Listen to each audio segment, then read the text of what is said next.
It was an exciting first day as Rapids got underway in Paris for the start of the 2017 Grand Chess Tour. Last year's winner Hikaru Nakamura looked like he was completely dead against Fabiano Caruana, but after terrible mistakes by his opponent, Naka won the game and is now in a stone's throw of the leaderboard. 2016 Grand Chess Tour champ Wesley So was totally busted in 2 of his games, but he miraculously turned losses into wins to end the day in a tie for first. World champion Magnus Carlsen took advantage of his opponent's blunders to score 2 knockouts, leaving the best player in the world in a joint lead at the top of the standings. It's been a hot summer and the excitement is just heating up. Round 2 action live from Paris coming up next.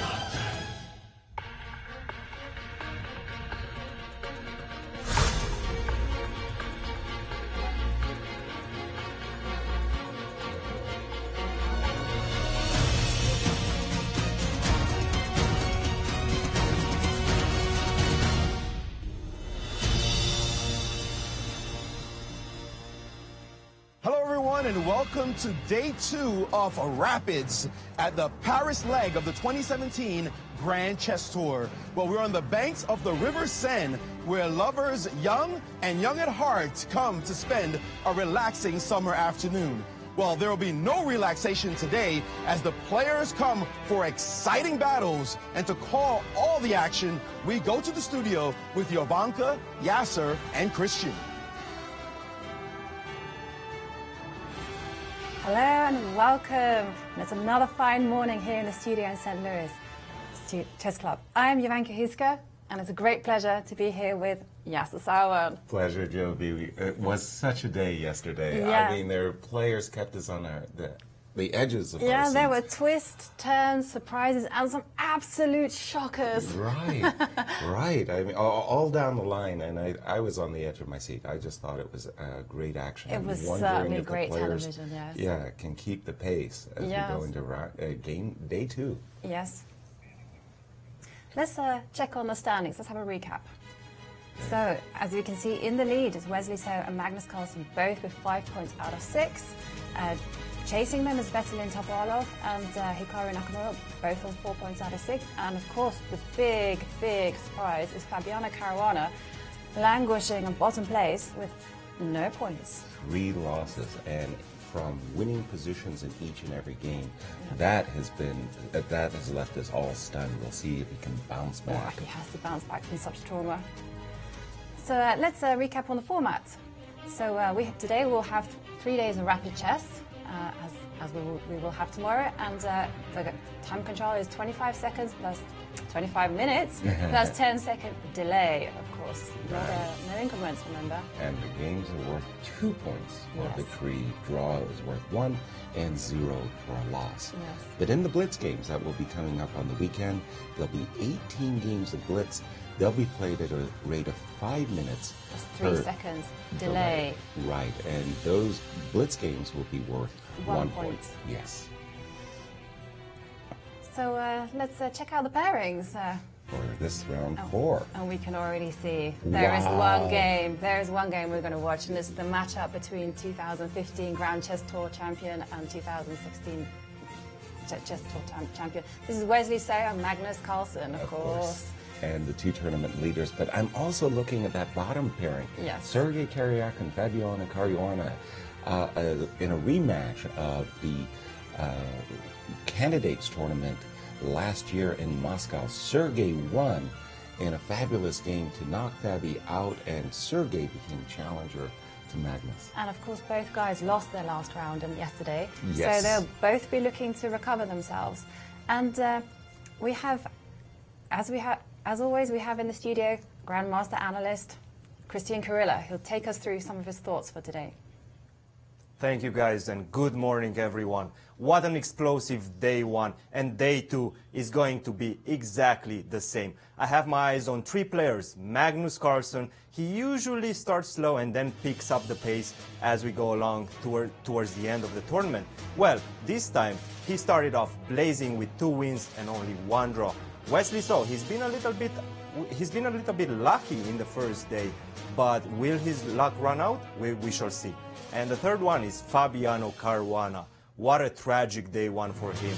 I'm wondering what it is in his mind and how is he going to maintain his composure, and deliver in day 2 of the Rapids.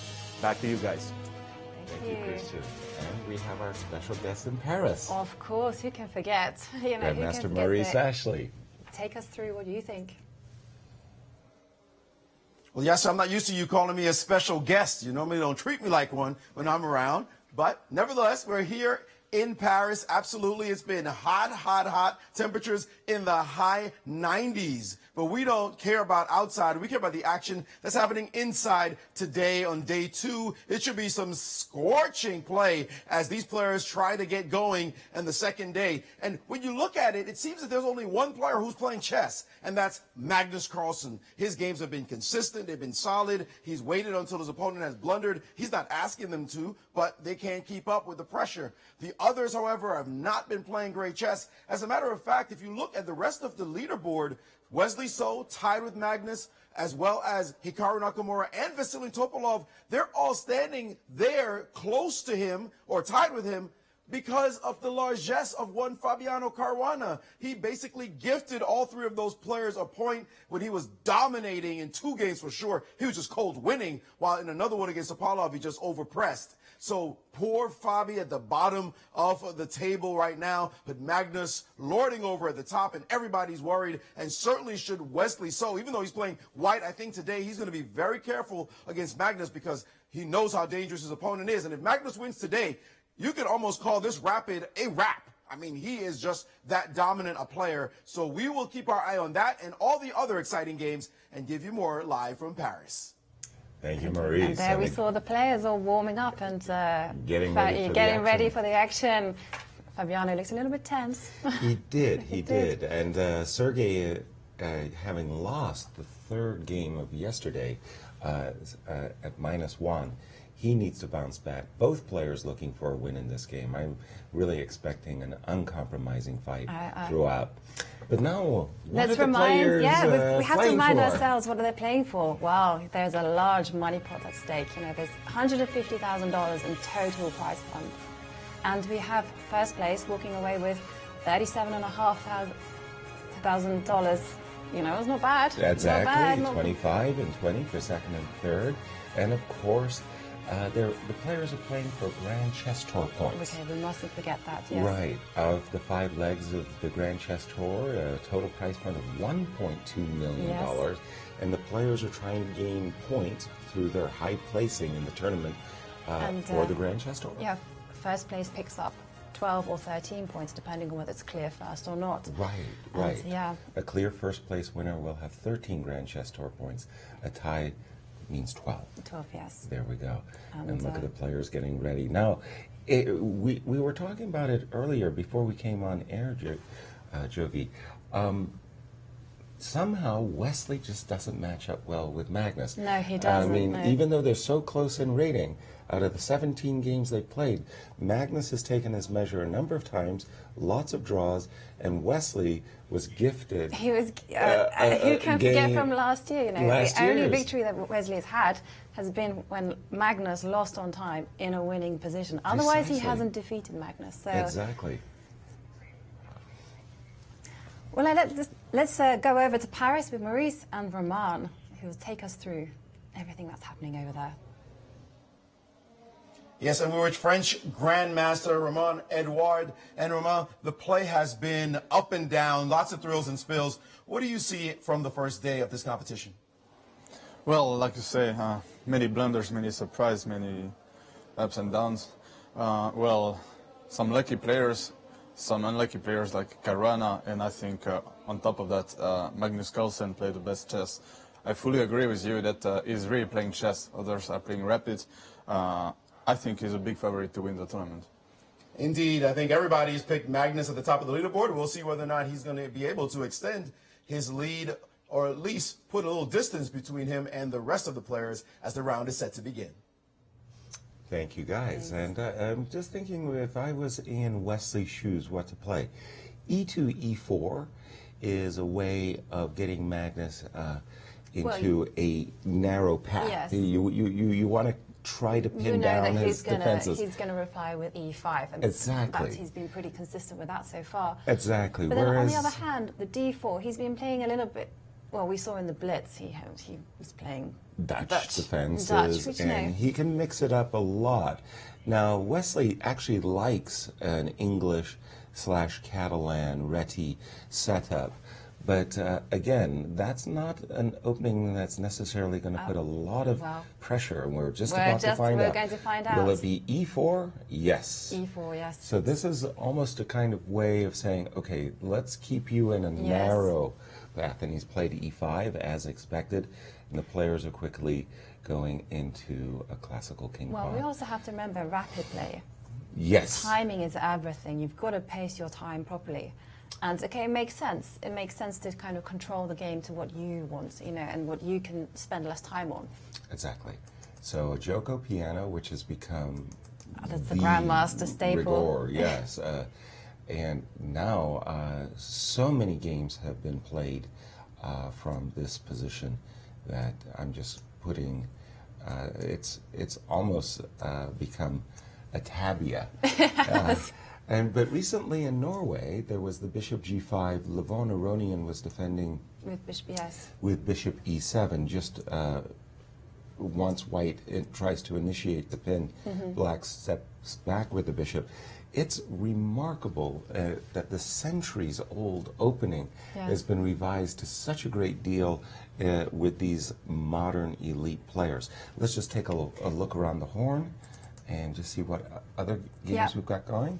Looks like a King's Indian attack may be featured in Hikaru versus Etienne. B6 is a very smart move. I like you this like choice. B6? I do like B6 against the King's Indian attack. Without first committing the C7 pawn. Yes. Any particular reason why? Well, it's just because in some moments you can actually take, when the pawn advances to E4, you can take and put the bishop, you can change the structure to an a position similar to E4, E5.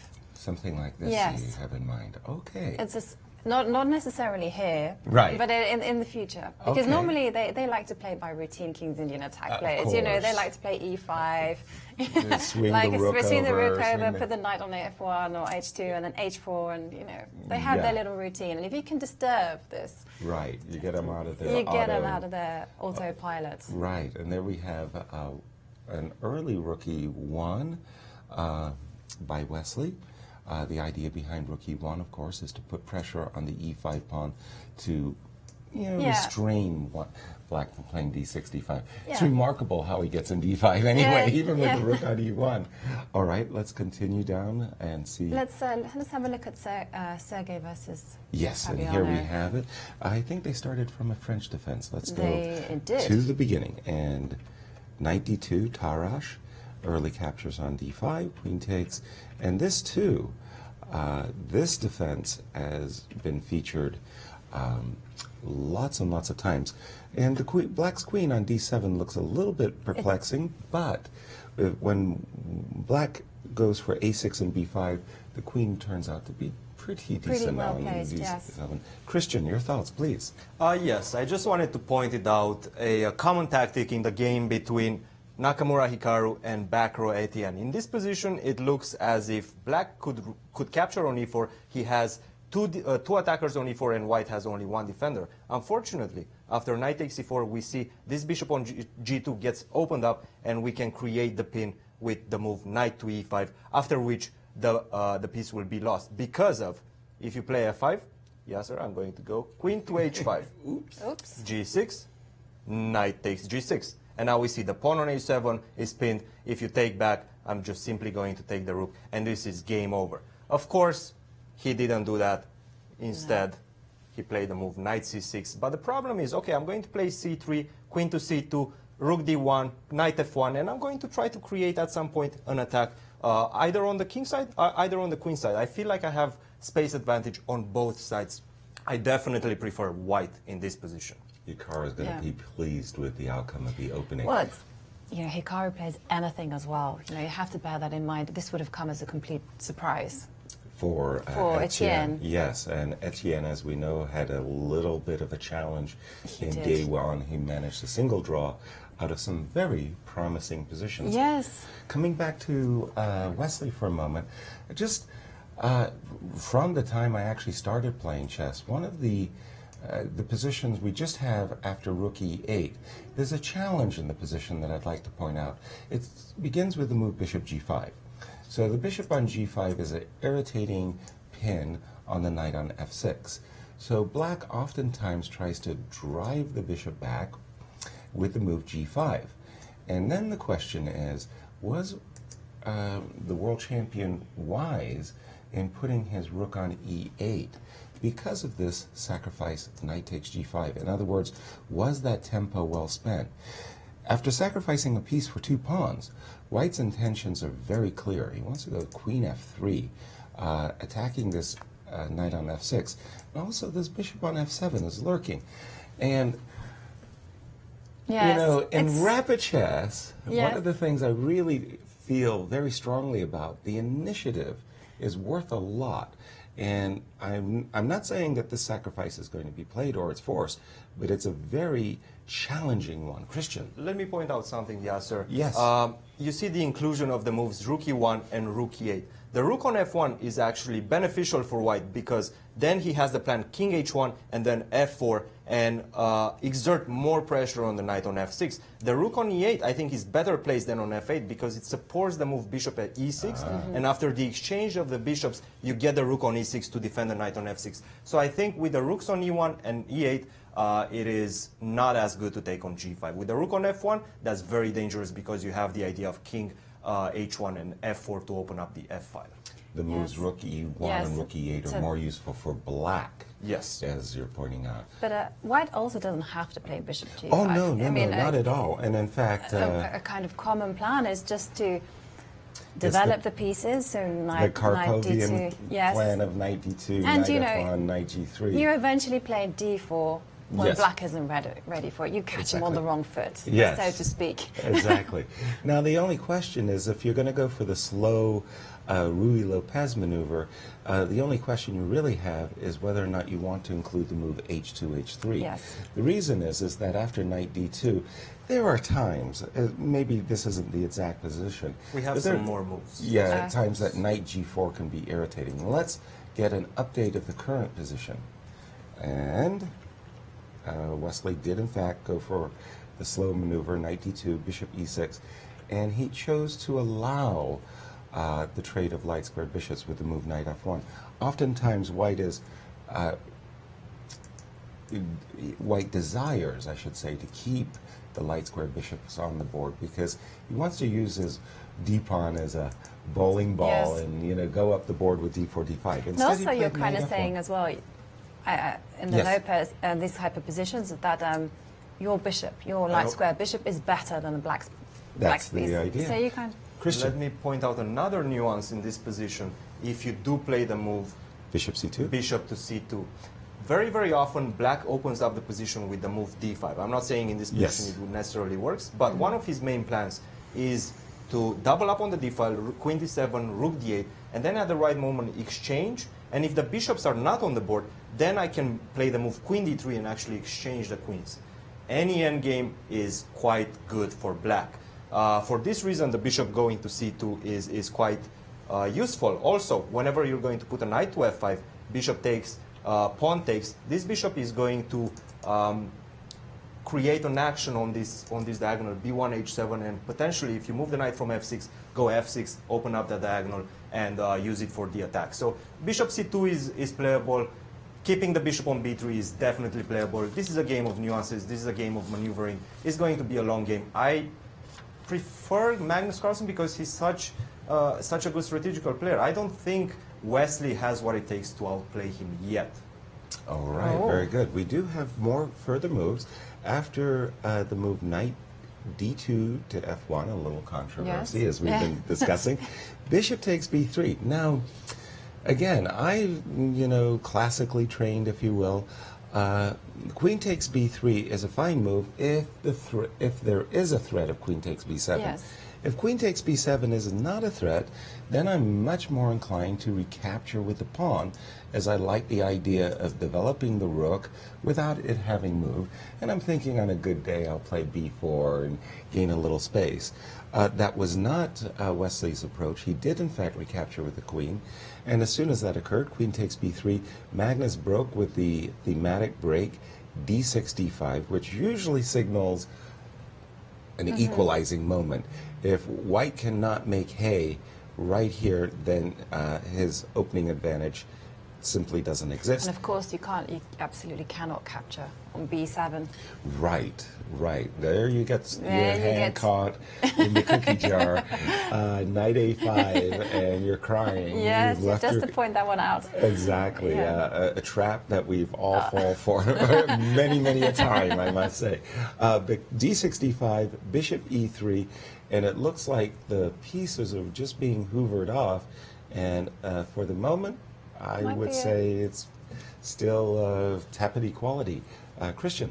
I have to jump right into one of the games of one of the players that I'm definitely looking forward to see how he's going to perform, and that is Romain Édouard of Shakhriyar. He played a very enterprising opening, and in this position, we've seen this structure in one of our blitz games, I think, Jovi. And you see, this knight on b6 is very restricted because of white's pawn structure. White's plan is very easy. He's going to go rook ad1, rook fe1, centralize the rooks, and then at the right moment he's going to play e4 and blast open the center. Black's plan, not so sure. I really like Shakhriyar's position in here, and if he can manage to win this game and start off day two on a high note, who's going to stop him? We'll see.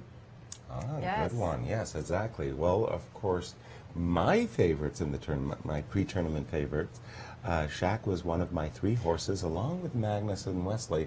So let me just take a moment to pat myself on the back. Yeah. Well, let's go over to Paris with Maurice and Romain, and let's see what their favorites of the favorite games are so far. Yeah, there's a problem.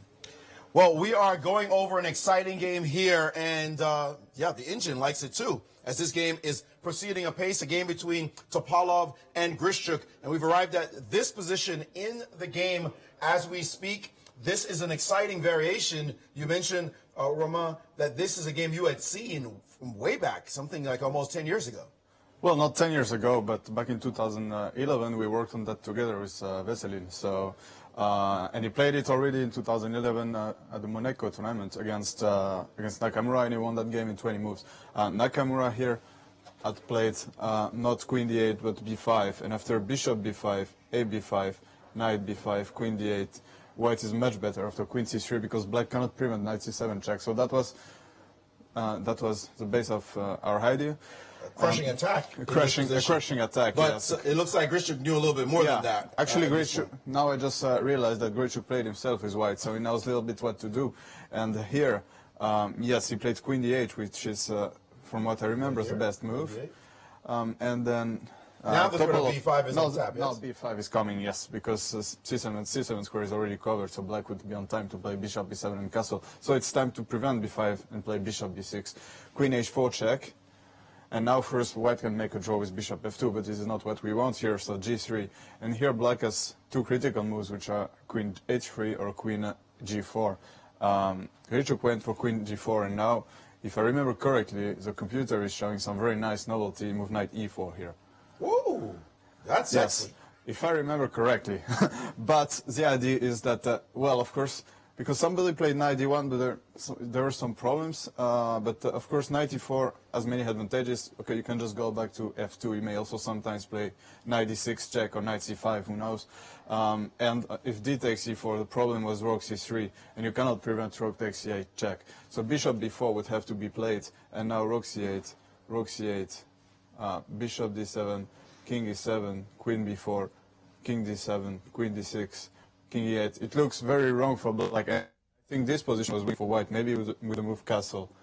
Threatening rook d1, and I think this was pretty much lost for black. Rook d1 looks unstoppable, and I don't see any moves. His queen can't get back in the act on any of the dark squares, and queen e2 doesn't help. The bishop. Yeah, maybe queen e2 actually, because queen b5 is coming, but then maybe f5 would be completely crushing. Threatening f6, threatening fe6. Looks you guys worked on winning. this together? Yes. So okay. So normally, well, if he remembers this fight from 6 years ago, which is not sure, then he's probably going to play move knight e4. And he's stopping right now, though. He hasn't made his move knight e4 yet, guys. That would be amazing to see. That analysis just shows you the level of grandmaster analysis at the top of the game. Man, Yasser, that's the kind of stuff you want to duck. I'm thinking what you're thinking as well, probably. Glad I retired. You got that right. Absolutely. Thank you for that analysis. And it just goes to show what hard work goes in the Grandmaster Lab. Absolutely, that depth. But boy, isn't that move knight c3, knight e4 and very visual. Rook c3, allowing bishop b4. Exactly. Wow. We're talking about the cookie jar and not playing queen takes b7. Well, queen takes b2, obviously very risky, but challenging and fun game going on there. Cristian, you have another game that you'd like to share. Yes, I want to look at, once again, the game between Nakamura Hikaru and Bakro Etienne. We've seen that white tried to establish his dominance on the king side. Black is trying to establish his dominance on the queen side. He played a5, tried to stop white from playing b4 and taking space advantage on both sides. In this position, black had a very, very enterprising move, and that is queen to d5.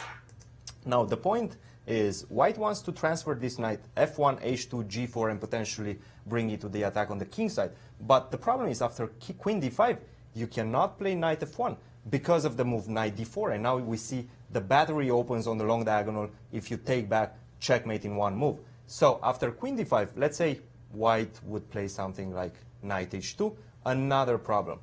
Queen takes g2, king takes g2, knight d4. And in general, the endgames, especially if black obtains the bishop pair, are going to be very, very good for black. Yes. Back to you guys. Yes. Thank you. Nice tactic there. And the game between Shaq and MVL has unfolded exactly the way Cristian predicted. Yes.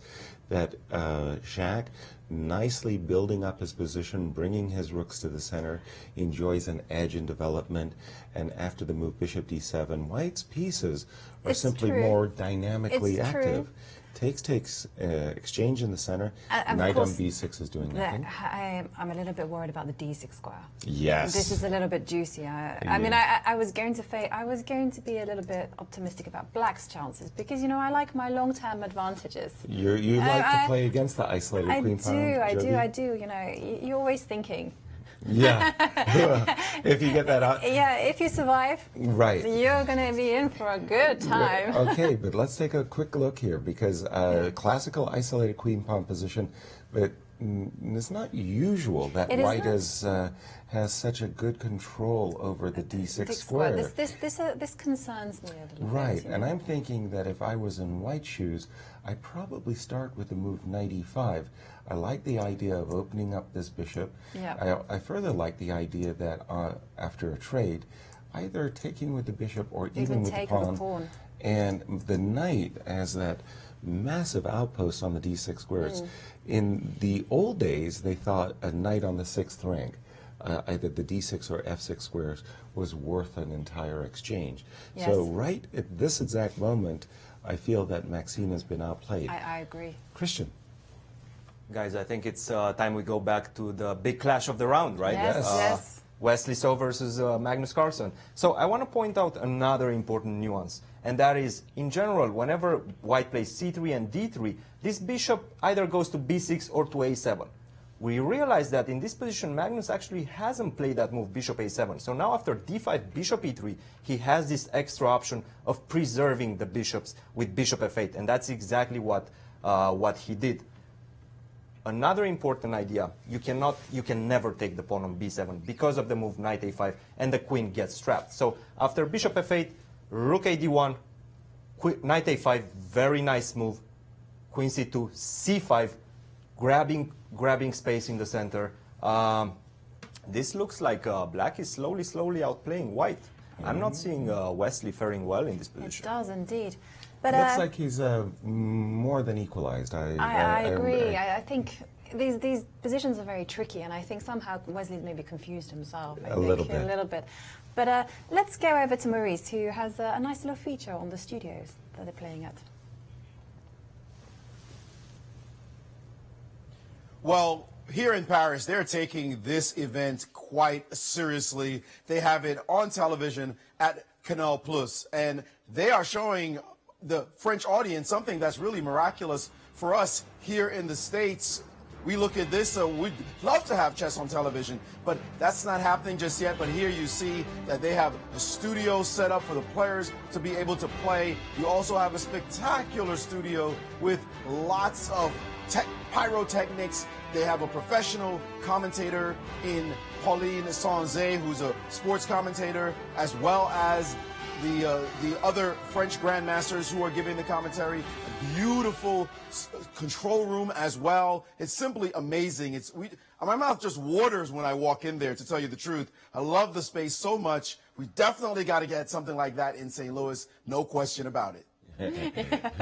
I like the inspiration. Yes, indeed. It looks gorgeous. picky. What a studio, indeed. I know. I like the idea as well of having CGI images superimposed. Make it Everywhere. super fun. Yeah, I'm looking at the game of Hikaru Nakamura versus Etienne Bacrot. It seems to me Hikaru has played wonderfully, building up a gorgeous attack on the king side behind the broad shoulders of this pawn on e5. Which has knocked this knight, which is currently on c5, out of the way. There's really not many defenders guarding the black's It is palace. already very tempting to... No question about it. I mean, just take on h6. In a blitz game... Guess what the engine is saying? What? Equal. After rook fd8, knight takes h6. Right. Knight takes h6, yes. Okay. G takes h6, bishop takes h6, and now the attack is simply irresistible. I'm going to play Exactly. knight g5, queen h5. Queen cut off. Game is almost over, especially from a practical point of view, with low time. Yes. And we know that Bacrot had problems with time management in day one. Wow. Yeah, well, again, just taking a visual of this position, look at the cluster of black's pieces literally over on the left side of the board, and who stayed at home to guard the king? And white, conversely, his queen is ready to jump either to the g4 or h5 squares. This rook on e1 potentially has a rook lift, and there's simply no defender. Well, so one thing I was always taught is that when you have a white pawn on e5, you always attack the king side. Well, the general rule is you almost go for an attack on the king side. Right. When it's a white pawn on d5, there's a different strategy, because you'd kind of expect, attack on the queen side, but it's not the case. I mean, there you space, you take control. So this is something I was always taught, just a general guideline. And it's a good one, and because it's, visually, and the engine can confirm it, of course, is that white's having all the fun in the position. Yes. And normally speaking, you had to give up something. You've sacrificed a pawn along the way to get such an overwhelming position. At this moment, essentially, Hikaru has an attack for free. Yes. He hasn't done anything. But let's go to Paris now. Yeah. Well, further insights. Maurice. Yes, well, as Romain had said, he had prepared a line with Vasily Topalov. He remembered it, but unfortunately, the player did not. And Topalov, it looks like, has gone off in a different direction, and it does not look very good for him right now, Romain. Yeah, I think, he tried to go for f5, which is actually one of the main ideas, but after queen g4, I do think knight e4 was what we had planned. And after castle, bishop e7, so you mentioned that f5 was better if the queen is on h3 after g3. Actually, after g3, after queen h3, which is also a very critical move, Grandmaster Berkic, I just came across the game, played move rook f1, which was one of our ideas, and which is very interesting. The idea is to push f5 at any price. And after bishop b7, f5, this was some problem for black, because in case of castle, I would be able to push f6, and it would be a crushing attack, because after gf6, bishop f6, well, not only I would have bishop d7, but there would always be a check on g5. And this check on g5 is just critical so that f6 can work. The difference being that the Yes. queen is not on g4, it's here on h3. Exactly. So But with the queen on g4, was what was played. yeah, with the queen on g4, it is very tempting then, well, if you know that after queen h4 you should play a rook f1, it is very tempting after queen g4 to just castle. This is probably what anybody would do if he doesn't remember exactly what he had prepared. But unfortunately, I think it is immediately better for black after castle, bishop e7. He played f5, which is Same let's line say, anyway? in the spirit of the position, but after castle there is simply no tactics working for white. Even worse, he played this move, rook f4, and ran into this shot, bishop to g5, and suddenly the engines are going crazy and saying black is simply better in this position. Yeah, on the other hand, I'm saying the position they have a first. Well, it's actually no. Well, we could go through it here. After rook takes, bishop takes, f6, f6, and now g6. g6. Yeah. Actually, oddly, no, he didn't play. He didn't play g6. He probably first took. He threw in bishop d7 at some point. It looks like he threw it in after bishop g5, probably. Here, no, rook g4, bishop d2. Yes. Here he did bishop takes d7, bishop takes. Now f6 and g6. Yes. Well, yeah, this is of course this bishop on b6 is a very good piece, but it is not enough here because black is very active. He has a bishop there. He has a c5.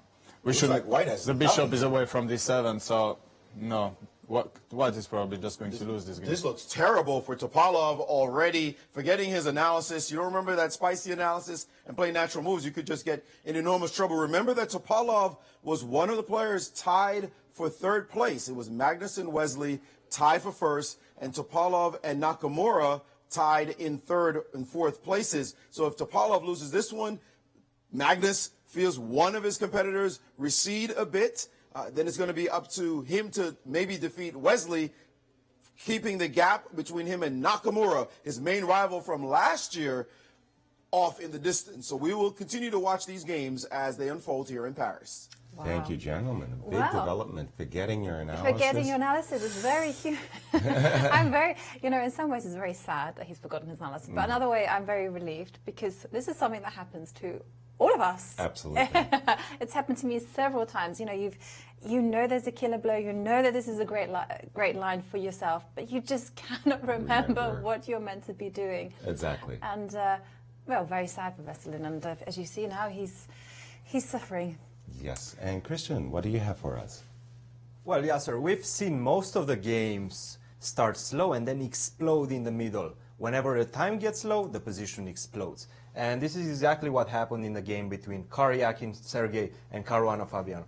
After queen a5, Karyakin played the move rook c1, allowing this double attack, queen to d5, attacking the pawn on g2, checkmate, and attacking the bishop on d3. So now forced is rook takes c6, which, by the way, I think might have been what Karyakin was actually planning. b8, b takes a6, bishop takes a6, king to d7, and rook to c1. We have this position on the board. Black is an exchange up.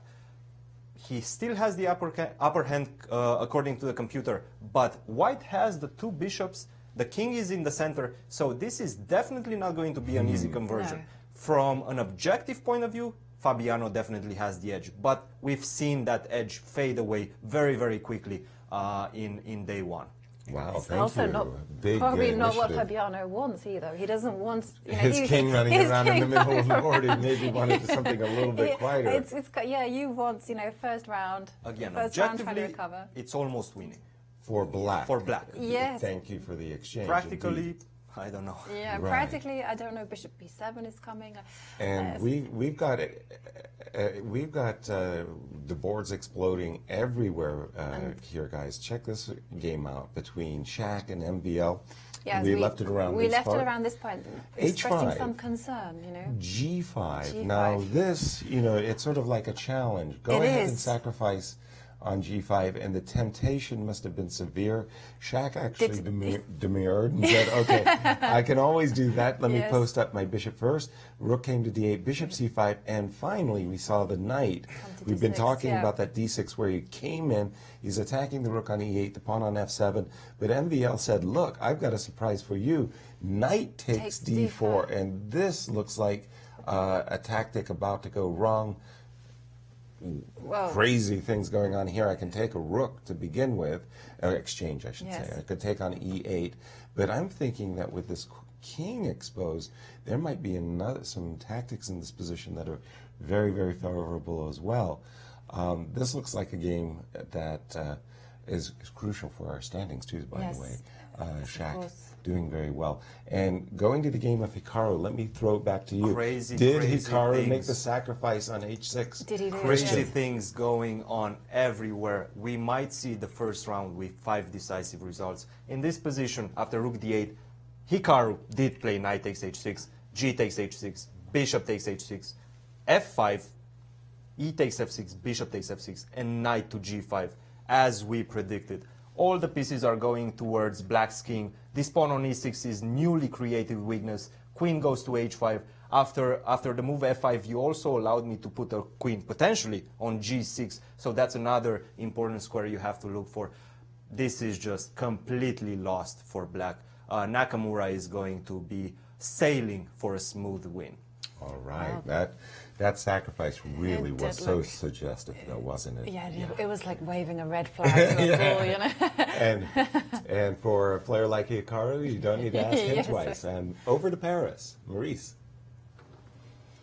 Yes, I agree with you guys. The games are exploding, and in one game, the Frenchman does not look very good. And that's your compatriot. This position between Shakhmadyarov and MVL, and of course, White was dominant. The position looked fantastic. But knight takes d4. What's that? I mean, the engines are now just giving a completely crushing line. What do you think he overlooked here after sorry, it wasn't bishop takes. It was knight takes, queen takes, and then simply knight f7. It looks like black's position is completely falling apart. Yeah, probably thought he's completely lost, and he was not that interested in trying to figure out how strong was knight takes f7. Of course, the initial idea of White is to take this rook on e8, so probably overlooked that knight takes f7 is much stronger than knight takes e8. Oh, you mean the sacrificing exchange and hoping that he would survive that position? Let's go Yeah. back. That's a good guess. That's a good point. If capture is here, Yeah, it would then be- takes, and that's a different type of position. Yeah, it would be much worse, but it would be something different because probably here he's already completely lost. I mean, if he has to play a move like rook f8, well, it looks really terrible. Probably there is no direct win, but looks really terrible for black. So he probably thought, okay, it's my only chance, one and only chance to play knight takes d4. So let's just do it and pray that Good things point. won't go too terrible. Good point. Get it over with quicker. Just commit suicide now instead of waiting for the guy to kill you. Well, this position I'm also fascinated by, the one with Magnus Carlsen, Wesley. So, you know, sometimes you see a piece and it looks like optically well placed, but in fact it's a bad piece. And knights do that often. Back here in this position, the players arrived here, and of course the knight on a3 has two options, b5 or b1. Here, Romain, you were saying you doubted he was ever going to play the move knight to b1, but I made the point, at least the knight has a direction it can go in. It can go to d2 eventually, go to f1, and maybe even end up on e4. The knight on b5 has no real future. It has nowhere it can go now. It's simply trapped, and Magnus is ignoring it with the move. He ignored it with the move rook to d8, and I believe the move rook a1 was played, and now the move queen d7, and it looks like this knight is simply offside, out of the game, while the pressure is happening on d3. You're correct. This knight is like decorative, I would say. But on the other hand, well, it may support the rook to enter somewhere. Let's say first to a6, then to a7. This knight will be useful, but well, white has simply a problem that black has no weaknesses, more space, and white has a weakness. Black has already two pieces on this weakness, so it's not very clear to me already how to defend it. It's a big So what challenge. is- It's a big Yeah, challenge. What is he supposed to even do here? I mean, the active rook, then you can just play rook to e6, and again, this knight, as you call it, a decoration. We call it optically good, but I like that word. The knight is now simply decoration in the position. Yeah. Okay. Well, yeah, it will take some time, but on the other hand, one piece like this is not. Well, it is not such a bad piece, but of course, at the moment there are some bigger problems to solve, and this knight is not helping. Not at all. One last point I want to make in this position here, the game is, it's in this position between Karyakin and Fabiano Caruana. Caruana, according to the instance, is just simply winning this position, which you point out, Romain, is probably not the position he wants to be in, given that he was winning all of his other games. Actually, I think it was Tony Rich who made this point, that this may be the worst thing Fabi wants. But let's see whether or not he can maybe finally pull off a victory against a key rival at that, someone who took the chance of him to play a match against Magnus Carlsen in the World Championship last year. But we'll see how the games go, and we'll keep calling the action here from Paris. Thank you, Maurice. Boy, I tell you, it's a real buffet, a smorgasbord of games going on. And Cristian, you're looking at one in particular. Yes, well, Maurice, when you were looking at this game, White was completely winning. But unfortunately, he played this move. By the way, this is a game between Mamedyarov and Bashir. In this position, after knight takes d4, White played bishop takes d4 instead of the move that you proposed, knight takes d4. Bishop takes d4, and now, after queen takes d6, knight takes g5, h takes g5, White has to find this move, bishop takes g7 first.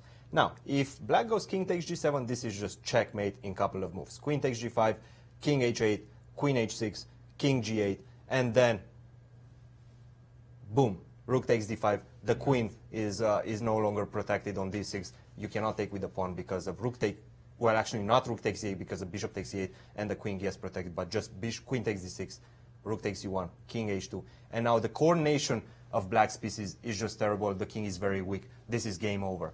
So in this position, after bishop g7, the only move is queen to e7. And despite the fact that White still has a large edge, this is not that easy. With the clock ticking, this is not going to be an easy conversion because this knight on d5 is extremely, extremely powerful for the future. So I think Mamedyarov slashed his... Oh.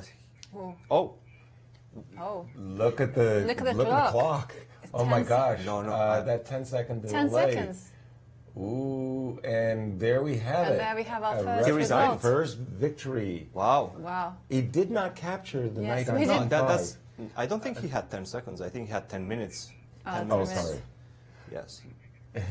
Knight takes g5. MBL actually stepped back with his king. He couldn't accept the sacrifice Yes. for the Yes. variations that you were pointing out.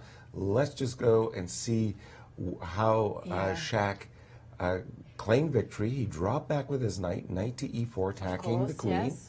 Queen dropped back, queen b8, bishop takes g7, and uh-oh, Queen b2. it's a big dark square issue on the f6 square. I think After this everything move, falls apart. queen check, White is just Rook primed and ready for a rook takes d5, and- follow a knight f6 This check. is just a slip by Bashir because he had a much better defense. Instead Which was of, the better Let's defense? go 2 moves backwards. Yes. Queen was still on d6. Yes, in this position, where would you put your queen, guys? Of course, F8. queen b4. F8, very or good, queen Jovi, very b4, trade queens. Yes. Or queen queen b4, b4, F8. queen b2, perhaps. And then queen you're b- still having problems on that No, diagonal. I Queen want b4, my queen queen. b2. I want my queen close Yeah. to the king. You The, know, the keep it tight. defensive instincts kicked in Yeah. there. Get Okay. the queen closer to the king. You know, your Yes. king is a bit naked, so It you doesn't cannot. make any sense just to move the queen. Well, further you're away. still not out of the woods, though, guys. No, I'm Bishop not. takes No. g7, No. and No. there's this knight d6, which is very, Yes. very irritating infiltration. But as you've seen, you know, one thing with not being guaranteed in this tournament is that if you have a winning position, it's not a guarantee that you're going to win it. That is for sure. You got to keep fighting. Although this is pretty bad. By the way, Shaq doing very well in the tournament after Yes. 4 rounds. He's looking like he Yes. belongs. He only had that awkward loss Against Magnus, against in his day nightmare one. opponent. But Right. otherwise, He's looking very, He's very looking good. very Let's take a look powerful. at has Hikaru in similar fashion crashed through or not? When we left it, it was just about these parts. We had just seen this last move was knight g5. Finally, the queen on c8 that's doing nothing slipped to d7 defensively Right. to control. to control some light squares, I think. Yeah. Also, the point is that the immediate queen h5 is met by queen e8. So hence this creepy crawly move, queen g4. Discover checks abound in the position. Etienne dropped back with the bishop g7. This looks just like, lots of, and look Yes. at that e6 pawn too. That looks like a good one to grab.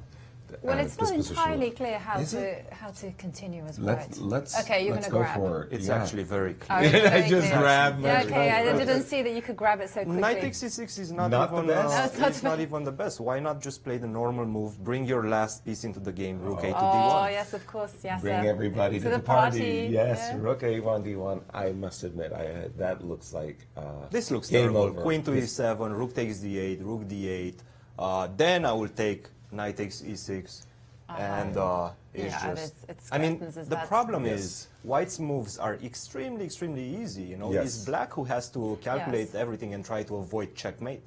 White is just having very Yeah. easy moves. And Yeah, by I the forgot way, that you could take on e6. yeah, once you get to take on E6, e6, you it's- restored material equality and all of these threats Always- abound. Okay, Yes. this game looks over. Let's go back to Wesley, who has simply been outplayed. by Very Magnus. easily, I have to say, as well. Really easily. Okay, we left it at these parts. Our Parisian friends were explaining that black has no serious weaknesses in the position. White has a big one, and Magnus is about to focus his attention on the weak. d3. Rook a6, saying you can't take on d3 right away because the knight on c6 lacks protection. Magnus says, in that case, let me defend the knight. And by the way, once I defend the knight, knight d4 with a discovered attack against the rook will cause a hiccup. Queen a4 gets out of that threat, defends the rook, but guess what? There goes a pawn. Queen takes d3 with another threat in the position for Magnus. And Magnus is steamrolling Wesley off the board. Confident play by And does knight Magnus. c7 work? I'm Let's guessing have a it look. doesn't. Well, at this point, I think I think it's time to hit the desperado button. So Yes. why not? Knight c7. Wow, and Magnus, if he Yeah, if were he to wins win this, this, he really starts to stretch his lead. You know, it's big time, big time. He's looking imperial at the unless moment. something catastrophic happens. And this Cristian. is absolutely no surprise to me. Magnus Carlsen has been playing very constant chess, while Wesley So is just been getting lucky, to be honest. And his luck is just running out. He's been playing opponents that lack a little bit of confidence and cannot convert against him. Magnus Carlsen is not one of them.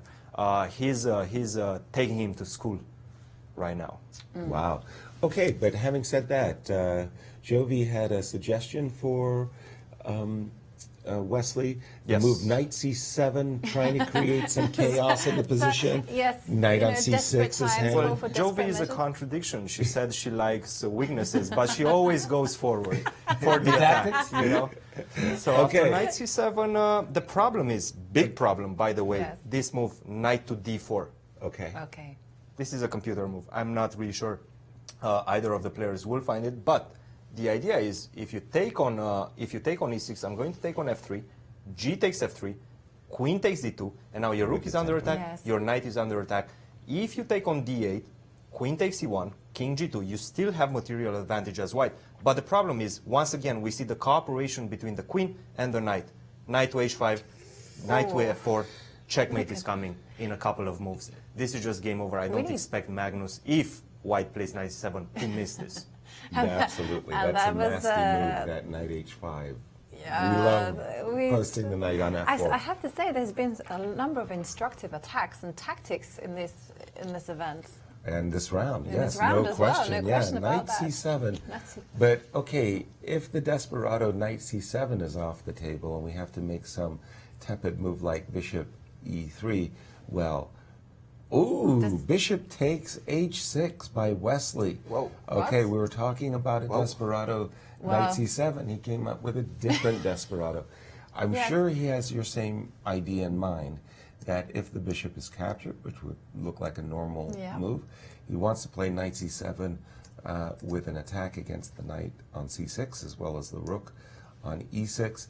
I'm not sure can I that do this the is really same? going to change matters that much, actually. Well, knight d4. This is actually quite a smart move. Is it? Okay. Oh, It's Christian, quite take a it. smart move. Oh, we got... We've got some. Maurice has got some exciting thoughts about this position. So over to you, Maurice. Well, obviously, this is just a fantastic game as it's so critical to the standings. But I wanted to point out something that is important for players of maybe a lower level to understand about chess positions, the way to evaluate them. I remember many years ago, Garry Kasparov making this point when he would attack the king side, that he would split the board in half. And sometimes you hear people talk about splitting the board in half this way, that you're on this side of the board is white, yes, it's black space. But controlling the board in half this way with this queen side of the board and king side of the board is something important to note as well when you're playing. And if your pieces start shifting, then the other player will attack on the other side. In this game, you can see it. These pieces are offside. They are so misplaced that they need just desperate things to do in order to somehow influence anything that happens on the other side of the board. Now, Wesley's desperate. He's playing with bishop takes h6. This move, no doubt, comes as a shock to Magnus because he saw the line knight c7, no doubt, and knight d4. This one just seems to come out of nowhere, but it's important to get the bishop off of d2 because on d2, it was hanging. I think you pointed out this line, Cristian. Let's go back here. If knight c7, knight to d4 was possible, hitting this knight, so if you now play knight takes on e6, thinking you're winning an exchange, suddenly this gets chopped off, and here's the critical moment. The queen takes on d2, hitting this rook. And remember, the knight is still hanging back here. So big chances here for black, and in fact, the attack is just mean after this move, knight h5, and again, cut the board in half. You see pieces on this side while this king is by itself, about to be raked over the coals by black's pieces. So this is the challenge here in this game. That's why he played bishop takes on d2 all the way back here. He decided to take first, but this doesn't change things. It just removes the bishop from the d2 square, and he's still going to have the same ideas as Magnus. But actually here, this line with knight c7, he can just keep solid. He can just say,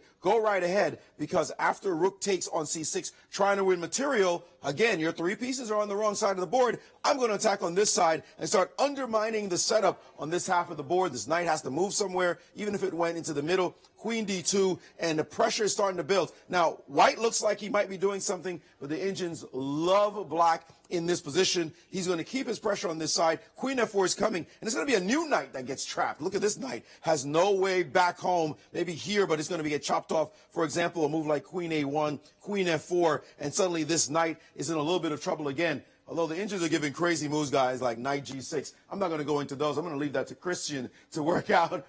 But it looks like they have made some moves in the game. So I'm going to go back to the position. And instead, this has happened. It looks like Magnus, after knight c7, continued with his knight d4 idea. This wasn't necessarily the best move in the position. So maybe that bishop h6 sacrifice has mixed things up enough for Wesley to try to hold on. He's still worse, but not the same level of devastation that would have happened if Magnus had found the most accurate moves. Thank you, Maurice. Thank you. Yes. And going back to the game of Sergey and Fabi, it looks to me like Fabi has weathered the storm and is in control. Cristian, take it over. Again, Fabi is playing brilliant chess this tournament. Unfortunately, he's also getting in time trouble, and as we can see, he has only 50 seconds left. In this position, he played brilliantly knight e4, allowing white to take on c6, but I'm going to capture your bishop pair. So bishop takes c6 was played, knight takes g3, f takes g3, queen takes a2, and after a couple more moves, I managed to hide my king on f8. Let's see what the position is right now on the board. He's still better, but as you can see, white is having some attack on the 7th rank because of this battery between the rook and the queen. So this is not game over yet for Sergey. He's not lights out, and Fabi only has 53 seconds left on the clock, while Karyakin has 10 minutes. It's been a problem for Fabi, hasn't he? Huge He's been problem. consistently spoiling fantastic positions and finding almost the only way to lose. finding the lemon in the position. Yeah, well, I'm also looking at the game of Veselin Topalov versus Alexander Grishuk. Seems to me that Grishuk has really taken over this game after poor play, poor execution by Veselin. Looks like white is in severe trouble. Do you think black can break through? He will. I don't think that there's a fortress. And Caruana Grishuk again, exchange up, but somehow this is and Let's go to Paris. Let's get to Paris, where Maurice has an interview with Shaq. Well, the first winner of this round, Shakhriyar Mamedyarov, with a victory, a crushing victory, in fact. This position looked really good for you in the game. What were you thinking when you saw this position appear on the board? Okay, I mean, first is I play my home preparation, which I prepared against him in Grand Prix tournaments, and he played not very good. After the opening, white is a very good position, easy to play for white. H4, H5, DC knight D6, knight C5, bishop B5, everything.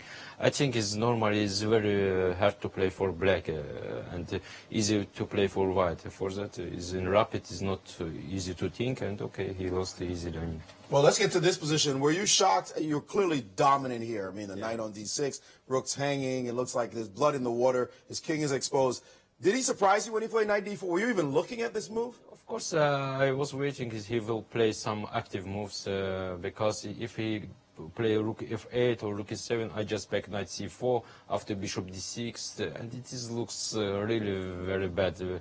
Not so easy to play. Okay, I think it's knight E4 is he can play, of course, but I calculate when I play knight E6, I think I can take E8 also, and bishop D4 also, everything. Okay, it looks very bad after the opening. I mean, the problems is in opening, not after. And that afterwards. Well, you have now won 2 games in a row after a hiccup versus Magnus. One bad move, really. How are you feeling about your play right now? Okay, it was very bad mistake against Magnus. It was just one move and I lost. I mean, it was normal position for me. I play for all games. I think white is still better against Magnus, but I missed just one move. And of course, after it was not easy to play after I lost like this game. But okay, it is rapid. Everything's happened, and I just continue to play my chess, and it's okay. It's more 5 games. We will see. Well, congratulations on your win today, and good luck in the rest of your games. Thanks. Shakhriyar Mamedyarov, we were talking about Magnus being the one playing real chess so far. Well, other than one move, this guy to my right is definitely showing himself as a contender to possibly win the title. Thank you, Maurice, definitely.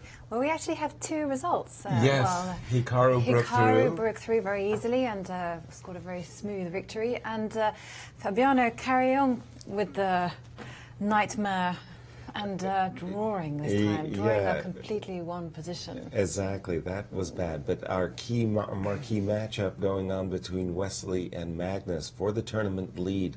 Strange things are happening. Cristian, what is going on in this crazy game? Well, we're not going to have 5 decisive results because of the game between Karyakin and Fabiano, but this game still seems to be in Magnus's hands. After bishop takes h6, very, very smart move, as I mentioned. You force your opponent to calculate as much as possible with low time control, and we see what that led to. Magnus only has 3 minutes left. So after bishop takes c6, knight 7, knight d4, knight takes d4, rook takes a6, very precise by Magnus, queen takes a6. You have to see this move, intermediary move, rook to d6, defending the knight on f6. You cannot take the knight first, because after queen f6 would just be actually better for white. So rook d6, knight c6, and now the queen goes back to f5, threatening to go to d7 and put pressure on these 2 knights. Now is Wesley's time to try to find out how to save those knights and prolong the game. But objectively, Black is almost winning. Really? Yes. Is it so clear? So just by the position that you reached after queen f5, Wesley to stay in the game would have to play, I think, he did play knight d5. Yes. He did play knight d5. Right. And Black played queen to e6. Queen to e6, just piling up pressure on this knight on c6, putting in. I think you're simply losing that knight on c6. Yes, I was going to ask the question. For some strange reason, I thought rook e6 was possible. Unless maybe failing to notice that actually queen takes e5 is the simplest. Ouch. Yes. Otherwise, rook takes, and I'm in the game. The game but continues. Queen e6, that is the key move, and it looks like Wesley. This is not yet game over. This is not yet game over because of the fact that you have some problems on the 8th rank, and all my pieces are kind of concentrated towards the attack on your king. Queen I have to go C- queen e8. Right. Rook takes c6. 97 97. check. 97 check is a move, yes, absolutely. And after queen takes c7, queen takes c6, this is a material imbalance. Yes. It's not going to be extremely easy, but my plan would be, I guess, to put bishop g7, e4, and somehow put my bishop on d4. If I manage to do that, then that's game over. But Right. White has some extra options as well. After rook takes c6, he can choose not to exchange the pieces and actually play rook e3, play for the attack, try to take advantage that the king is still in the middle of, not in the middle of the board, but quite naked because of the g file, and the bishop on f8 is defenseless almost. The only move I think in this position is actually to play knight h5 to defend against rook g3. But the pieces are a little bit uncoordinated. This very powerful knight on d5 is a force to be reckoned. So, despite being a piece down, Just goes to still show. some problems. Still some problems. To nail Goes to home show the how, you point. know. Well, with Chess these is guys, complicated. if there's a resource in the position, They'll these find it, 2800s. And by the way, on that narrow was played. window, That was So played queen- with queen rook A8 e3. has- with rook e3. Yes, he Okay. chose not to take. I don't see a knight the h5 exchange. after rook e3, by the way. It looks like Magnus has played a different move. Knight to e8, which is bad, huge mistake, Really? huge mistake. Okay. Well, let's see If why. Wesley sees a Please. huge move, knight to f6, The knight. Wow. The move rook e3. Rook e3, knight to e3 had been e8, played. knight to f6. This with is the the move idea that if of Wesley sees and check. he didn't, We were expecting knight h5, but he played the move knight e8. Knight e8, and now he has- Christian, you're saying knight to f6 check. This knight f6 this check. would have turned the tables, guys. Seriously, So- because so after after queen queen takes- Queen takes e8. queen takes, Simple as that. simple like that, and you rook can't- g3 check as And well the as rook on c6 is loose. It as well as can't rook cover f3. the bishop on Yeah. Oh my! my But what was goodness. played? What was played? Rook g3 was played, king to h7, and this is actually game over for white. Now there's no further attack. Rook g3 just threw the point away. So King h7. Wesley's and- luck is running out. But he Well, but he had almost He created it. almost Almost did it. created He an almost had it amazing. again. That was knight Oh f6. my gosh! And by the way, knight f6. We didn't point out the. Let me just boldly point out the obvious that in case of knight takes f6, rook g3 check, queen takes f8. It's game over It is for black. For black, checkmate on g7 is threatened, and that would have been curtains.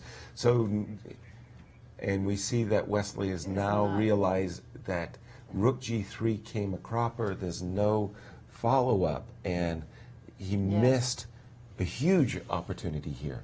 I know. Jovi, It's that- absolutely. Wow. If he'd spotted that.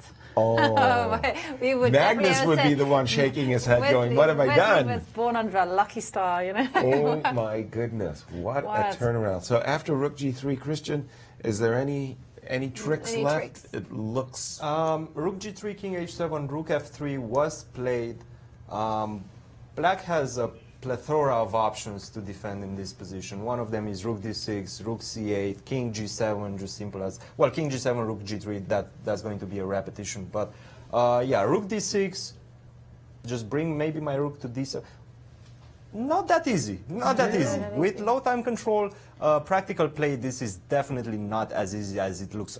Obviously, computer says +4 or something like that, a huge advantage, but the game is not over. okay. So rook and f3 we have to- still some kicking. Yes, and we have to remind ourselves Magnus only has a minute left. Well, maybe now under. Ooh, now maybe under, as you say, Yes. minute, but Minute. also Wesley. So it's clock is The the clock will be the determining key. factor, isn't it? But it is a piece. Come on. I mean, and you do expect Yes. the world champion will consolidate. Rook c8, rook d6, many defensive Yes. moves for Rook black. d6 is very obvious. I mean, unfortunately for Wesley, rook takes f7. His threat is very, Yes. very obvious. I think Rook f7, the rook on c6 is. Yes. So rook d6, I like Christian's suggestion. Just reposition the Just, rook yeah. nicely to d7. He covers all Well, the squares. problem with rook d7 is that I can play queen takes c8. I beg your pardon? I can play queen takes c8 if you put your rook on d7. So you let's have just to be a say little bit rook careful. d3, rook d7. And- There's no f6. Let's go to Let's go to Paris. Well, a big victory for Hikaru Nakamura, who we know won this tournament last year. He was a half a point behind Magnus, so he's watching this other game very carefully as well. Nakamura, you had this position, and you decided to sacrifice on 8-6. We were talking about splitting the board in half and the pieces being clustered on this side. Right. What was going through your mind when you saw this position? Yeah, I mean, I was surprised that that Etienne allowed this to happen because it's very thematic. I mean, you put a knight on E3 or H2, and then you go to G4 and sack. I mean, there are enough Fischer games that everyone has seen. So I was surprised he allowed this, and I didn't see anything better. So I wasn't sure if it was just winning, but I didn't see a good defense, and it just seemed practically very, very strong. So we got to this position here with knight G5. This looked devastating, and then at this point, you brought the last piece into the game. You opted to play this move instead of any kind of capture on E6. Why did you do that? I think capturing on E6 might just be bad, or am I insane? Or does it just win? Maybe I'm hearing that Magnus has actually won the game. Just a few moves got played, and he won the game, not surprisingly so, after the rook exchange. But so knight E6 was a mistake. You need to play rook AD1 first. Maybe knight E6 works too, but I wasn't sure. I felt like there might be some hidden tactic, like takes knight E5, or... I mean, I guess knight E5 I can just play queen G7, but I was a little skeptical, and I saw that rook D1. It was very straightforward, and black doesn't have any options really, so I didn't see any good defense, and so I just played it. And you got the chance to play this magnificent move at the end after rook takes D8, knight takes E6, and it was all she wrote because of the rook E6 sack. You needed a lucky win, sort of, yesterday against Fabiano, but now you've won 2 in a row. How are you feeling and realizing as well that Magnus is defeated a huge rival in Wesley So? It looks like it's almost shaping up to be a little bit of a two-horse race again. Yeah, I mean, obviously Magnus is going to be the favorite, as he should be. But, you know, we haven't played yet, and there's still quite a few rounds to go. So I think I'm hoping that people like Fabiano maybe can wake up and play well against Magnus or Etienne as well. I don't think he's played either of them. But at any rate, there's still a long way to go, and there's also the blitz as well. So it's not you know, that big of a deal yet. All right, just starting out. Good luck in the rest of your games. Thank you. Hikaru Nakamura, the winner here last year, he was being chased by Magnus, if I recall that correctly. Now it's his turn to chase Magnus. We'll see how this exciting race goes. Yes, Thank you, gentlemen. But we do have the result of Magnus. Let's just take a look at how Magnus reeled home the point. We have one game going on. We'll turn to that shortly. We left it at these parts. E5, E4. Go ahead and execute your threat, said the world champion. Yes. Forcing the rook to capture on F7. And then as soon, Cristian mentioned, if black ever could post his bishop on D4, which he did, it's game over, F2. But also, with the rooks leaving the board, I think the danger, any form of tricks or any dangers goes away. Exactly. So, you know, we talk about players being a target, but now the world champion is really showing his colors. There we see Magnus being interviewed by French television and with Almira Skripchenko. Canal Plus, yes, on the scene. But what we have is a prowling white tiger in Magnus. He's really looking great, isn't he? And we do have one game going on. 12 seconds for Alex Rishuk, but he's just made the winning move. He moved his rook from A1 to D1 so that he can promote his pawn at the very end. And boy, we've had a lot of victories. What a way to start day 2. I mean, my goodness. Cristian, what happened in this game? Well, we could have easily have 5 decisive games. Unfortunately, Fabiano, once again, because of the time management situation, didn't manage to convert. Yes, so in this position, the endgame is quite easily won. This king should be somewhere around G2 and H2 to try to move G2, H2 when the pawn goes to A2. The king is a little bit too advanced. Also, you have some problems with this pawn on E5 and F6. I'm just going to bring my king all the way down, and then I'm going to move my rook. Put my pawn on A2, paralyze your position, and then just move my rook on E1. Quite easy. We've seen Alexander Grishchuk go down to his last seconds once again. but he managed to handle much more complex positions than this one, and this was just a walk in the park. 20 moves later, White resigned. Yes, Wow. for sure. A very easy end game for Grishuk. But what a recap. Yes. Round 4. 4 decisive four results. decisive results, and it good. could have been 5 if it hadn't been for Fabiano spoiling another A winning position again. Yeah, I think Topalov will be very upset when he goes home and he checks out. He goes to the room and checks out knight e4, and what that could have been easily 1-0 as well. But as it was, he went down, and of course Magnus. outclassing Wesley very easily. It just seemed like Wesley had his opening mixed up. I mean, these positions are very complicated, and somewhere along the line, he got confused. And he grabbed the space. Magnus achieved everything he wanted from the opening, and was easy. It felt like an easy game. Let's take a look at our standings. Yes, let's see how this affects. So Magnus now the almost clear leader. Yeah, so 7 points out of 8. Because remember, every victory counts with 2 points, and he's being chased by Hikaru Nakamura, last year's winner in Paris. And Wesley slipped, and Shaq now has Shaq and Grishuk. And Grishuk as well. He was my one to watch. Grishuk, yes. And Veselin slipped, of course. He's back to 50% with 4 out of 8. And there we have a tie at Maxim Vachilegraph, Sergei Karakin, not on set, tied 7 for 7th at 3 points, and still languishing in the bottom place. Fabi. Cristian, before we go on our first break of the day, your thoughts of round 4. Well, guys, Magnus Carlsen is angry.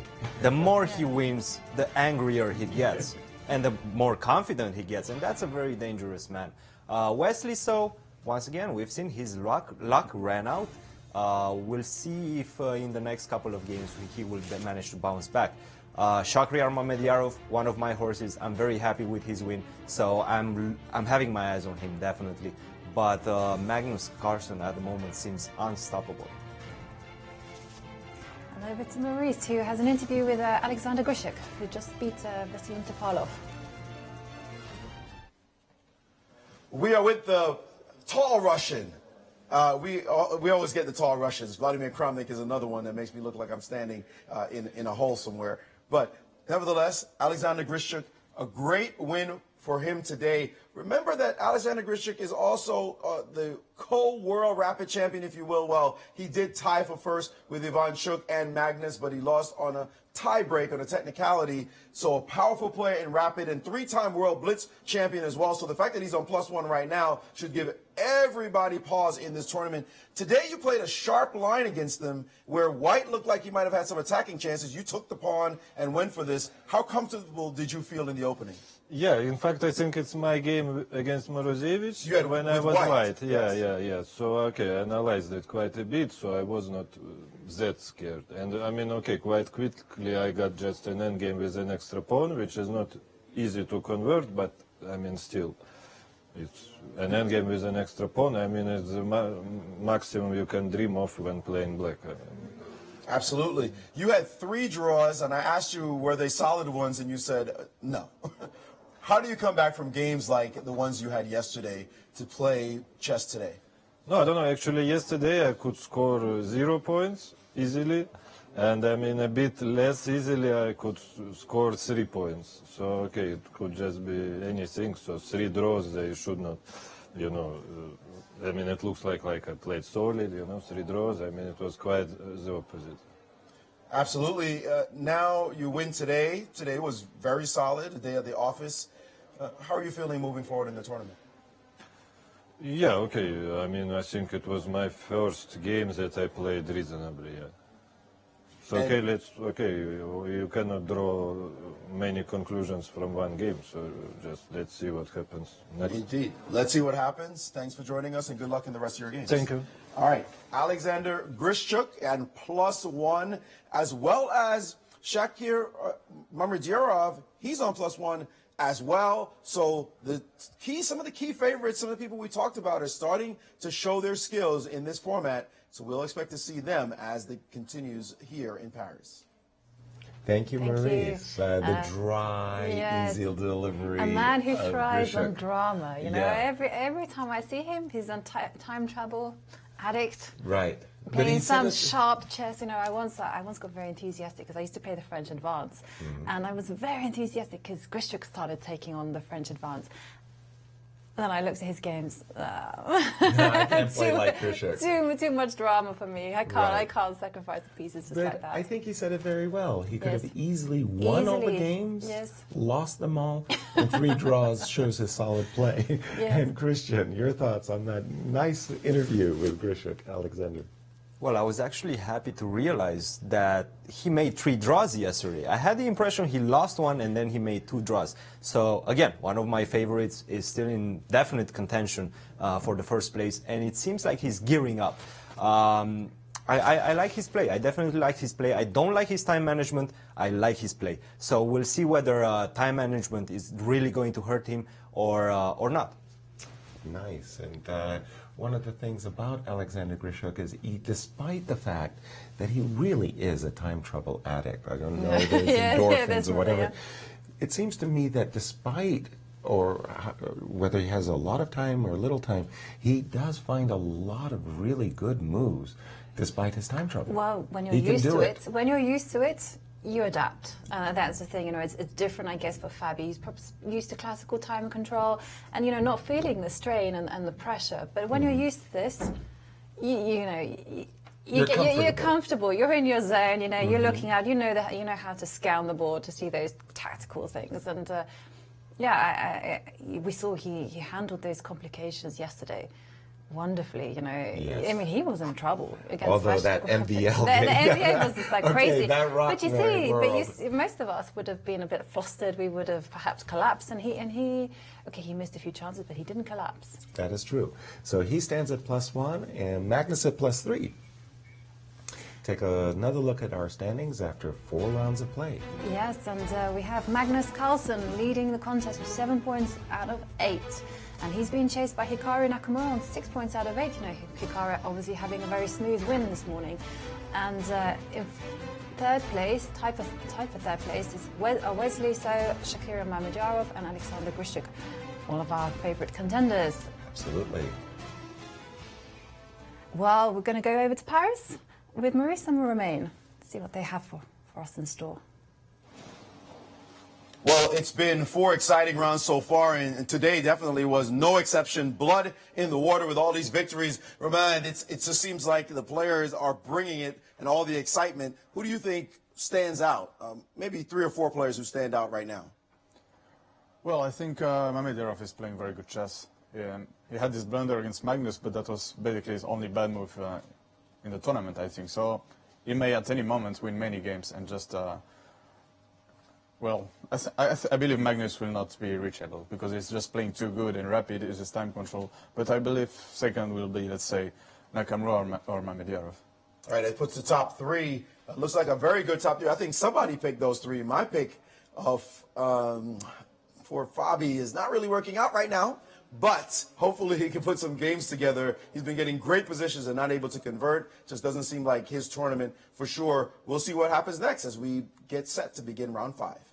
Thank you, gentlemen. And before we, Wesley did lose. Yes. But he's still at +1. He's still he's +1, up yes. there. He's He's still- lurking, and and maybe he can turn it around. I think he can turn it around. I think that for sure. It's just, I'm concerned about poor Fabi. Yes. Yes, he must be. Today was easily won. Easily. Easily. And a type He that you should just be. looked at it and you just thought, well, there's no way he can even think about drawing, doing anything other than winning. And of course, He could have a perfect score. We'll take our first break of day 2. Yes, and what and, is a very exciting Grand Chess Tour. yes, let's hope the action continues. You I'm know, sure they're it playing will. in a studio, and I'm sure they're influenced by the whole dramatic scenario. So yeah, so we'll see you guys after the break. Thank you.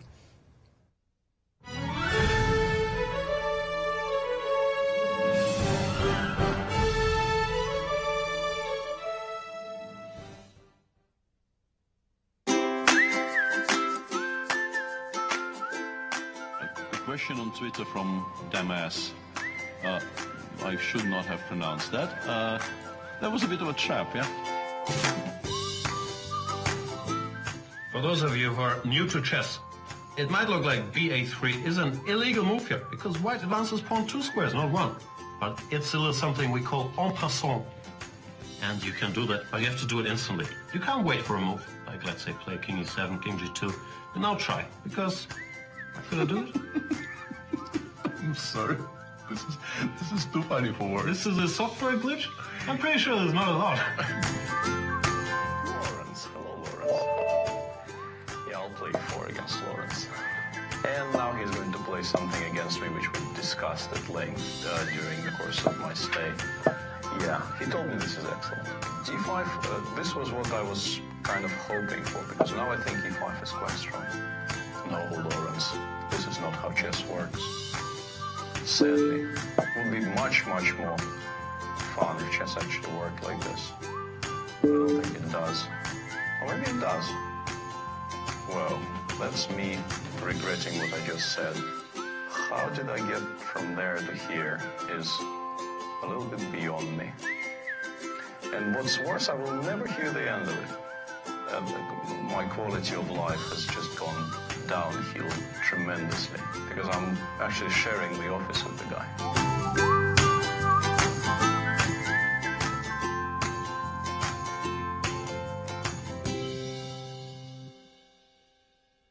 Be surprised, be intrigued, be delighted.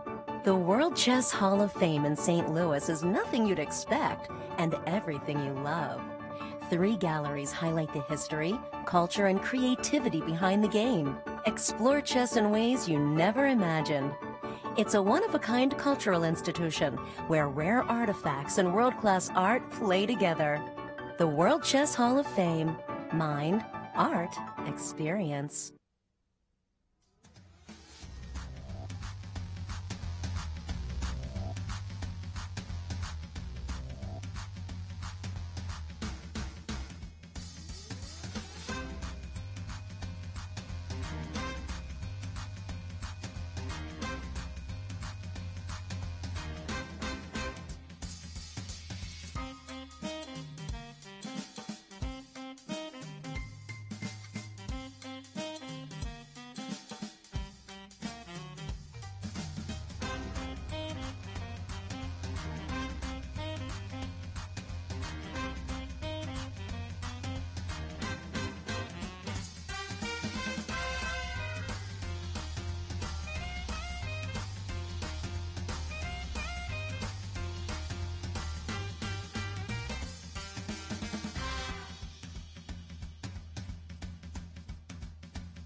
Welcome back. Well, if you expected a quiet first round today, you'd be wrong. Yeah, definitely.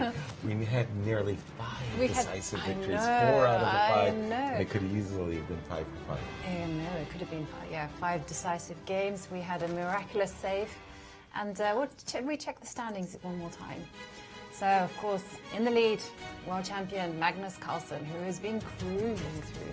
Yeah, he's looking really, really good. Yes. A huge win over Wesley So as the two leaders coming in today's round 4 faced off, and Magnus got the victory. Yes, and second place Hikaru Nakamura, who also won very smooth, a very instructive game against Etienne Bakro.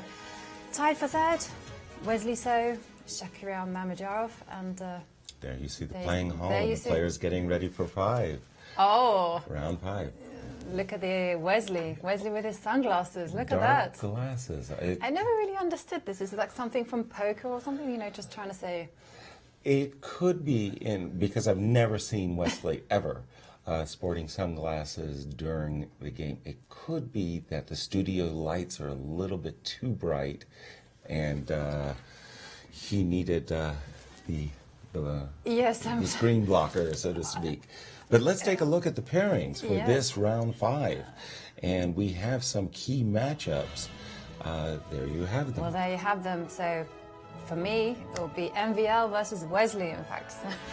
For me, it will be Grisha Nakamura, the two of the leaders. They're going up against... Two of my favorites against each other. Yeah, I need one of them to win. Exactly, exactly. And now then, Fabi...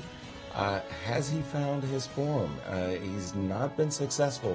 He's been playing great chess, but he'll be up against Shak Mamedyarov, who only had the 1 error so far out of the 4 games. I suspect that what Fabi needs is he needs to get himself into a lost position and swindle. Swindle his way out. Swindle his way out. And there we have the 2 players at the board as they're going through their last-minute preparations. Cristian, your thoughts as we're going into round 5? Guys, what an electric round, round 4 of the Grand Chess Tour. Magnus Carlsen is definitely asserting his domination among the top dogs. Him, Wesley So, Nakamura, they're all fighting for a top spot. Grishuk and Mamedyarov right behind them. But you see Wesley sporting sunglasses. What is that? I think maybe he cried during the games after the game. Maybe. One thing about Magnus Carlsen, whenever one of these top guys approaches him in ratings, he immediately beats them constantly to show them what their place is. So I feel he's asserting his domination over Wesley in the last couple of encounters between them. All right. Well, also, you had mentioned the key matchup, Magnus versus Vesselin. Vesselin, of course, former world champion, has had a little bit of a spiral, and the game of round 4 where he forgot his preparation, that crucial move 94, that's certainly going through his mind. It was his first loss in the event. And as we know, Vesselin is a very streaky player. Exactly. You know, when he wins, it seems he wins them all. Yes. But when he loses... He loses them all. It can be bad. It can be bad, yes. So, yeah, he'll definitely be up against it. In form Magnus with white against Vesselin. He's looking like a hot favorite as the round gets underway. Yes, I think Magnus is a clear favorite. So I think I would... And there we have a D4. And now for Vesselin, who's such a dynamic player, he can choose a lot of different defenses. Knight f6. He didn't go for any of the Slavs or some kind of solid. How about a Benoni? Oh. Yes, G7, G6 is first step towards a Benoni, but we'll see if he doesn't go for a King's Indian / Grunfeld. I would be fascinated to see how Magnus handles the King's Indian. You know, put him to the test, and not this heavy Grunfeld stuff, Grunfeld analysis. Let's have King's Indian. And Bishop G7. Okay, are we going to see a G3? Yes, come on. No, that's terrible. I think so. Neo Grunfelds with C7. No, they're boring. They're great. They're great with this Bishop on G2. You know, I'm a big fan of putting the Bishop on G2. Really? Okay. Yeah. On other games, I'm especially looking at the Fabiano Caruana Shak Mamidarov game, those players are blitzing away. They have an open Rui Lopez on the board, and they're moving fast. Yes. Cristian. Yes, actually, I've prepared this line for white from a different move order with queen e2 a little bit earlier. But yes, Fabiano is in this position trying to bring his rook to d1, exert some pressure on the d file, play c3, bishop e3, knight d2. He actually won a very, very nice instructive game maybe a couple of years ago. I don't remember exactly, against 2600 Grandmaster, very strong player. He won very, very smoothly. So he definitely knows this position. Mamediarov seems to me like he's playing in Fabiano's favor. So we'll see. Probably he prepared something. Well, the problem I always thought when the open with queen e2 was this move knight e4 to c5, going after the bishop, and that is precisely the move that exactly Mami played. He did play knight c5. What do you think about that move? In general, actually, the problem is you don't worry that much about losing this this bishop. You're going to play something like c3, and whenever he takes on b3, you're going to recapture on b3 with the pawn, and then you're going to push the pawn on b4 and paralyze black structure on the queen side. On dark squares, right? On the dark squares. After that, you're going to go rook d1, knight d2, actually knight to b3 because the pawn is on b4, bishop to e3, complete control over the dark squares, and in general, white is having a very, very comfortable game. Really? Okay. Well, you don't get 8 moves in a row, and I don't sit there and cheer you on. I mean, That's just just play on one go, guys. You know, like I get a couple moves too. Let me dream. Let white dream. Okay, and let's just keep our eyes on the game of Veselin, Topalov, and Magnus. And guess what? It has turned into a straight Grunfeld. Yeah. It's become very, very popular. Black has been playing c6 and d5. Tons of games with that. Veselin said, no, I want the most dynamic type of position I can, and transfer it into a Grunfeld line. I remember famously Anish Giri defeating Magnus Carlsen when Magnus was white in this particular variation, knight c6. D5 I think it was an E3. e2, e3. Yes, e3 and then Rook e8 was the game that Anish won, and a beautiful game, just smashed Magnus. Magnus said, no, I'm not going for that. I'm playing d5, knight a5, e4, and the players are quickly blitzing their way into Bishop, sharp theory. They know their prayer book. They've got it all worked out. And look at the webcam. There we see a very different photo, different... Are you allowed to wear sunglasses at the board? Yes. Are you yes, sure? Yes. It's not distracting for the opponent? Like, couldn't MVL go, hey... Well, I remember famously Pal Benko playing against Bobby Fischer with a reflective sunglasses, so that Bobby would be looking at his opponent and seeing himself in the mirrored glasses. But also a couple of years ago in the U.S. Championships, Hikaru came in sporting some sunglasses. I don't mind whatever the players choose, but I'm thinking that since this is so unique situation for Wesley, it has something to do with the studio lights, that they're bright.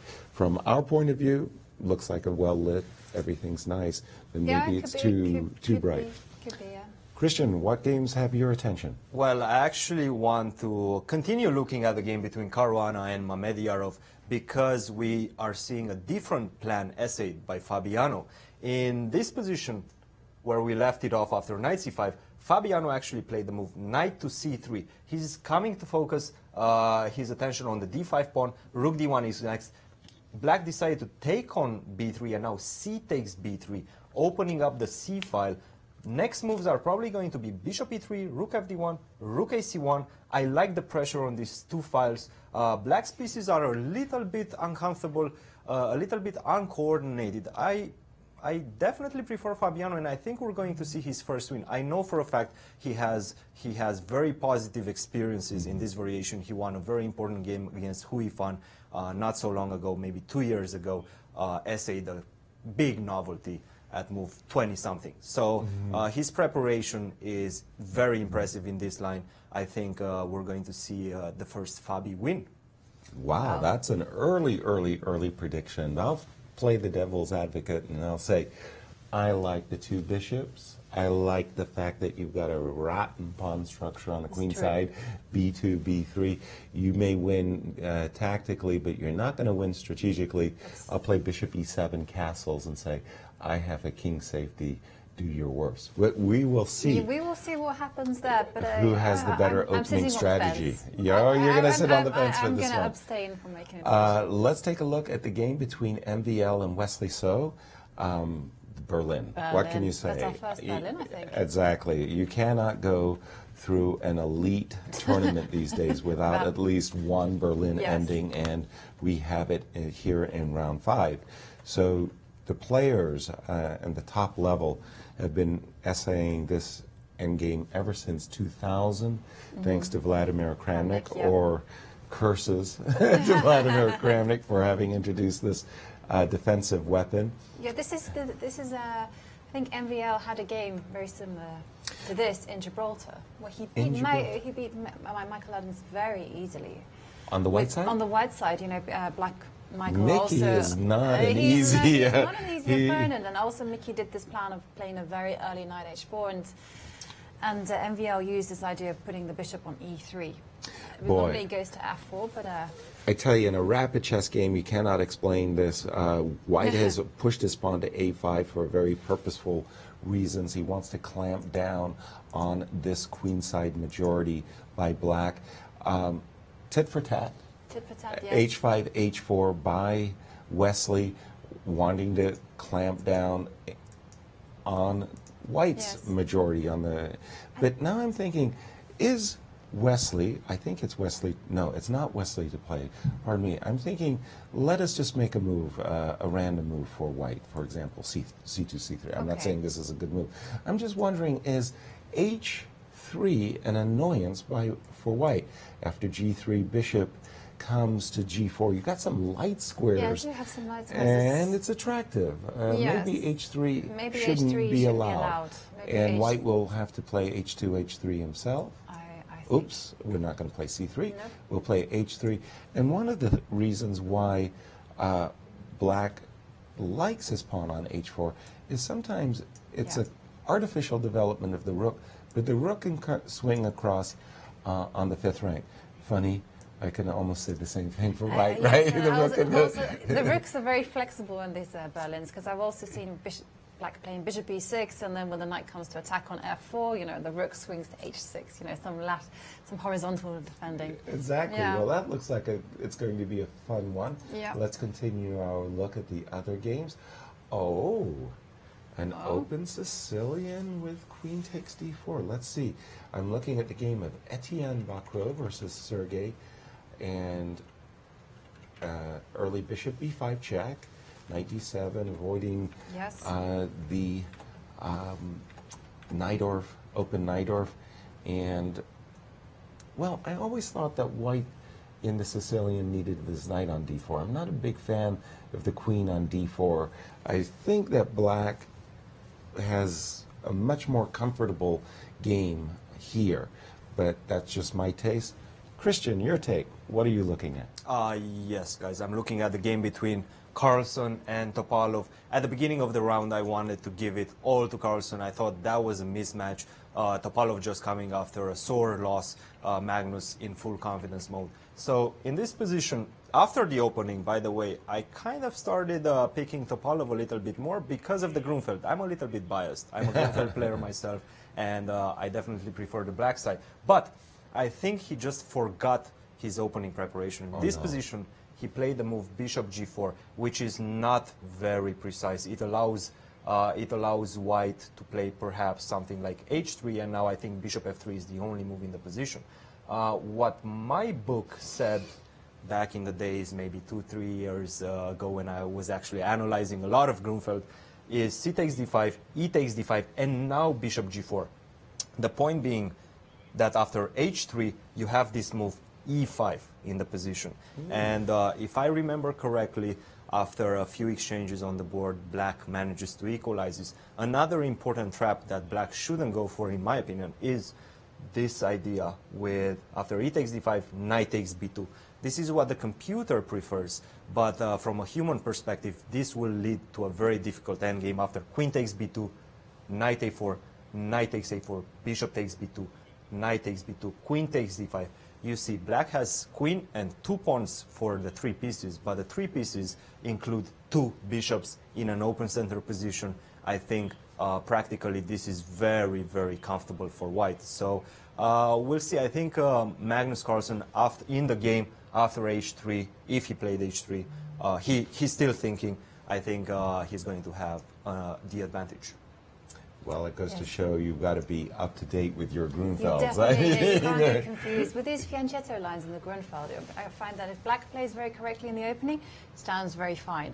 But one mistake, and white is positionally superior. Yeah, it swings that quickly. It does swing, yes. Well, those positions with the queen versus 3 pieces are really a lot of fun, and I remember trying to do a studies of the game, of practical games, where the queen dominates the 3 pieces, and vice versa, the 3 pieces dominate the queen. And at the highest levels, it's not calculation, it's intuition, it's just feel, judgment, experience, whatever you want to call it. Well, I've had I've had a few some experiences of playing a queen versus 3 pieces, and I found when I came to taking that judgment, it wasn't just a number game saying 9 points, 9 points. I was looking at how I could coordinate my 3 pieces, how they could work together. Because if one is offside, that's it. The queen is going to dominate. Assuming that the pawn structure and everything is similar.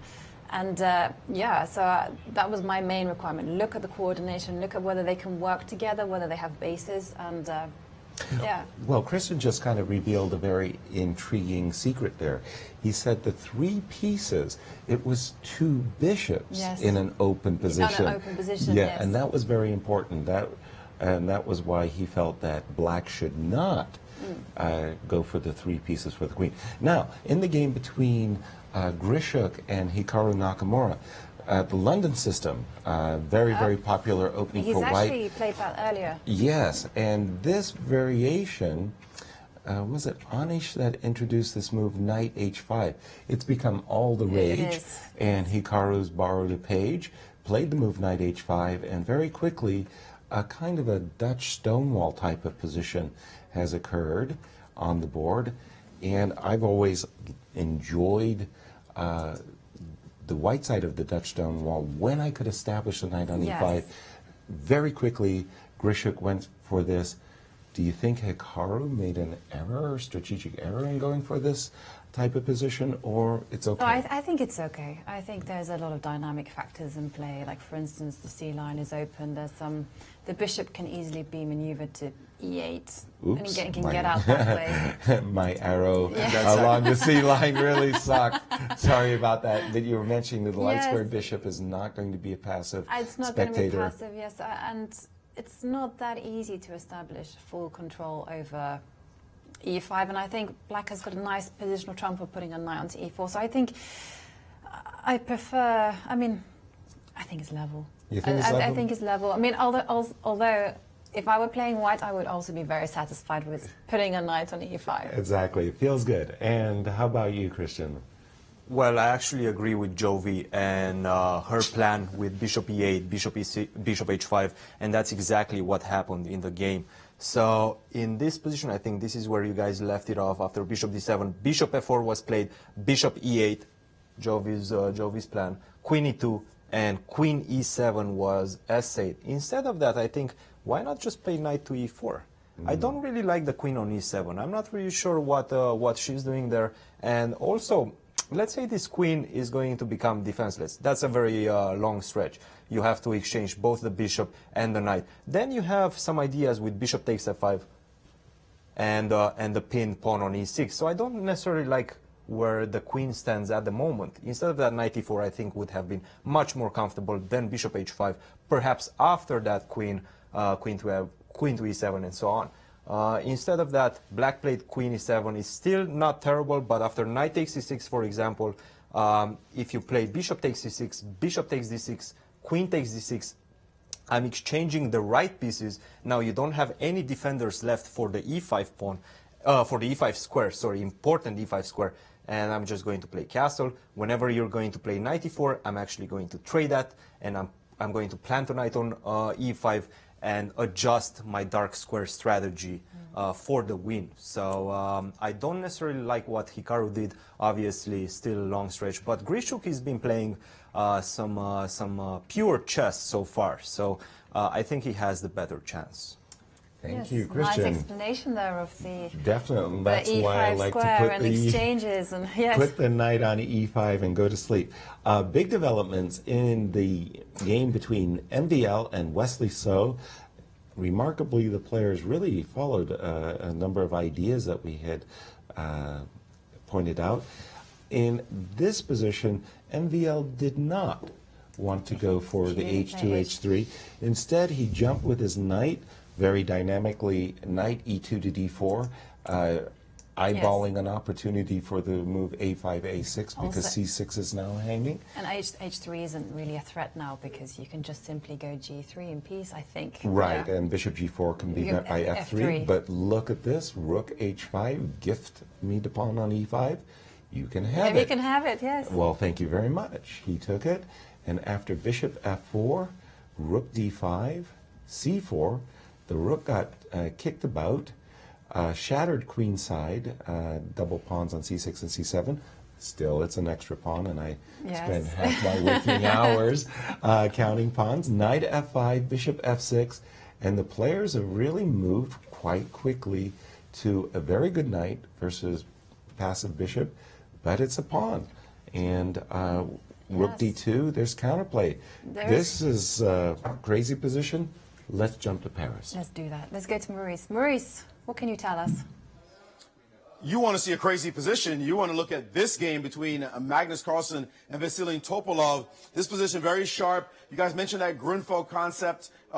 That is the three pieces for the queen. I also made a study of this as well. And what I found is you have to also check out something that you kind of casually said, Jovanka, something about the pawn structure. The pawn structure, and especially the presence of a passed pawn for the queen. If the queen gets a hold of anything at all, then the pieces can be in a lot of trouble. Of course, the pieces want to be coordinated, but the queen is just a master at attacking weaknesses. So the pieces have to be sure that there's no presence of weaknesses or passed pawns for the queen. Now, this position here, Topalov has just taken on d5. Actually, let's go back one move to here. He took on d5, e takes d5. So when you see this happen, he played c takes d5, e takes d5, you would think he's going to put his rook on the c8 square. The engines give that as a great move here. They also give knight d6 as a blockading move. But the point is, after rook to c8, this knight is threatening because the bishop is on it, the rook is on this knight on this square. Instead, he played this move, rook to e8. This move looks bizarre because the pawn is not really attacked. Maybe he's anticipating pressure along the line, you would think. So Magnus said, okay, no problem. I'm just going to play rook to c1 and start maybe getting a chance to tickle this knight, get this the rook off the diagonal of this bishop. And now suddenly the move e5. And now the real reason why this move was played, rook e8, comes to fore. The point being that this bishop is trapped along at least the gaze of this knight on c4. If you bring it back, it might be chopped off by this knight and replaced by a new knight. But Magnus had no problem with this move, so he took en passant. Thanks for that rule. Now, rook takes, and queen to c2. And you may say, well, black freed his game. But hold on a minute. Look at these bishops. Fantastic pieces, but in particular, the bishop on f3 that was traded off when he played the move h3. Black no longer has his piece, white has his piece, and white is making the most out of his imbalance. You always want to make the most out of what you have and your opponent doesn't have, and this bishop suddenly is just amazing along this long diagonal. The pressure on this square is really huge. As a matter of fact, a move like queen to e7 is simply no good because of defending the pawn because of knight d5, and suddenly white's pieces are just attacking like crazy. You can't trade this because a bishop shows up on d5. So this is huge right now for white. Not one to just sit back and lose the game.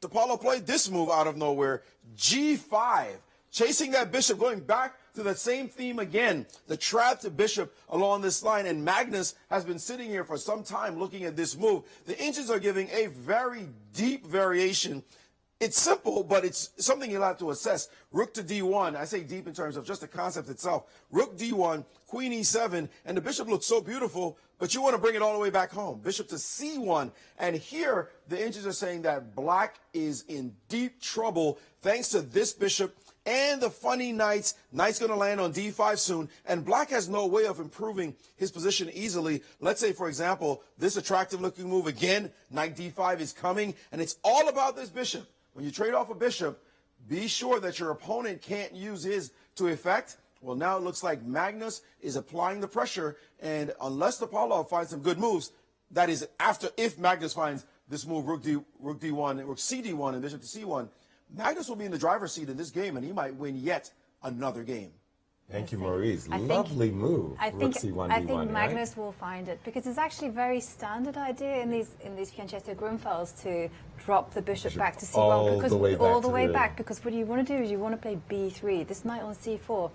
Like Maurice spoke earlier about how you think about the board in two halves, and that your half horizontal wise and their half, and the same goes here. That knight is on your side of the board. You want to kick it back. Get rid of that knight. Bishop rook d1, bishop c1, Bishop very C1. nice.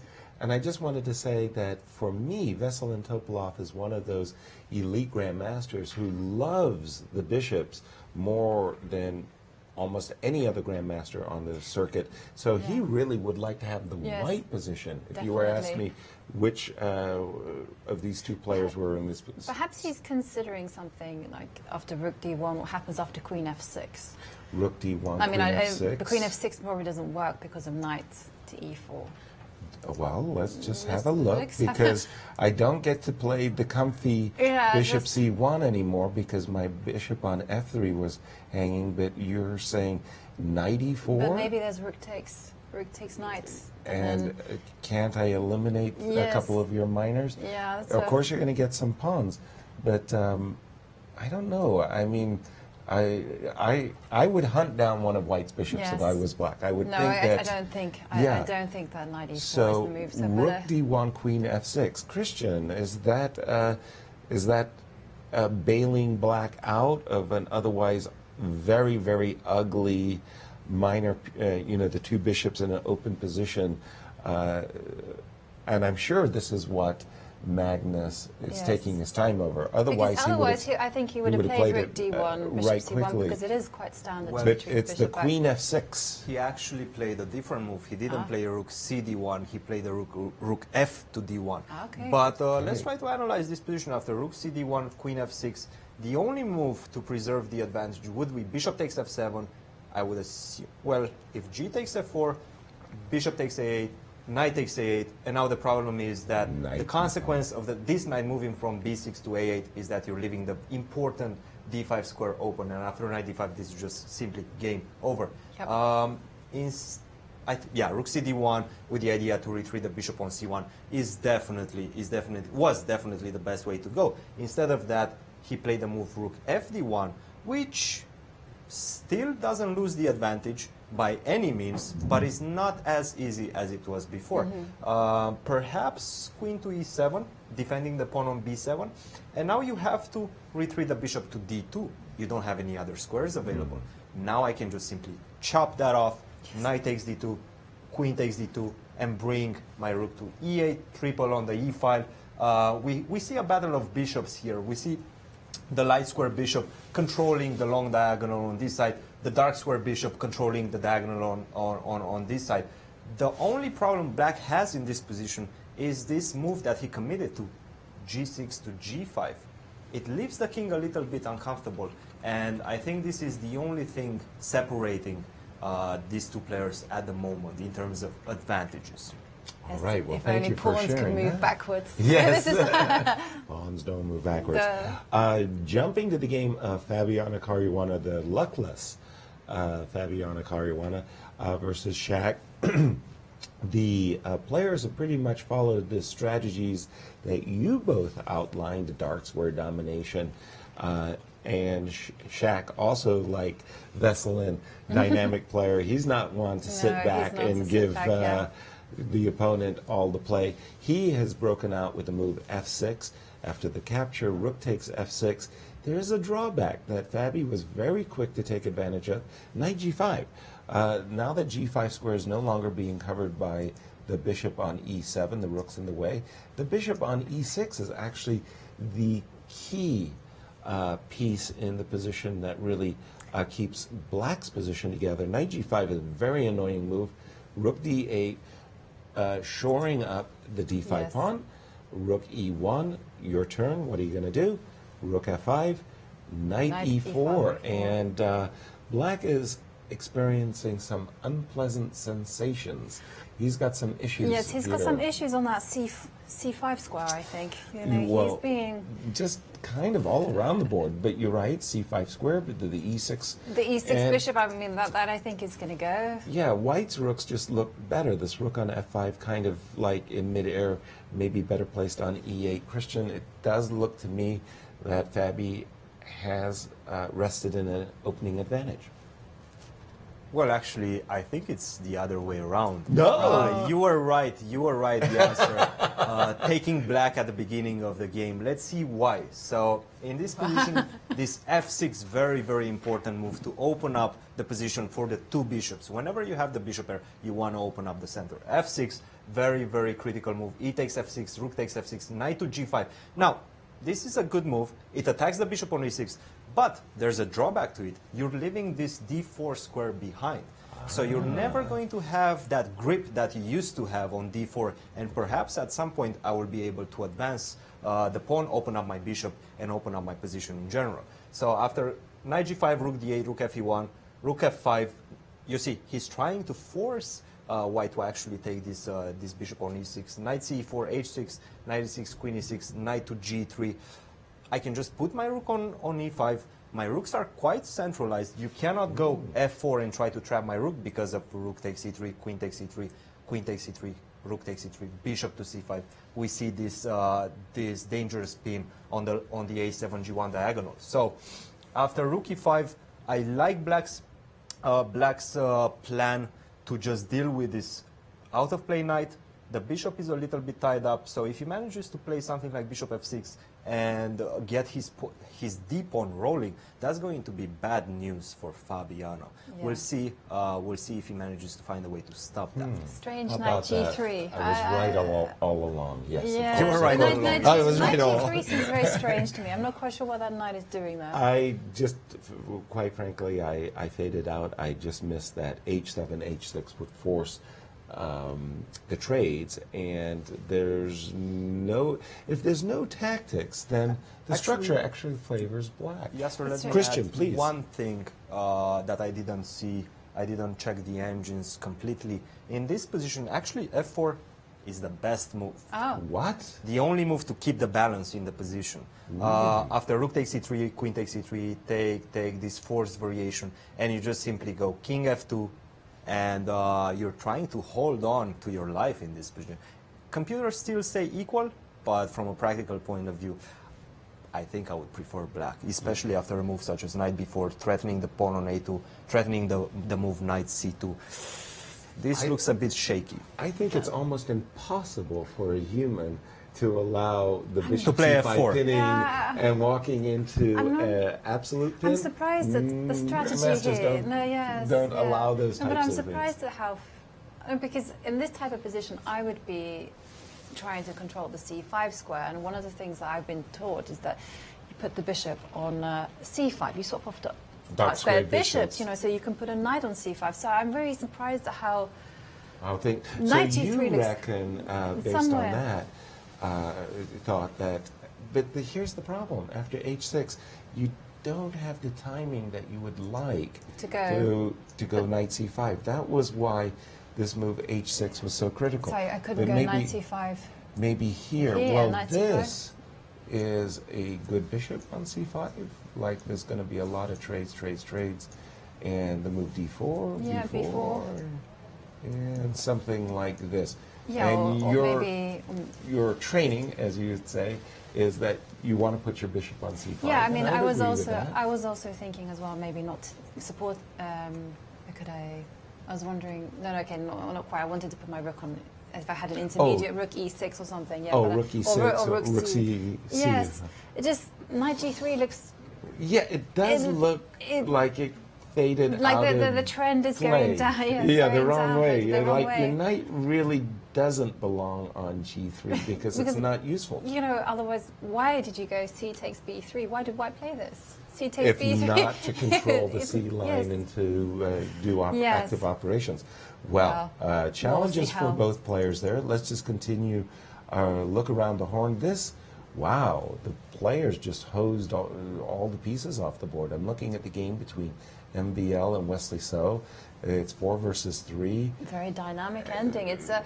But black is very Black safe. is 5. But MBL has not shown his, good colors. No, he hasn't. No. In this Berlin ending. Is it any surprise if that game would end in a draw? Lots of play in the game between Etienne Bacrot, Sergei Karyakin. You have a board full of pieces. Yes. And nice. Sergei needs to start recovering some points. You know, he was very lucky against Fabiano this morning, and if not Etienne, and who? Yeah. Where are you going to get your points? And okay, again, a board full of pieces. I think Sergei's going to be pleased with the outcome of the opening. Let's jump to the game of Alexander Grishuk versus Hikaru Nakamura, and the position I'm looking at is Grishuk for choice, thanks to his powerful knight on e5. Cristian, you had that game up on your board. Absolutely, absolutely, Yasser. And we were discussing this critical moment when Hikaru played the move queen to e7, and I was offering the idea of just exchanging all the pieces, controlling the e5 square, and then planting a knight there and see what happens next. And that's exactly what Grishuk did. Knight takes e6, b takes e6, bishop takes d6, queen takes d6, queen to e5. I definitely prefer an endgame because then I can just take on e5, put my pawn on f3, controlling the e4 and g4 squares, and that's just going to be a play for 2 results for white. Instead of that, obviously Nakamura refuted the queen exchange, queen f4, queen b7, rook b1, bishop h5, knight e5, I'm planting my knight on e5, queen c7, castle c5, rook fe1, c4, bishop f1, rook fc8. We've reached this position, and right now white has to take a decision, and I think the best one is to try to open up the queen side with the move b3. Oh. A very unexpected move in my opinion, and I actually think that was played on the board. Let's refresh that. Yes, b3 was played, c takes, rook takes b3, rook a to b8, and guess what? White is in the driver's seat after a move c4. Mm-hmm. This knight gives you full control over the position. This bishop right now is a little bit out of play. You would like it to be on e8 to be able to go to c6, but right now it's doing nothing on h5. This bishop on f1 is ready to jump to c4 and attack the weakness in black's position, the pawn on e6. If you don't take on c4, then I'm going to play c5, and this is going to be a protected pass pawn. That's going to be bad news in any endgame. Back to you guys. Beautiful strategic, beautiful strategic play by B3 is not that B3 obvious. and C4. Yes, Now, B3 and C4, yeah. Very, very nice. And let's go to Maurice in Paris. Well, I mentioned earlier at the start of the day that Magnus seemed to be the only one in the tournament who was playing chess and not rapid chess. Other players had hiccups, but Magnus just seemed very, very smooth. Now you're starting to see that somebody else in the tournament, Mamedjerov, despite his one blunder, he started to play what we would say chess. Every game you look at now, it just seems like it's a regular game for him instead of having to move very, very quickly and make big mistakes. He just seems like he has high-quality games going on. But now also you're seeing all the players do it. Lots of boards where it's about strategic chess, as though it took them 4 rounds to really figure out this time control. They were all playing in Norway just now, at least most of them were playing in Norway, and they were playing a much slower time control. Now they're starting to play into this new time control. So it seems like it's taken them half of the tournament to start getting into playing regular high-quality rapid and really it being just about chess. Now, take a look at this position. Magnus is just a star, and when he plays moves, it doesn't matter if it's classic, it's rapid, it's blitz. He just has a sense of how to harmonize his pieces and how to put his finger on exactly what's wrong with a chess position and how to handle it. This position was all about an exchange that happened many moons ago in this position. By now, this one, H3, the capture on F3. Because once this exchange happened, the game was all about this light square bishop. Whether you knew it or not, it's whether or not one of these knights can properly fight this bishop in the long run. So Topalov had to be very careful, and then he played this maneuver. We saw it before he played this E5, and this capture allowed this bishop to now breathe and exert consistent pressure on the position. So it's all about this light squares bishop. You can look at a lot of things in a position, but remember, this is a feature that's going to endure. Rook takes E6, Queen C2, now G5. A big move. It looks tactical, it looks sharp, but it weakens the light squares. And so this bishop is still thinking, I might have a nice little future ahead with this kind of move. Magnus did not play Rook C D1. Instead, he played this move, which was not maybe the best move, but after Queen E7, Bishop to D2, he highlighted something about this position. He said, I actually don't care about the two bishops, which a lot of people would say, but you keep the two bishops, why not keep them? Would have been a good idea. But what he's saying is this guy is unopposed. Now, of course, this bishop is unopposed as well, but now the situation is going to change dramatically in that this one is going to be about, just make a couple of moves to this point. This position is going to be about this bishop along this diagonal. Now, I should have pointed out, actually, just one move ago after bishop to D2, he could have, instead of playing rook D8, he could have played knight takes D2. And this position here after queen takes, this bishop is along this diagonal, this bishop is along this one. But the light squares, again, the weaknesses here, you'd like to take this pawn up and put it back on the G6 square. You're not going to ever get to be able to do that. So this is what Topalov did not want to see. The weaknesses around his king that he had to get in order to get back the two bishop from white. Now, let's go forward. Takes, takes, takes. And this is what I really like, just his last couple of moves. Now watch this sequence. Queen G4. Queen landing on a light square, exploiting the pawn on G5, H6, weakening yet another light square, opening up that diagonal as well. Didn't need an invitation. Here comes the rook to the C8 square, and now suddenly Magnus is for choice here with the rook coming down on a light square. Just look at those light squares. This bishop cannot play on the light squares. This one is accentuating the fact that he is strong on the light squares. Now, the next couple of moves, bishop to F8 was played, and then Magnus made what just was a magnificent move. Let me just update the game to this point right here.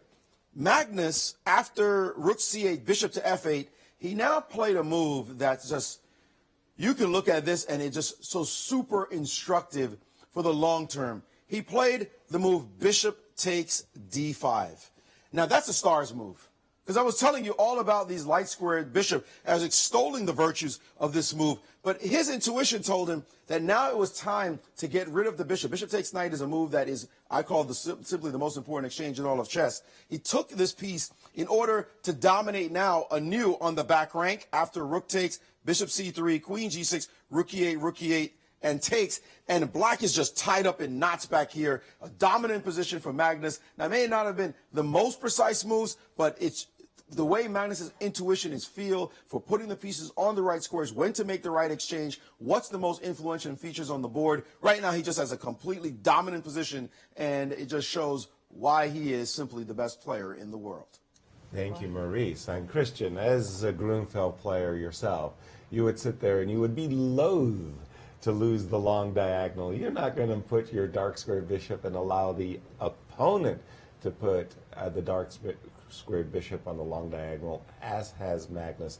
Magnus has a powerful advantage now. Powerful advantage, but I want to grab your attention to this game between back row Etienne and Karyakin Sergey. In this position, this is a regular hedgehog structure. The knights have transferred on the queen side to exert pressure on the pawns on the white structure. After bishop f6, knight had to be going to d4 because there's a hidden threat in the position.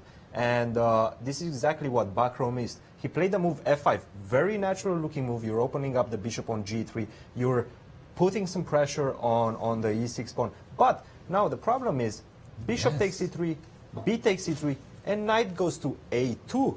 This knight doesn't look like a knight. It looks like a fearless white tiger. and in this position, after knight e2, I think, yes, back row is still thinking, but he doesn't really have a defense, because after something like rook e3, I'm simply going to take on e4. Oops, yes. Rook takes e4, bishop takes e4, and this is simply just winning position. The knight goes to c3. Very, very powerful knight, despite the fact that it's all the way to a2. Huge blunder by Etienne, and it seems like he's heading for another loss. Yes, his position looked like it collapsed with that knight on losing that knight on c3. I remember games of both David Bronstein and Boris Spassky where they had formation of knight on b4, knight on c5, bishop on f6, and unless white was playing g4, g5 and mating them, then white's queenside got washed away. Yes. And unfortunately for Etienne, his pawn on e4 is actually getting I mean, black even captured. sacrifices his rook sometimes, you know, To because get rook rook takes takes c3 c3, just yes. to get this kind of stuff, and now he's got it For- bishop takes knight, yes. for nothing. So Yeah, that's, definitely a very poor game by Etienne. Sergei playing good chess. And you've been, Alexander Grishuk has been channeling you because he's played all the moves you suggested. Yes. But first, let's go to Paris. Check out.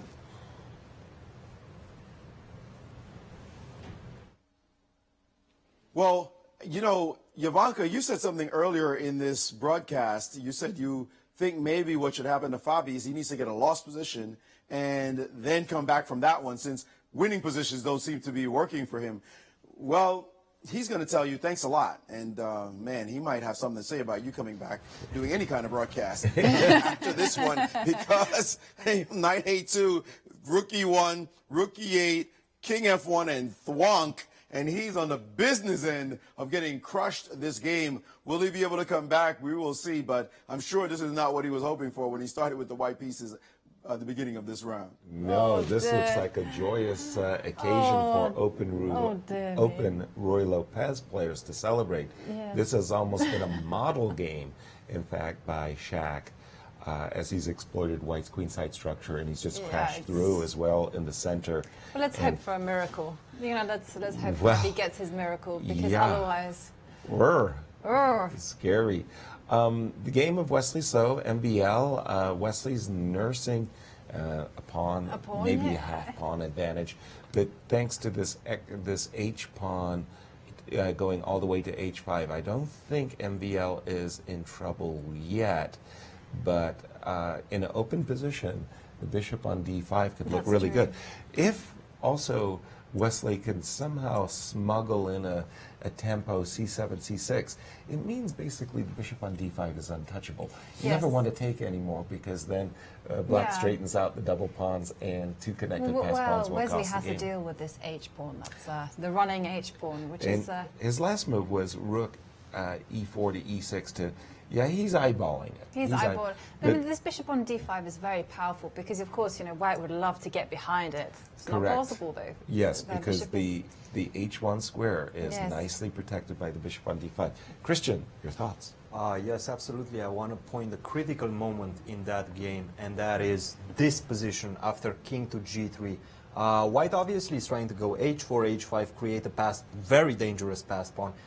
Black played bishop d5, which looks normal, natural. You're placing your bishop in the middle of the board, supporting it with c6 afterwards. But the problem after h4, you're allowing white to create this pass pawn. Instead, black should have played this very nice prophylactic move, g5. Now, after h4, you're still going to, you still have plenty of moves left before you create a pass pawn. And this would have been just a very difficult defense for white after a move such as bishop to f3, king g3, bishop to e2. You see this maneuver with the bishop to place it on this diagonal and support the move c4. If I manage to play c4, king c5, bishop d3, rook b2, then that's just going to be game over. And the problem is, once again, you don't have this this threat of a pass pawn on the h file, a faraway pass pawn. In this position in the game, bishop d5, h4, rook e4, h5, g takes a5, rook e6. I'm not sure who I prefer in this position. Obviously, a pawn is a pawn. Right. But this rook on e6 is a little bit passive. My king is very close to my pawn. So if I manage to put it on a dark square, let's say on g5, and then start rolling the pawn on the h file, this is game over. By the way, we have another result. Caruana's game is over. He lost. Very, very tragic situation for Fabi. Unexpected. I'm actually quite surprised because I predicted he would win a smooth game at the beginning of the round, but I was terribly wrong. Yes, you were. That was not your best prediction. Let's see where it all went wrong. We were back here in these parts when the computer made an extraordinary suggestion of f4, trying to provoke rook takes e3, trade, and hold the ending. Anti-human. I don't think any human would voluntarily pin themselves. Exactly. But after queen d3, bishop c5 showed up. That bishop on e3 is awkwardly placed. Rook c1, bishop b6, and something just went wrong right here. After knight b4, d4, it's clearly black in the driver's. What's the knight doing on g3? Exactly. It's not any better on e2, and there went the a2 pawn. And by the way, it wasn't just a pawn, as we see now. It was a b pawn. B pawn as well. Having said a, you should say b. Yeah. And there went two pawns, and Shaq had no problem finishing the game, and that was it. Yasser, I'm spotting a pattern. We see the knight going to a2 and finishing the game, the black knight going to a2 and finishing the game, and it seems like this is happening in the game between back row and Sergey. The knight went to a2, f takes e6, knight takes c3 was played, which is a very accurate move, and this position is just lights out. If you take here, I'm going to take with the queen.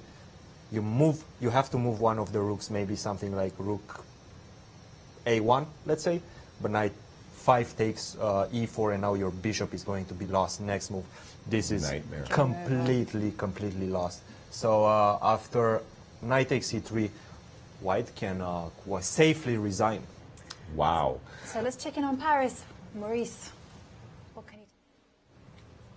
Well, Mamedyarov is just showing that not for one move, just one move, he'd be tied for first place. Incredibly dominating chess on his part. He is looking like the world beater that made it to 2800 this year. I believe he's the newest member of the 2800 club, just playing absolutely impressive chess. We're going to get him down here once again as soon as we can to be interviewed. But this one Magnus Carlsen, he feels the chase from Mamedyarov, but he just has to keep playing his amazing chess. Now, we looked at this position a bit more closely, and it turns out that maybe bishop d5 was a little too soon here, that he should have played rook to e8 immediately and retained his bishop. Nevertheless, it was a logical line he thought he was playing, and here, black could actually put the queen on d6 instead of where he put it, which was on g6, and that was a big difference in the game guarding this bishop.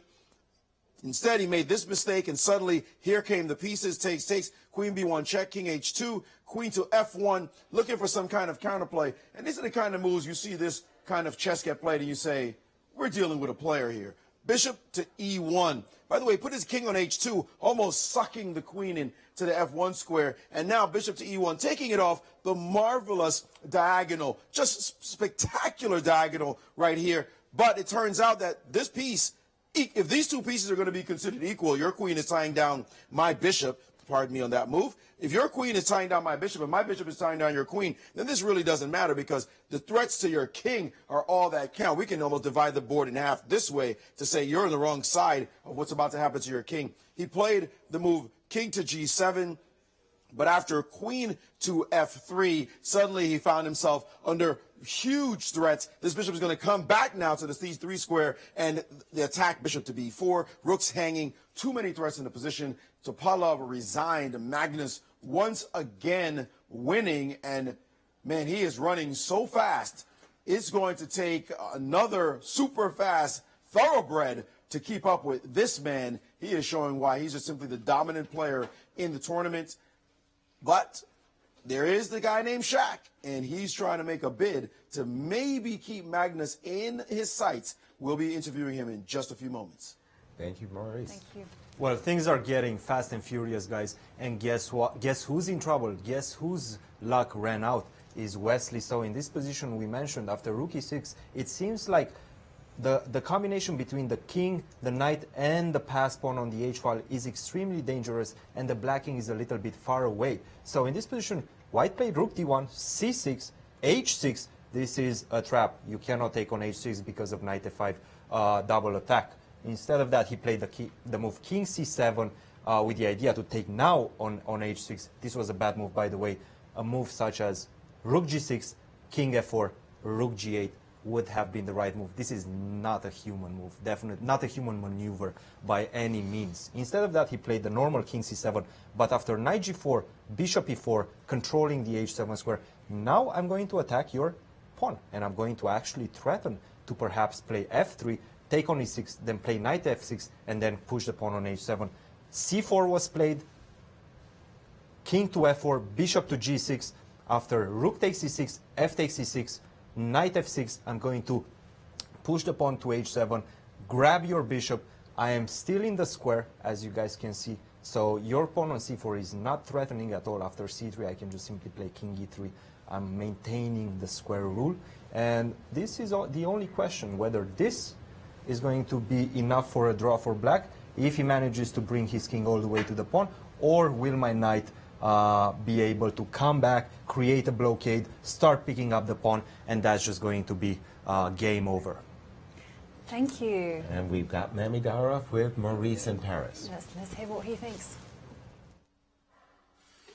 And with us is Shakhtar Mamedyarov, who has won yet again 3 in a row. But for one move against Magnus Carlsen, he could be in a tie for first place right now. As it stands, he is giving chase. The best player so far, it seems, as Nakamura is in trouble against Grischuk, giving chase to Magnus Carlsen. Today's game, you played a nice open Ruy Lopez. It looks like you got an equal position. And this was a pretty complicated position to have to look at. And you said that here you saw this move, knight ce4, maybe wasn't the best one.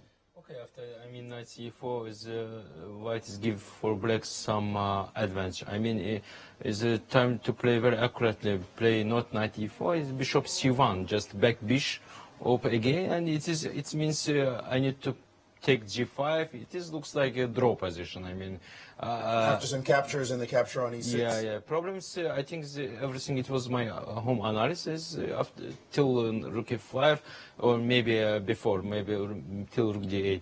But it was black is absolutely okay position. But white want to play some aggressive move, and after knight e4, I think black is got some very, comfortable position, just like it.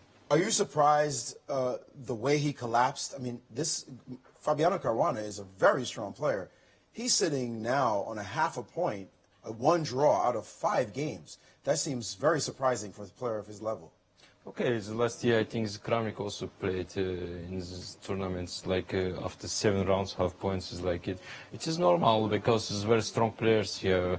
Every game you play against strong, you can lose game and again play very strong player, more strong player. Okay, this is normal. I think it's half points, of course, and also Fabiano is not rapid or blitz player. He's a more classical player. And for that, it is sometimes it's happened. I think it's normal. Do you feel pressure? Right now you're winning. You've just won a lot of games after losing to Magnus. Did you feel like losing to Magnus, this pressure on you to maybe keep winning because you know he's going to be adding points as he goes along? No, problems is I don't lose. It was not so bad game for me. It was just one bad move. For that, it was my mood. It was okay. I think why only one move? Okay, I must continue tournament. It's okay. It's normal. It's happened. You can win 3 games and you can lose last 5 games, 4 games. It's normal. Like Fabiano plays. Also Magnus play first draw and won next 4. It's normal. This is chess is very important. A good mood every time. Indeed. Well, you look like in a good mood now after winning 3 in a row. So we will wish you good luck in the rest of your games. Thank you very much. Shakhtar Mamedyarov showing that he is indeed a 2,800 player and giving chase to the leader, tournament leader right now, Magnus Carlsen. Thank you, Maurice. And I've Very always cool said character. chess is a game of confidence. I Definitely. mean, and he is exuding confidence. And But as you saw, it Yeah. was all his prep. He had that against MVL as well, all prep. and there And you here, go. very well. I am astounded. I think Alexander Grishuk is playing a masterpiece, He just is. masterclass against Hikaru Nakamura. Huge game for the tournament leaders, and Sasha is just looking really good. Christian, you've got the game of MVL Wesley on your board, but what do you got for us? Yes, I want to spot a critical moment in this position. White played the move king to e3. King to e3, losing absolutely all of his advantage. Instead of that, after king d6, he should have just keep pushing. Bishop takes h7, knight takes h7. Your king doesn't have to be closer to this pawn. It's still in the square, and you're actually shouldering the black king from approaching the center. Instead of that, king e3. Inexplicable mistake by Vash here. This is not a natural move. The most natural move is h7, bishop takes h7, knight takes h7, and so on, winning position. Instead of that, he played king e3 and allowed black to go with the king on e5, h7, but now it's too late. Your knight gets trapped on h7, and this is just game over, equal. My king gets to the last pawn, grabs it, and we have king and knight versus king draw. We have We world have- champion Magnus Carlsen in the with studio with Maurice. Well, as mentioned by Mamedyarov, Magnus drew his first game, and he's won 4 in a row. And just looking to all rights like the favorite in this tournament, Magnus, this game was very rich, very complicated, interesting ideas. And he played this move G5 was a critical moment in the game. What were your thoughts right at this spot? Well, I thought this was not going to be easy at that point because I figured he had to play G5, and I wasn't at all sure what was going on there. But I was very happy when he played Queen E7 on the next move, because then he allowed me to consolidate with a better position. You mentioned that Queen of 6 was really the trickiest move. Yeah. What did you have planned against No, this? I absolutely have to take on B7, and then you go. Right, because there's a capture here. There's and a then, capture here, and take on G3, and now it's wild. yeah, and I figured I'd probably go back, and then I thought I wasn't losing, but I was not sure at all. Let me ask you a question, just because I'm curious about it. In this position, after G5, you could have used this rook to D1. Did you consider this to bring the bishop back? Considered it. So if it goes Queen E7, of course, then I go Bishop C1. But then anyway, Queen of 6. Anyway, Queen of 6, and yeah, maybe this was better. I don't know. Well, yeah, okay. Yeah. So this line was the tricky line. The Queen Yeah, of 6 maybe bothered you here in the Bishop pin. E7. Yeah, maybe. Okay, all right. Well, then you got into what looked like a smoothish game somewhere around here. You took on D5, Yeah. a big decision on your part to par with your bishop. Yeah, I mean, I wasn't so sure about that. Like, I figured I had quite a substantial advantage, but it's often hard to see, how to make a substantial advantage into winning one. And so eventually I decided on Bishop D5 just to make my game really easy. I mean, I know my next move, Bishop C3, and I mean, there are no tactical opportunities for him. It's just a matter of whether he can defend or not. Indeed, you've won 4 in a row. How are you feeling right now? I mean, obviously you're in first place. Do you feel like the game is just clicking? It's no worries about the clock or anything else. You're just playing chess. Yeah, I'm feeling that it's going well. I'm calculating quite well. I mean, I'm missing some things, but who doesn't in rapid, and in general it's flowing nicely. Final question. There are players chasing you, particularly Mamedyarov, who you don't have to worry about anymore. Do you feel the pressure of someone who's winning like he is when he's just picked up 3 games in a row that it's turning into a race between you two, or you just think, I got to play chess? Well, I'm thinking then it was really nice that I beat him. But I think depending on how that game goes, yeah, now Hikaru is better. So he's also, I mean, there are going to be people competing for first, but I'm not really thinking about that. I mean, I'm just happy that my game is flowing, and I won my last 4 games. You cannot do better than that. You could have won your last 5. Yeah, sure. But, all right, well, thank you so much for joining us, and good luck in the rest of your games. Thank you. I got a feeling he doesn't need luck, actually, in the rest of his games. Magnus Carlsen sitting atop the tournament after 5 rounds. Thank you, Thank gentlemen. you. Regal form Yes, by Magnus. Very impressive. I was extolling what I thought Alexander Grishuk had been doing. I thought he had the game with Hikaru It did under look like it was all wrapped up. And the slippery eel, Hikaru Nakamura, has come close to equalizing, but now drama, but look at the clock. I've got 7 This is seconds. the countdown. This is the 12 seconds. So 12 seconds. As we saw because earlier, of the delay. he liked to stay around 11 seconds. 11 seconds, just to feel comfortable. He's in his zone. So we'll keep an eye on this game. as this is so crucial for our leaders board. And I see Bishop takes D5. Looks like an attempt to get into a rook and bishop versus rook drawn. Best move in the position. Endgame. And I think there goes Hikaru with an extra piece suddenly, and Grishuk just trying to hold on and get all of Black's pawns off the board. Rook 8, rook F2. King takes King G5. takes G5. And so we do have our well-known and well-feared rook and bishop versus rook. Yes. And with this move, rook takes H2, white has a single pawn, but it's not the pawn itself. Without the pawn, the game is a theoretical draw. But not an easy draw. Not an easy not one. An easy draw, We've seen it won on numerous occasions by the player with the superior side, with the extra piece.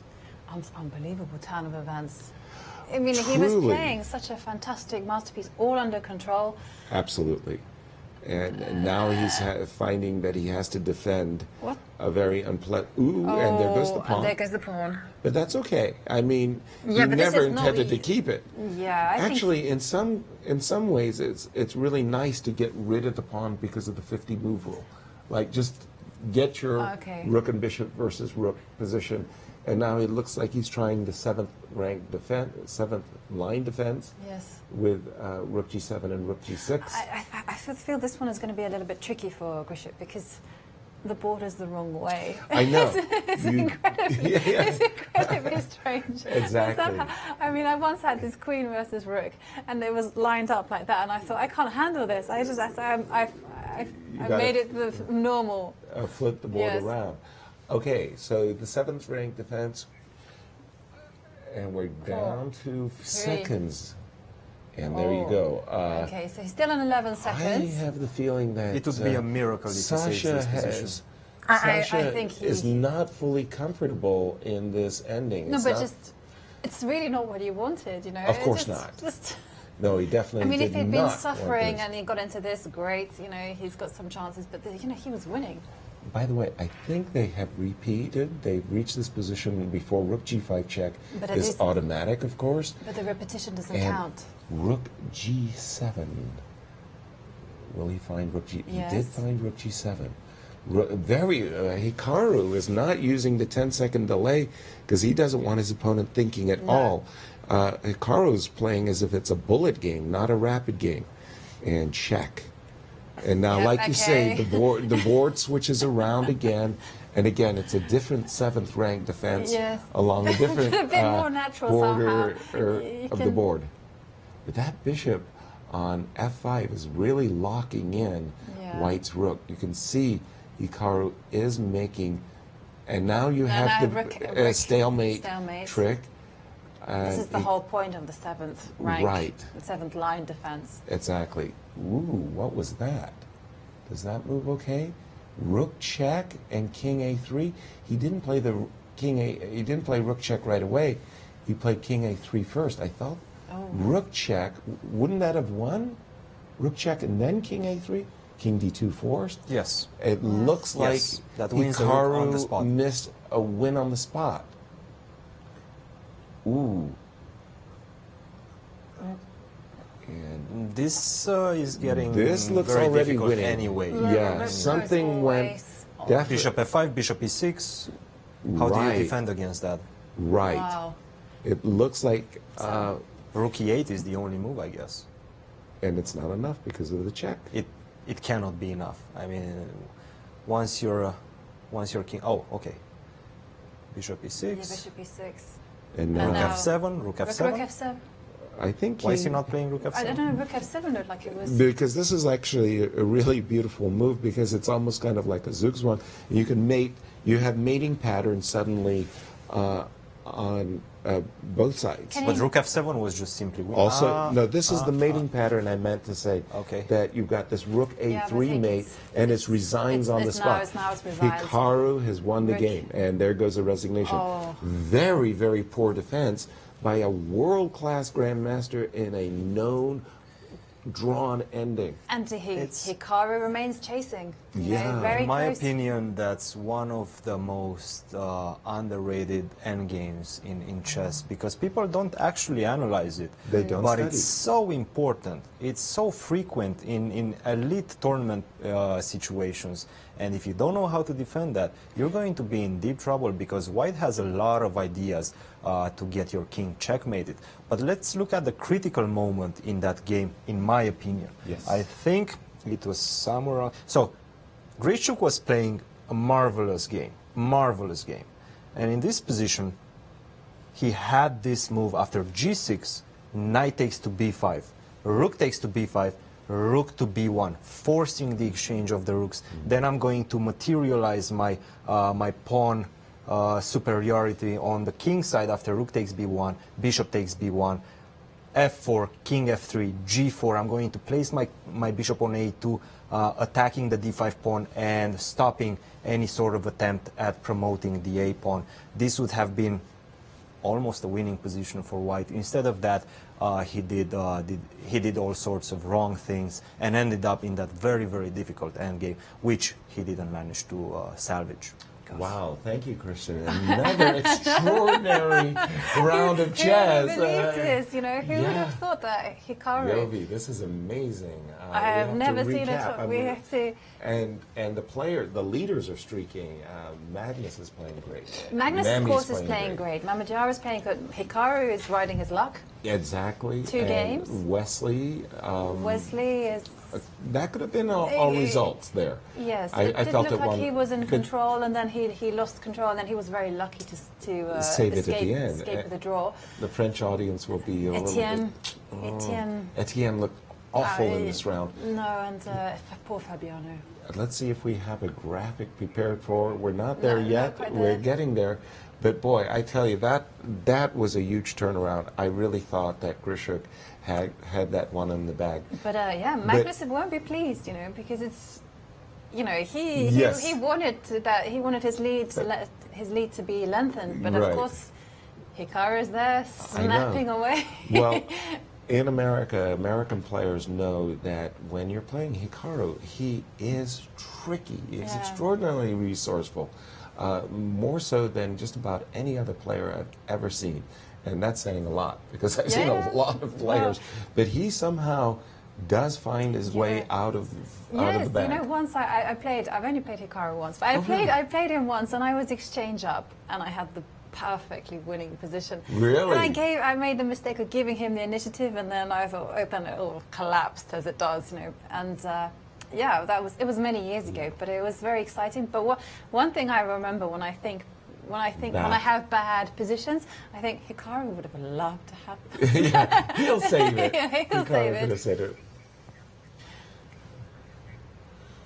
And through the magic of the television, we can have relive that moment where Grischuk made the mistake. Yes. Here he had to take the bishop, play rook b1, and with 3 seconds to go, he played instead the move bishop e6. Relieved. Hikaru's body language was almost like, thank goodness. And now came bishop d3, I believe, by Hikaru. Yeah. And he took the pawn? But I was no, he did thinking play bishop d3. This delay, this new well, this unusual time And control he of knows. having delay. He knows he's back in the game. Yeah, you can see the poor. Yeah. You know, they have a tick, don't With they? the slow-mo, and now yes. I'm But look at feeling him a little, twiddling his paw. You know, Yeah.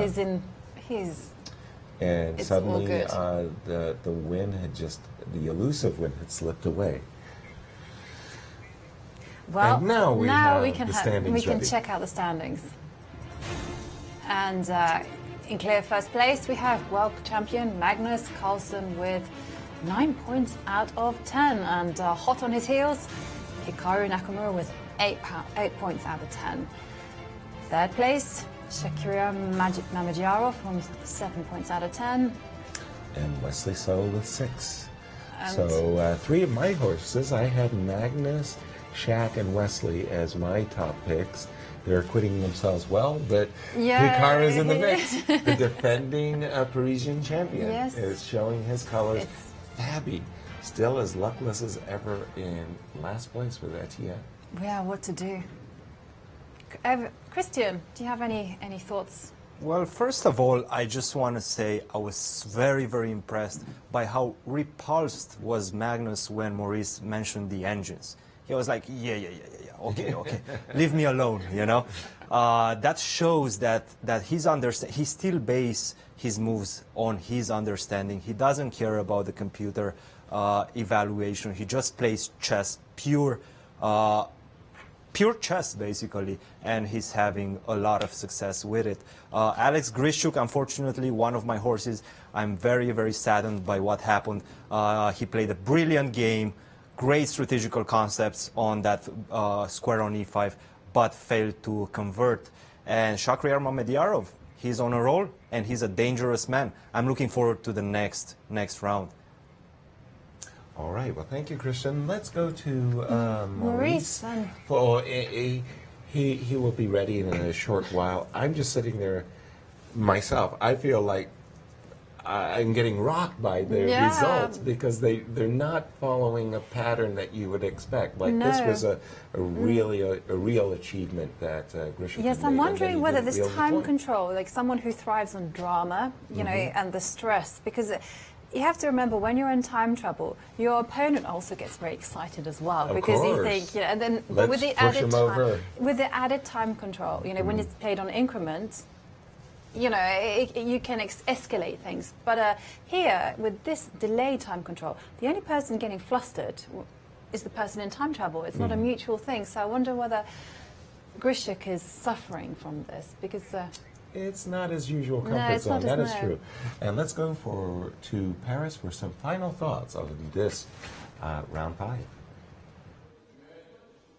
Well, we're seeing drama every single round, but this round we're also seeing chess get played. And Romain, we think it's probably because they're finally used to this time control, because it was a little bit funny business in the beginning, but now they're settling in and the cream is really rising to the top.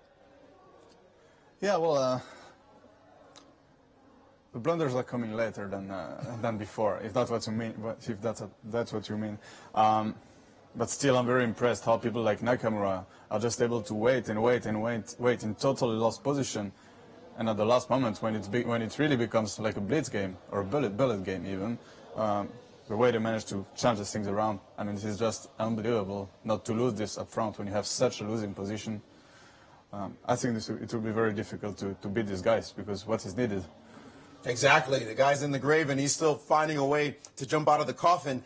You were bragging. You like your picks. You picked Magnus, you picked Nakamura, and you picked Mamedyarov, and those 3 players are showing that they really are spectacular chess players.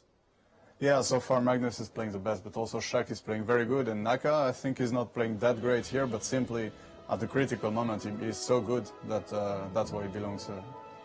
Well, we're more than halfway through. It's time to take a break. It's going to be round 6 action coming up, and I'm sure there's going to be tons of more ideas, spills, thrills, and chills. Keep us on the edges of our seats. We'll be calling all those games, bringing that to you here live from Paris. Okay, we'll say Indeed. bye for now. We and will we'll say be goodbye. back when the players are ready for the final round. round Day 6. Yes, round 6.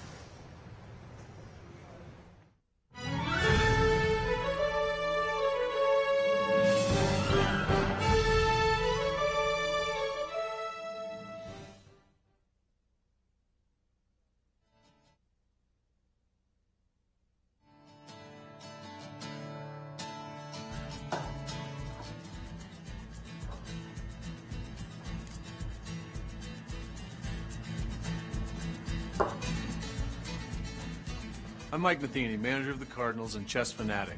Many people don't know that St. Louis has a chess history as rich as its baseball. At the world-renowned Chess Club and Scholastic Center of St. Louis, across from the World Chess Hall of Fame, our goal is to teach, play, and promote the sport. Come to the Central West End and experience all that chess has to offer.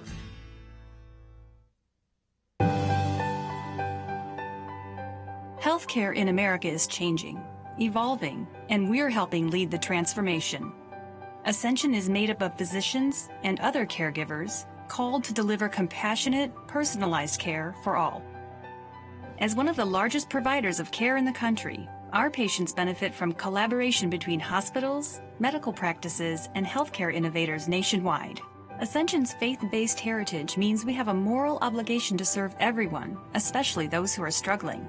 Last year, we provided almost $2 billion in care for people living in poverty and for programs to help them. Whether it's in a hospital, a neighborhood clinic, a senior living facility, or at home, Ascension's care providers value every aspect of our patients' lives and health. We listen with respect to ensure every person we serve gets the right care for them. Personalized, compassionate, that's Ascension.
Welcome back to round 6 of the Paris Grand Chess Tour.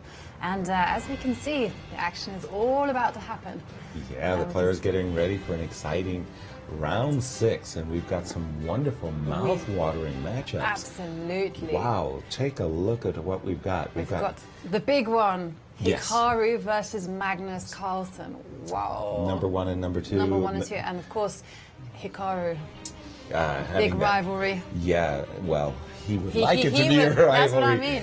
Yes. So we see Magnus in first place, having won 4 on the trot. Hikaru following. Also, Mamidara versus Wesley So. One of those two players is want to close the gap between the two leaders. Yes, of course. That'll be a crucial matchup. And in the cellar dwellers. And someone, as you said, someone is going to crawl their way out of the cellar. So we have Fabiano Caruana playing Etienne Bacrot. Exactly. And the two Russians players in the tournament, Sergei and Alexander Grishuk, will face off. Sergei feeling good after a nice victory. Yeah. Grishuk feeling awful. Yes.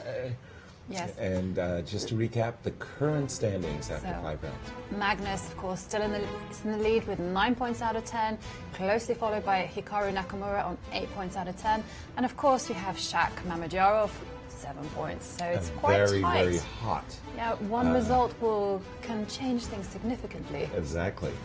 And here they are, the top facing two off. Players no eye contact. No, and Hikaru, he's played just about everything. He's thrown the kitchen sink at Magnus time after time, and more often than not, come a cropper. What's he going to do? Cristian, your thoughts? You're facing the world champion with the white pieces. How are you going to take Magnus down? Well, Yasser, I think there's two very important psychological factors that we have to take into account going into this round. In the match between Hikaru Nakamura and Magnus Carlsen, I see Magnus having the huge edge over Hikaru. He's been beating him countless and countless of times. In the recent times, though, Hikaru is starting to put some pressure on Magnus. He made a few draws. He actually beat him once in classical chess not long time ago.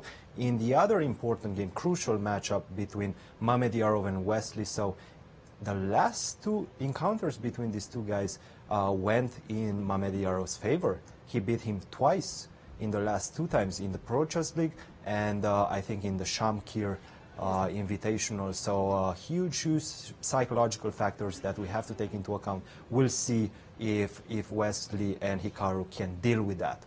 And the round is underway. Yes. You just saw Wesley taking off his glasses, pressing the clock, and we look like it's a Queen's Gambit, Slav defense in the game of Hikaru and Magnus and E3. And of course, you know, Shaq is the man who ended Wesley's unbeaten run in Shamkir. Yes, of course, the 60 plus undefeated streak, and that it all stopped came a Wesley. cropper the first round of Shamkir. Yeah. So in the key matchup, it's a semi-Slav. This very early E2 E3, a move that favored by Anatoly Karpov. And Bishop D3, Bishop G4, Knight D2, and okay. Well, this isn't the. If I'm in Hikaru's shoes, I really want to play a much more dynamic position, and the problem is if Magnus gets into a comfortable position, you're just not going to budge him out of it, and he's just simply going to play very, very well. I don't see enough opportunities to challenge Magnus here. This line has some venom, actually. Does it? Okay. It has venom in the sense that it'll give you a plus equals. I'm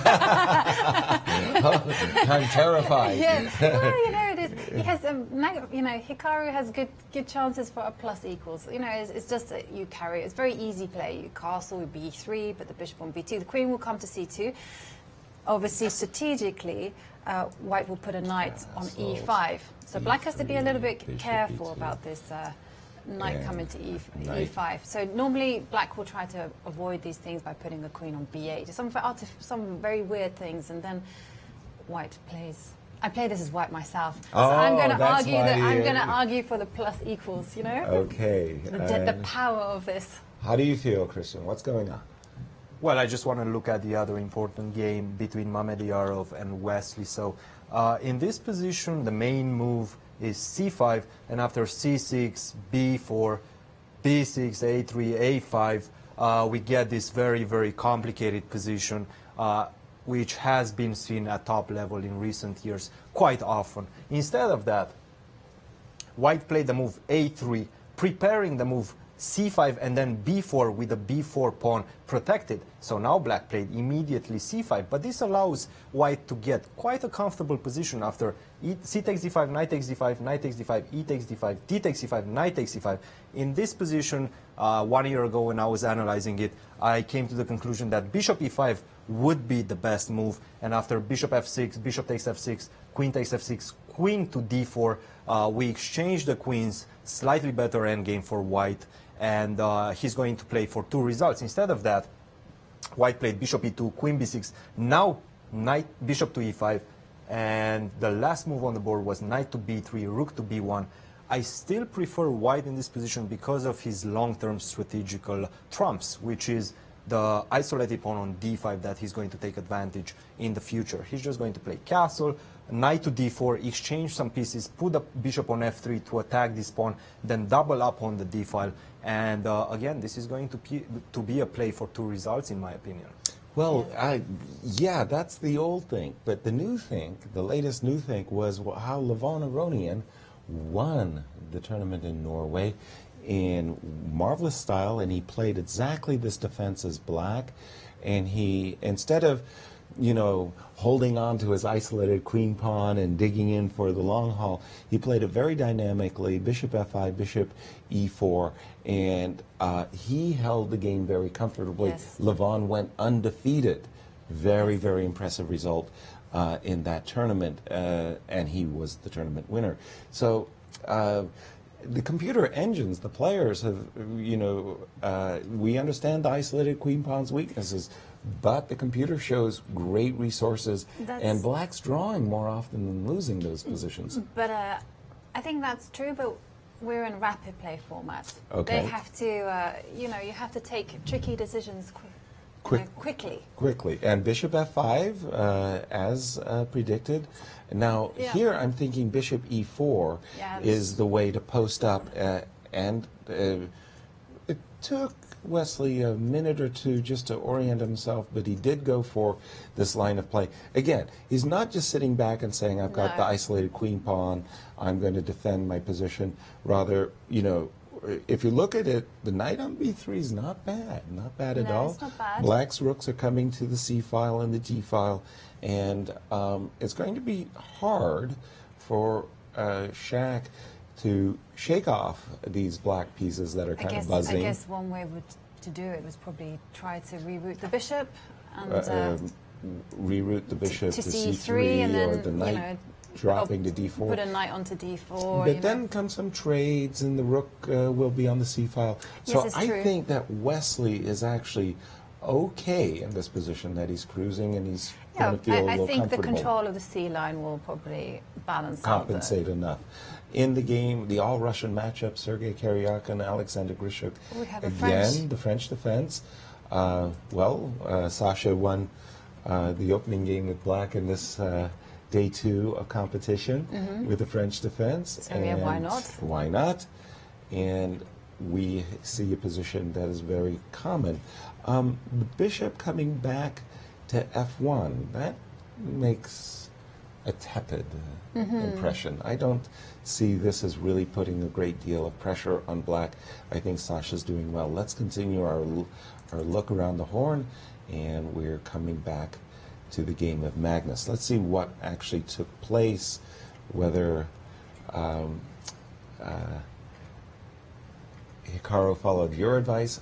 Well, actually, Magnus varied Bishop because f5. bishop h5 is The most common, it's the most absolutely. common, yes. Bishop h5, you would expect that and then the Black, play normally continues with b3, bishop b2, queen As c2, you- and once Black has dealt with that threat of knight e5, then White will go knight g5 to try to extract some little things. Okay, so bishop f5, a definite change of the pawn structure. Yeah. And after queen b3, rook a7. This is a move that I think the first time I ever saw it was in an Alexander Alekhine game, and it always made a very funny impression on me that you put your rook on a7. But the b7 pawn is crucial. Well, the thing is, the idea is, okay, the rook is misplaced on Of course. a7, no doubt about that. But then you argue the queen is misplaced On b3, and because five piece. You know, you have a piece that's worth 5 being misplaced versus the queen that's a piece that's 9, 8, or whatever it is. 9. 9. 9. I give it 9. Okay, yeah, 9. Versus the bishop on c1. Yes. And thanks to the pawns on d5 and f5, you're not playing e4 as white. Yeah. So you have to ask yourself, how is white going to develop his dark square bishop? Let's ask see. Hikaru that very question. And he said, I will put my knight on f3, so the bishop has a square on d2. And bishop d2, and yes, try to. Hikaru is looking for an opportunity to play knight takes c6 and maybe saddle Magnus with a pawn on c6 that is vulnerable. Still, I'm going to say I have a slight preference for white, but I don't. I have a slight preference for white. Christian, break the tie. Or no. Join us. Join us. Make it unanimous. Join us to the white side. One thing I noticed is Magnus is recently trying to find the imbalances in the position, which is a dramatic change to what he used to do back in the days when he was trying to play a strategic game very solid, and then when you gave him the slightest of advantage, he would take the full opportunity and run with it. But recently, he enjoys this type of unorthodox positions. We've seen in game 1 versus Grishuk when his bishop on g6 was completely ousted, and then he managed somehow to complicate the matters and actually get a favorable position. But in this position, yes, I do prefer white. I do prefer the more healthy structure.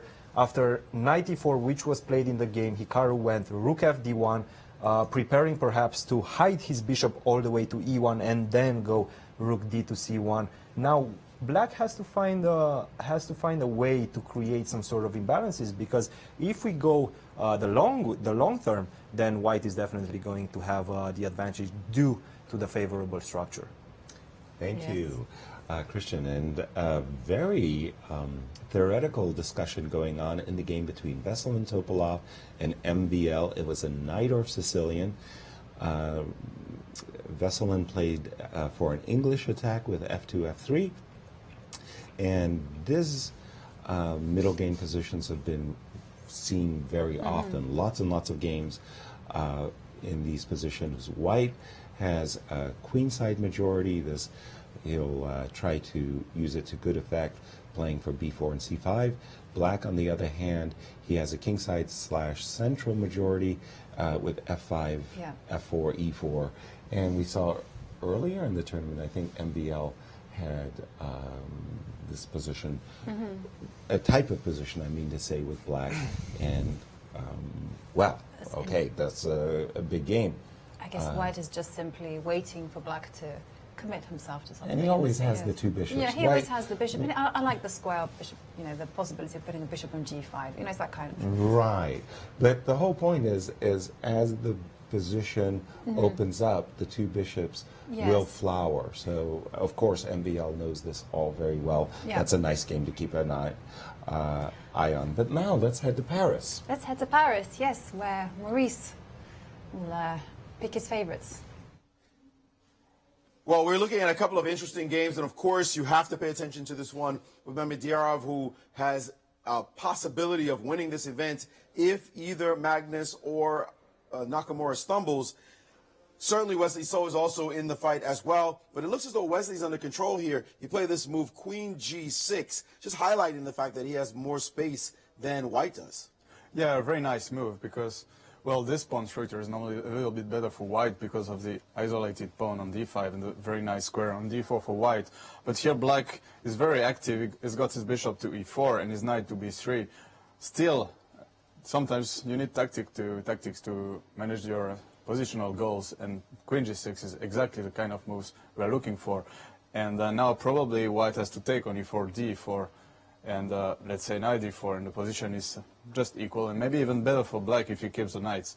So queen g6 is really what the position was calling for, and it was very nice to find it. So that position you like, but this one you didn't like so much. This one with Magnus right back here, you felt that he made a mistake after cd5 that he should not have taken with the pawn. Well, I mean, I'm not so sure, but of course he played this risky move, bishop f5 here. Like you said, he could just have played bishop h5. So I think still bishop f5 was fine, but okay, here of course he played rook a7, which looks normal. Maybe queen c8 was better, I have no idea. But here, okay, if he has to play cd5, I think white should be slightly better. I mean, with a pawn on f5, you could take advantage of it to take with a knight. Computer doesn't like it. It says queen c2, for example, but I just play g6. And if I can manage to play bishop b7 or bishop g7 and castle, then black is completely fine. White should somewhere play g4 and then e4 maybe, but this is, let's say, very unclear. So I didn't like this move cd5. cd5 he did play. If we jump to the game position right now, he has dropped the knight back, and we did see the move rook to c1, and now f6 chasing this knight away, this knight dropping back. And once again, we see this pawn structure, or a pawn structure, that doesn't look that attractive. We saw that in game one, as Cristian was pointing out earlier, when Magnus against Grischuk had that horrible bishop and the bad pawn structure, but he was able to play moves like f6 and fix his position and manage to draw that game. This one, he also has a bad pawn structure, and everything about white's position looks perfect. Yeah. In fact, it is true that the definition of a black bishop, I mean, for example, here a bishop on e6 would be a bad bishop. But you remember Grischuk, he played the move f5 without trading the bishops. So sometimes it is not so bad to have a temporarily bad bishop that later in the endgame, here a bishop on e6, I believe, would be very nice for black because it would control everything, and then later in the endgame it could go to d7, b5, something like that. And here what I don't like is that white has very easy play. He's going to play bishop b4, and d5 is very weak, and it's not clear to me how black should coordinate his pieces. It's also not clear what he can do on the king side, so I don't like black here. In fact, if Magnus had the white pieces here, we'd be saying that black is in trouble with all those small advantages that he would exploit. Will Naka be able to put more pressure on the world champion? Well, we'll see as this game continues. Guys, back to you in St. Louis. Thank you, Maurice and Yes. Edward. Let's go to the game of Magnus, because what a matchup it is. Hikaru, I like his strategical play very much. I like the way he handled the unorthodox move, bishop f5, establishing that knight in the center of the board. Most important aspect of the position I really want to point out is the pawn structure. I'm always trying to go after pawns, and the fact that this f5 pawn should be on the square e6, protecting the d5 pawn. The fact that it's not, I'm thinking, is giving white a significant edge. Hikaru just wants to land with his bishop and trade those dark square bishops off. I would be, because Romain and Cristian both mentioned bishop e1, but my instinct is to go bishop b4 and Mine try to too. soften those dark squares. But, absolutely. Does this favor with this? And we mentioned that the 9-point queen on b3 being misplaced, but the 5-point rook. The queen's not looking so misplaced anymore, is it? No, it's not. And with the control of the c-file, the fact that black is not able to challenge the c-file with this misplaced rook, black is going to have to play moves like b5 and bring his rook across. But by that time, more inroads are going to be made for white, and I'm saying Hikaru has got one of the best positions he's ever held. Yes, I think so. Magnus. I mean, also I really like the fact that Hikaru has put his knight on d3, because you know, as I always think in these kind of structures with white, when you have a pawn on d4, knight loves to be on d3, you know, eyeing up the c5 and e5 and even so, f4. I mean, here it even can go to f4 and b4, like just eyeing up that pawn. I'm learning from you, Yasser. Yeah, let me refresh my board to see what moves had been played after knight d3, b6, we understand the rook on a7 needs to get back into play. Bishop b4, as advertised. Here we come. a5 by Magnus. Well, forcing a trade. Let's have a look-see. Bishop takes d6, queen takes d6. Now, here's a question. Since the rook is coming to c7, do I make the boneheaded decision of trading queens, ruining my structure a bit, It's keeping tempting. the It's tempting because also the b pawn is not very, the b6 pawn. as a I think potential weakness. you're also giving away the c4 square, very important. C4 every move has square. consequences. Maybe I can take, and knight d6, That's- perhaps. Takes, and knight d6. Maybe I'm wanting too much from white's position, as Cristian is pointing out, Yes. that with the b2 pawn Yes. sitting on the a3 square, the c4 square has fallen into black's lap. Well, guys, It's one still thing not- I really like about Hikaru's position is not Prior his, to the queen trade. is not his position, is actually his time management. We see yes. Hikaru has almost 10 minutes more Wow. than Magnus Carlsen. That's a huge lead in rapid time controls. And after a5, as you mentioned, Yasser, bishop takes d6, queen takes d6, and then maybe I can even go something like knight d2. This is your good knight, the knight on e4. I want to displace it. I want to play perhaps f3 and double up on the c file, put my knight potentially on f4 and paralyze your position. This doesn't look good for black, and he's failing to find the right plan to equalize. This is going to be a long game for Magnus Carlsen.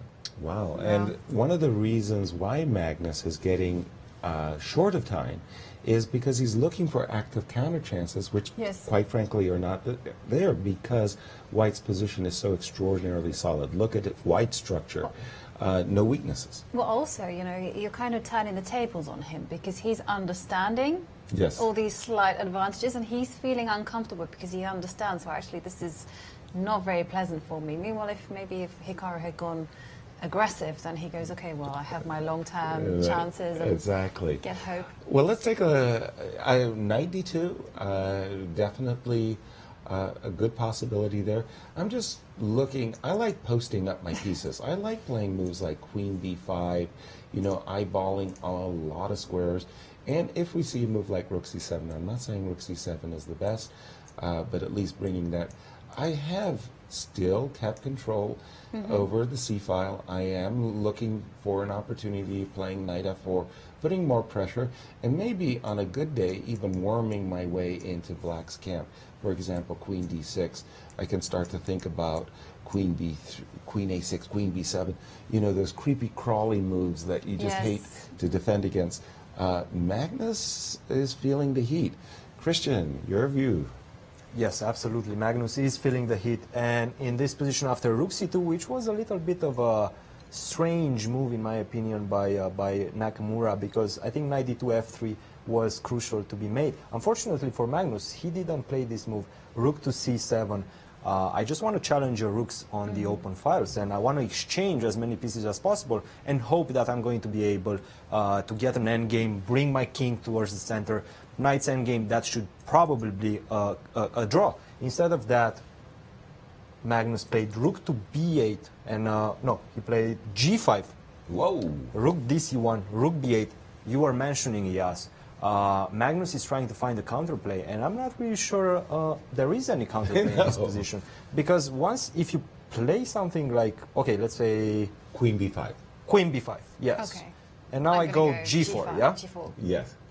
I'm just going to take this guy, and then I'm going to put my knight back to d2. Where is your attack? All your pieces, all your powerful pieces are concentrated on the defense, on the queen side, and you only have the queen which is eyeing this point on h2, but the knights are not very active. The problem is this knight on e7 is very passive. You always have to defend against the entry square on c6.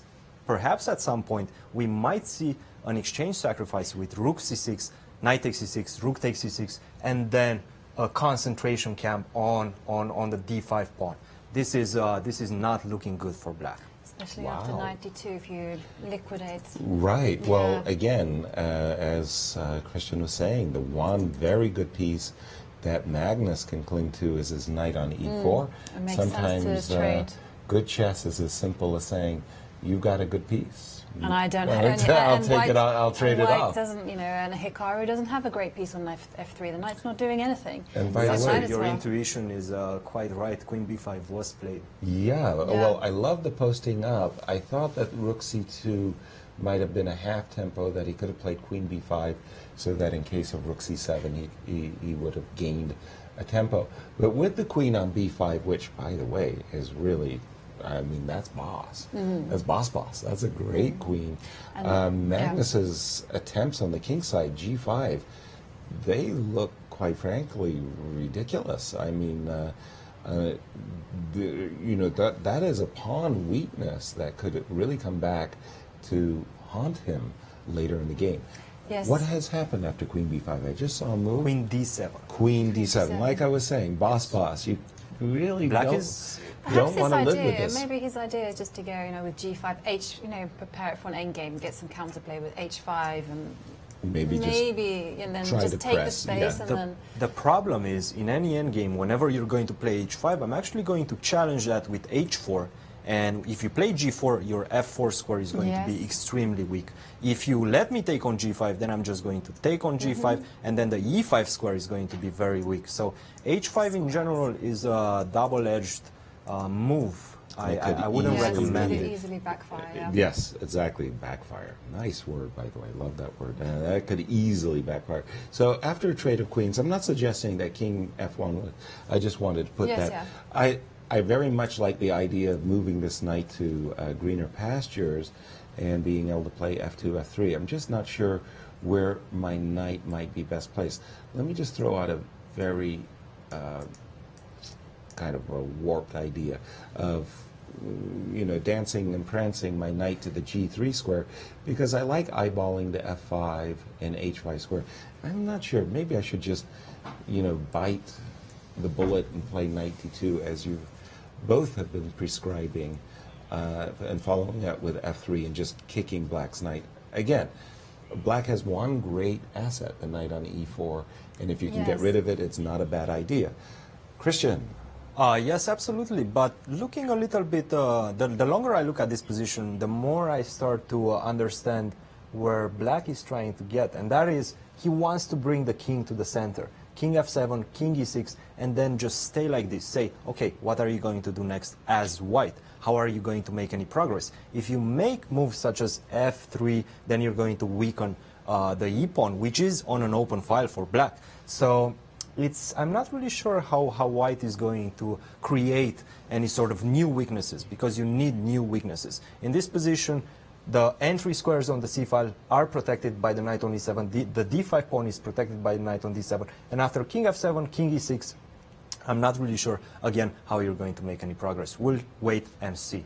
All right, very good. And in our other key matchup of Shaq versus Wesley, there is nothing wrong with your screen. Do not adjust the color. That is a black pawn on G2.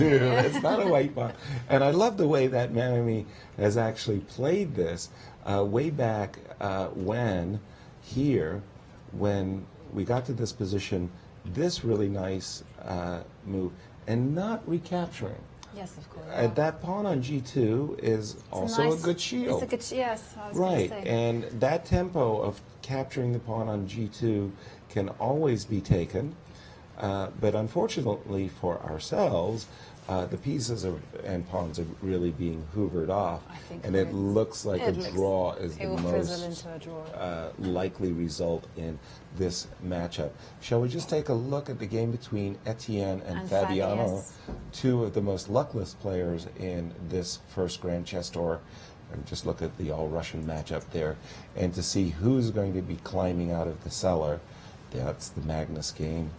I'm going to ferret it out shortly. And there we have it. There we have it. Okay. Whoa. You don't see a structure like that every day. A6, B5. Well, we won't see how the players got here, but the last move from Fabi we can understand. F2, F4. This bishop on B2, eyeing the long diagonal, trying to break through and open that diagonal. First instinctive, I like Fabi's position very much. I like the bishops. I like the bishops as well. I The like knight the on space. h7, little wobbly over there. It's got all the ingredients for me to like this. It's got space, the bishops, you know, nice, easy plan. Yes. So fingers crossed for Fabby's fan.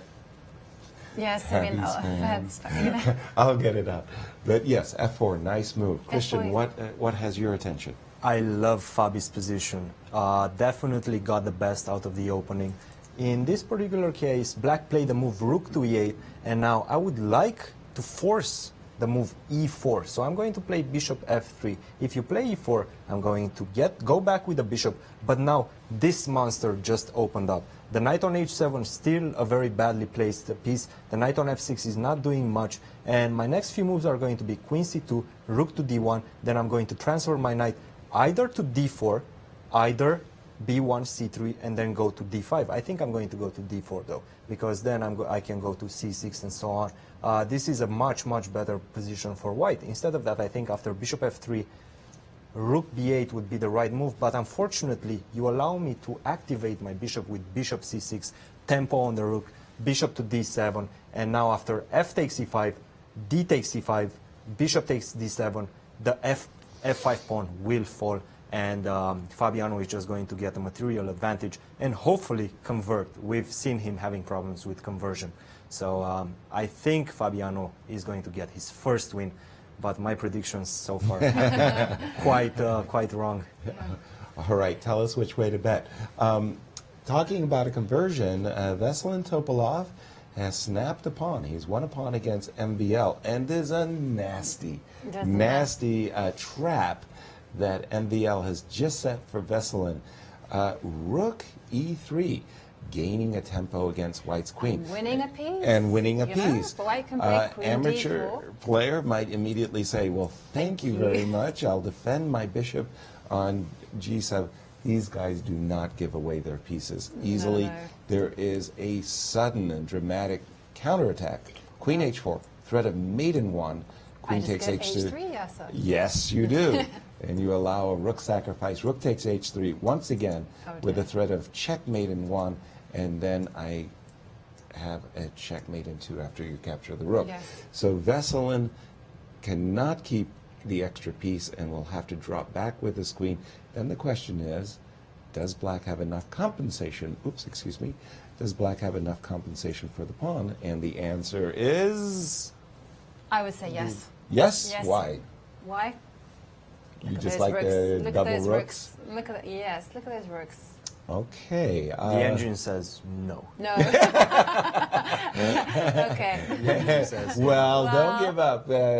Be good. Be true to your instincts there. You do have Jovi. some sort of compensation. I'm going to give you that. But I think the best move in this position is to actually open up the f1 rook, try to get some counterplay against your weakened king.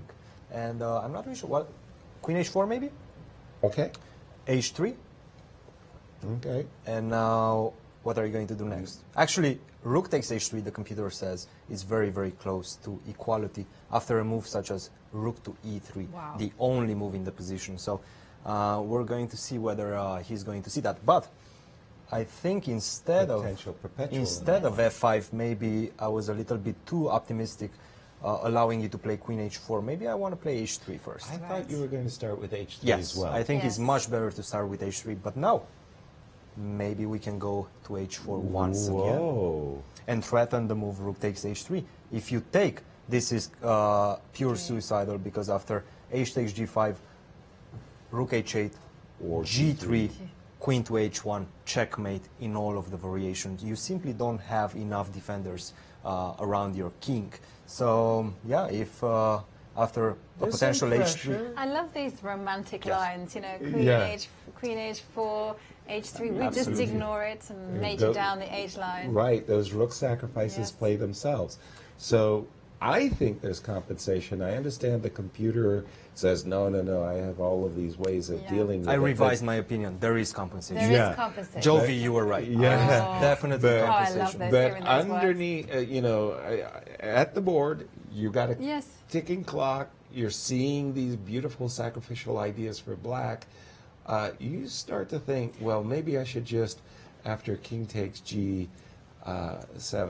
instead of moves like f5, maybe it's time to just deal with these rooks and, start, trading things off. But I think that looks like it actually runs in Queen H4 as well. I can't play Rook E1. No, you can't play. Because that was my instinct as well, to try to diffuse those two rooks. But if it's not possible to do that, I feel then it's just not possible. Yes. Well, this is a game we'll keep an eye on. Let's go back to Magnus for a second, because that game is so key. Crucial. It's so crucial. It's crucial to the standings. Right. Whoever was to win that game, they'll go after day 2 of play saying, this has been a great day. Yes. Okay, so let's see the last few moves. We left it about these parts, and Cristian had just mentioned that Black actually has some good idea of just posting his king into center and just establishing a kind of fortress where there's no covering a lot of weakness. Yes. And this move by Hikaru, he just played knight b1. He's now playing knight d2, a kind of draw offer, perhaps. Magnus boss man, saying, no, thank you. Knight back to b1. And Cristian, could you please explain to our audience what the heck Hikaru just did? Yes, knight to d2, knight to g6, knight to b1, knight to e7. That's a draw offer, basically. So we'll see whether Hikaru is going to accept it or not. If he plays knight d2, Magnus is going to go knight g6. And, I mean, that's just going to be a draw by repetition. Again, I don't see how White can make substantial progress in this position. Well, okay, I'll happily pick up that gauntlet and say, if I'm White, I'll do something like f2, f3, if I may. Yes. f2, f3. I'll bring, like, rook my to e8. counterpart. Let's say I go rook to e8. Rook to e8. Yeah, immediately attacking your e3 pawn. Yeah, and I'll go king f2 to shore things up.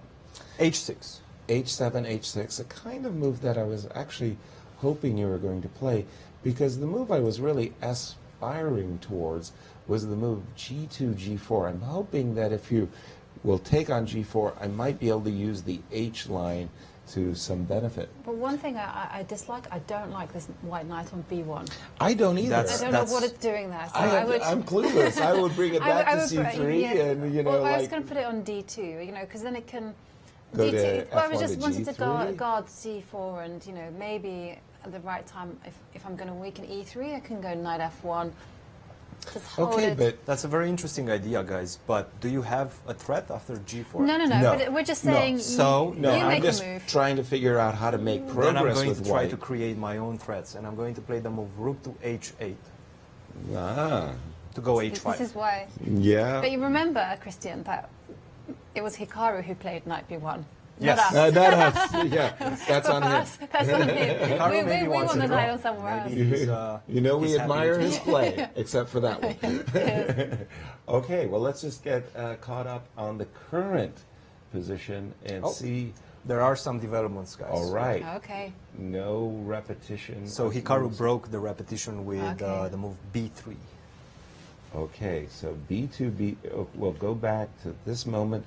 Knight b1, knight e7, b2, b3, a move I approve of, by the way. I like protecting that big square c4. And Magnus said, okay, these rooks are serious. Let me trade off one of them, knight c3, eyeballing the d5 pawn, but also suggesting that maybe I'm about to post up on the b5 square. And Magnus's clock, by the way, keep in mind, is now a 3-to-1 time advantage in favor of Hikaru. And nobody likes being that far behind on the clock. Knight d6 was Magnus's choice, preventing knight b5 and maybe offering the option of knight a4. And now what do you think about knight he's a4? Probably going to play knight a4. Knight a4, yeah, just gift me the pawn. This is a game of creating weaknesses. And so rook b7, defending the weakness was it that played? had been Yes, created. it was played. Okay, well, now the table has been set for further. I feel like I think king f1. Yeah, king f1, king e2. Right. And well, I feel like Hikaru has made progress on the queen side. And now Time he's for a to little switch progress it on the up king on side. the king side, yes. You like king f1, king e2? King f1 was played. in the king. I like f3 and king f2. Okay, I yes. like what's happening. But Yes. let's check in with Maurice in Paris. Maurice. Thanks, guys. I know, Yasser, you love those end games. For you, this is like being at the movies, just pull over the popcorn to look at that position.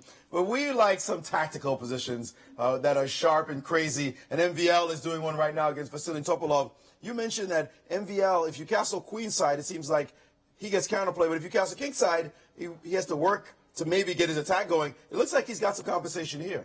Yeah, well, recently he lost a couple of games when White decided to castle kingside in the Najdorf, or at least he got bad positions. But somehow in his Najdorf, he always finds a way to create some counterplay, even if it looks like there is no chance. Computer was showing here +1 for White at some point. But now look which initiative he managed to develop in just a few moves. This is just typical MVL. Typical MVL indeed. The move F5 was played. Inchin wanted to play the move H3, but after knight here, it's very hard to get the move F5 in. Maybe he had to reject it so that he could challenge these rooks. Instead, he did play the move F5, and it doesn't take much for MVL to start this attack. Queen coming down, attacking, threatening mate in 1, and now Queen G5 and Queen D4. Check was played, and after F6, now quickly offer an exchange of queens. Like, get this guy off of me, but it looks as though big counterplay for black in this position. So the Frenchman shouldn't feel like he's going to lose this game. Now, another game, though, however, that the other Frenchman should feel like he's going to lose is the one with Caruana and Etienne Bacot. If you may touch the screen. Maybe we should show one line first in that game. Okay. This beautiful line. Something pretty surprising happened. First, I thought it was a broadcast problem. When here he played the move Rook E3, I thought, what happens if Queen D4 protecting the knight? And here, again, typical MVL. He wanted to play Queen H4, H3, Rook H3, and black is there delivering mate. You have to take that rook and Queen G3 followed by mate. So that was very nice tactics that Topolov did not. And I'm hearing that the game between Magnus and Nakamura is now over and has been drawn, which doesn't come as a surprise. That matchup for those key rivals who chased each other all the way around Paris, at least the last event they chased each other, trying to make sure one won up the other. Magnus said he played very well, actually, last year. When I interviewed him, he said, I played really well. It's just that Naka played out his mind in that particular tournament. Now the tables have turned, and it's Naka who's chasing Carlsen. Yes, indeed. So, well, I mean, if you wanted to catch him, you should try to beat him more with white. But, well, it was a good game by Magnus, very solid. And, well, usually when he's over pushing against Magnus, he's losing the game. So probably it is just a white choice to make a draw and to try to beat more people in the next rounds.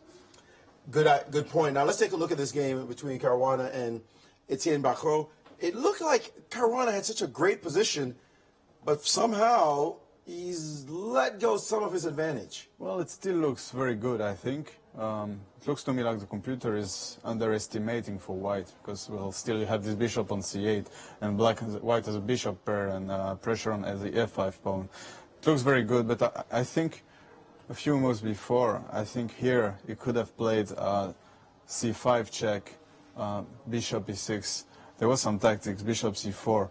Now you just want to take on f5, and if, well, if queen takes c5, rook takes f5, probably you win the e5 pawn. This was probably more convincing, because now black managed to put the knight on f7, and, well, if he plays knight e4, knight c5, of course, he's much more solid than a few moves before. Absolutely. So some tricky games going on, but the Wesley So game looks like it's going to be a draw with Shaq. So standings will not have changed much. Looks like Magnus is going to go into the final day with a lead, and that's not something that his rivals want to see, of course. But what can you do? After all, he is the world champion. Absolutely. Thank you, gentlemen. Well, Magnus slowed down after four consecutive wins on the trot. He couldn't put together the fifth win, but also a little bit of a disappointment for me personally. I think that somehow Magnus got away with something. That bishop f5 is a little bit wobble. It is a bit shaky. I mean, I'm a little bit disappointed that Hikaru didn't push, but, you know... Yes. But he's doing well. But he's doing well, you know, and as Romain said, you know, mentioned, of course, it must play on him psychologically that every time he has pushed in the past, Hikaru has always lost. Right. So it's backfired. So, you know, I can understand that decision to say, okay, fine, I will take my chances with the other players and Yeah, let's call it an early night. There you go. Cristian, what do you got for us? Well, Nakamura definitely is still within striking distance to Magnus, and he wants to keep it that way. He doesn't want to over push, and we're approaching the last day of Rapids, and then we have the blitz, where we know that Hikaru is excelling in. So another game, though, that we want to bring our attention to is this position. I think we actually have Nakamura and Maurice in Paris, so we're going to go there first, and then we're going to come back to this one. Well, we have Hikaru Nakamura, who won this tournament last year. This year, he's in second place, just right behind Magnus Carlsen, who we played this round. This game was not the most exciting game, given some of the great games we've seen you play so far. What was your strategy going into this round? Well, I wasn't really sure what Magnus would play, so this is actually something I've looked at recently. And I thought it was maybe a small advantage for white, but Magnus, he put his pawns on the queen side on b6, a5, and his knight on e7. And once he did this, maybe I can claim some small advantage because black is a double f pawns, but it's objectively pretty close to even, so it's not that surprising. You had a wild game last time around, of course. Did that influence your play in this game, maybe just to clear the cobwebs a little bit, given that the game was so topsy-turvy? Wait, which game? You mean my game against Grishuk or my game against Magnus? Grishuk, I mean. Ah, okay, yes. Against Grishuk. Yeah, I mean, that was... yeah, pretty silly what happened in that game. I mean, it's got a little bit lucky, but yeah, after that game, it's a little bit hard to try, I should say. So you're a little bit behind right now. You haven't lost a single game in the tournament so far, so you're at least holding that up. What is your feeling going into the last day? It should be interesting. I mean, I'm what, half point behind Magnus, and I guess Shaq is also what, like He's 1 point behind you. something like that. So yeah, anything can happen. But I mean, tomorrow's a new day, and I'm sure it'll be more of the same. All right, well, get your rest. We look forward to seeing you tomorrow. Sure. Hikaru Nakamura in second place right now, going into the final day. Thank you, gentlemen. I sure hope we have more of the same, because we are being treated to quite an extraordinary event. Yes. I'm looking at the game between Vesel and Topalov in MVL, and I can't shake the feeling that I'm a pawn lover. Give me the pawn. But I'm looking at this play that Black has, and it's really hard to shake it off. I mean, if Black ever gets the pawn over down here to h3, means the knight on g4 can't be booted, and I've always got to be concerned about a rook coming to the second rank, checking me and just killing me on the spot. Conversely, if I trade the pawn on g6, then the king could end up being you'll a end real... up with a Spartan king, I Exactly. think. And we'll go back to Paris where Maurice with Magnus will be with Magnus, yes. We are with the world champion, Magnus Carlsen, after a pretty solid draw against his main rival, particularly from last year, Hikaru Nakamura. Magnus, going into the game, you had won 4 in a row, but this time it looked like there was some positional problems you had to face. Yeah, no, for sure. It became clear pretty early on that I wasn't going to have any winning chances for at least for a while. So I just had to play solidly. But I think my position is solid enough to hold. But it's you know, it's not everybody's idea of fun, obviously. When you came into the game, did you think, boy, if I could just beat Nakamura, given that he's the closest one to me, that I could just almost end the tournament right here? Yeah, for sure. But again, it's not really my style to just go for it fully in the opening. So I try and play well, and if I get some chances, then I do. But yeah, again, this time, I mean, the nature of the opening, everything just didn't give me any chances at all to play for a win. So I just had to defend. You're now in first place after 2 days. What is your feeling about your chances going in tomorrow? Very good. I mean, finally, I have a couple of white games tomorrow, so yippee! I'm really looking forward to it. I think that I'm playing well, but there are a couple of people hot on my heels, so I cannot let up. Last question. Speaking about heat, Paris has had some sweltering days. With a relaxing game like this, so to speak, at least less tension, what do you do with the rest of the evening? I don't know. I'll go for a walk with my family at least. Go someplace nice to eat. Just enjoy it. All right. Well, enjoy your evening, and we'll see you tomorrow. Thank you. Magnus Carlsen in first place. He's used to that spot. We'll see if he can keep that position as the games begin tomorrow here from Paris. Thank you. And thank you, Magnus, for Yes, joining us thank and you. sharing your thoughts. Clear leader, and he's looking really good. Cristian, in our other big game, has Shaq put some pressure on Wesley? It's looking very... he has a far more active game. Yes, we and had dismissed during the position. interview, we thought it was going to be a draw, but it sure looks to us that well, something has gone wrong for something Wesley. has gone wrong. That's okay. Yes. Yes, you're definitely right. Mamed Yarov is in pole position to win this game because Wesley did some very strange things, allowing the white king to approach this pawn on a4, and you see this pawn is a weakness because it is on light squares. It cannot be defended by the dark square bishop. Instead, black is trying to get some counterplay on this side, but after f takes g5, rook takes g5, I'm not really sure. I'm going to play bishop d4, threatening to go rook b8, rook h8, rook g8, exchange the rooks on g5, and then just king b5, king takes a4, and the bishop endgame in general, this is just lost because of your weakness on a4. So I was actually thinking of the far more simple-minded, yes, bishop d4 immediately. Instead of taking on g5. Correct. Yes. Instead of taking on g5. I was just thinking, like, any rook trade gets my king a step closer to the a pawn, and there were well, some the problem with that G4, is that right? I'm actually going to take, maybe he and goes then go G4, g4. Right. And I'm but it's creating my own passed pawn. But what's the race like, for example? Good question. E4. E4. Yeah, I'm going to need that one day. Okay. I'll take a pawn. You will push. I'll go king b5. The problem is I think I'm going to go h3 in this position. I'll have to drop back. Well, I don't. Do I have to drop back? I mean, yes, I You do. do, Bishop because G1. if you don't drop back, if you go something like a4, g3, bishop g1, and then I have Bishop f2. Yes, Oops. yes. So But I it have to is drop back easier. immediately. Bishop bishop to back. g1, and then I'm Now going to g3, continue and you're with g3. fast. Yes. But it's, so it's easier just to kind of ignore, just not worry about this by taking the pawn on f takes g5. That and was then, why and at then, g5. And then start with bishop, and then continue bishop d4. So yes, we'll head over to Paris once again with Maurice.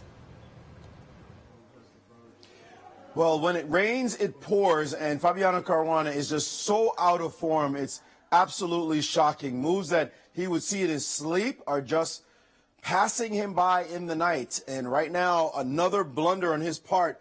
In this position, the move queen h4 by Bacrot is a simple blunder, really horrible mistake. This diagonal is fantastic, and this pawn is pinned, so it shouldn't have been difficult for him to find this move. No, Fabian and Gucci could play rook f4 a tempo here, and black would resign. So something is very wrong, but of course, well, when you start to lose games, I mean, and I also know it as a chess player, it's the same at, I think, any level, it's very difficult to focus, and the problem is when you don't have confidence, you don't look for this kind of moves. This is the only reason why he didn't play it now. Yeah, I think he played in a 2-minute game, this kind of move. Of course, the bishop is pinned, the pawn is pinned, the bishop is pinned, the mate threat on g7, and if you play the move h5, just simply h3, and that bishop is gone. That bishop is just off the board, no way to save it. He would just win in one move and finally get his first win. It would be a tragedy, a real tragedy, if he managed somehow to not win this game and have to get told that he had this move rook f4.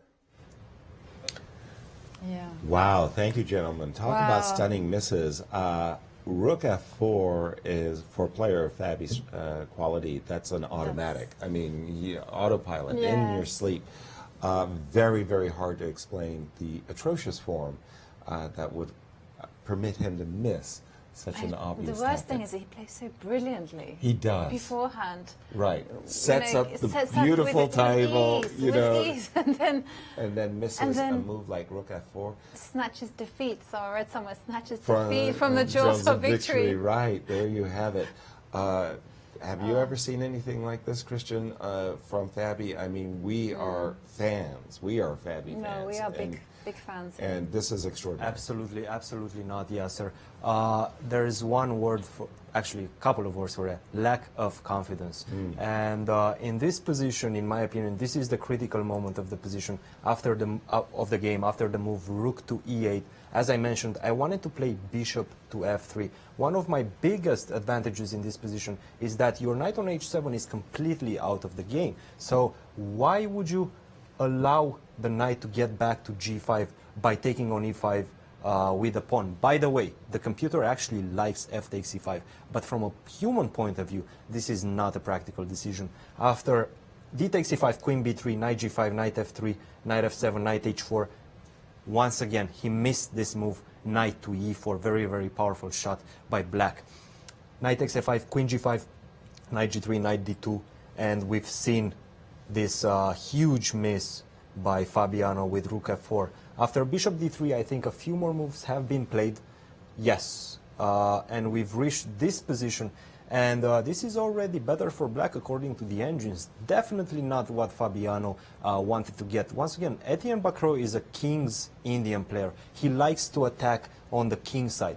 Opening up the king side with f takes e5, I think that was the critical mistake for Fabiano. Just complicating the game in a position where you don't have to do that. You just keep the center closed, you play bishop f3, you activate the bishop, go to c6, and that should be a wrap. But unfortunately for Fabiano, when it rains, it pours. Wow, thank you, Christian. And going to the game between Veselin Topalov and MVL, I was getting concerned for Veselin's position. And Veselin decided that in this position where I was really having a lot of concerns about how he should play, he said, well, when in doubt, grab a pawn. Knight takes a4 was his choice. There was the worry of rook coming to e2, but that was not what MVL did. He played h3, rook c3, takes, and they've got a very peculiar position. There's a runaway past d6 pawn, which had to be corralled with the move rook here. But if you notice that White's king is still in some... It's still locked out. Yeah, in dodge and corralled. There's a rook g8 and a knight discover check that will really disturb White's equilibrium. Very difficult position to assess, but in any case, MVL currently 1, 2, 3, 4, 5 to 1, 2, 3, 4. He's turned a pawn minus into a pawn plus. I'm wondering whether... No, it's not possible. Rook g8 is very unpleasant. Well, at the moment... I was trying to get my rook behind the pawns. Yes, of course, let's try. Rook d1, but rook I think g8... rook g8 is just incredible. Like you say, it's incredibly strong. Well, sometimes you kind of go... do your worst, you know, like the threat is stronger than the execution, but execute your threat nonetheless. Yeah, sir, I know you like endgames, I know you really enjoy them, but I want to go back to the Fabiano game. Of course, I want to point something out. We've seen Fabiano in critical time situations. In this game, though, he has 1 minute more than his opponent, and that 1 minute is going to prove to be crucial, perhaps. In this position, rook f to c8 was played, and after queen b4, now I'm starting to threaten knight to f6, discovery checks, and the queen grabs the queen on h4. In my opinion, from a practical point of view, this is still a more difficult position to play as black. So black would have to find a move such as queen d8, then I can retreat my knight to f2. Unnatural move, but my plan is to put my bishop to c6 perhaps, or to put my queen on e4 on this long diagonal and try to go for the checkmate. Again, I think time is going to be a crucial factor in this game, and I think we should stick with this one because it's going to get fast and furious soon. Yes. Sorry to say, but time is a crucial factor in the all-Russian matchup. It is. Grishuk, as usual, has down to 10 seconds. Down to 10 seconds against Sergei. That's his comfort zone. That's his comfort zone. Well, it's good to know. It's not everybody's comfort zone. No. 14 seconds. But this...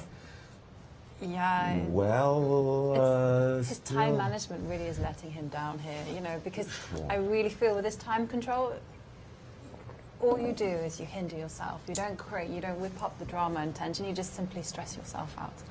Yes, but then the question is, okay, he's down on the clock, but how about the position itself? Yeah. My first take is that it's quite acceptable. It looks Yes. optically quite good for white, and I would probably prefer to have white, but it's not.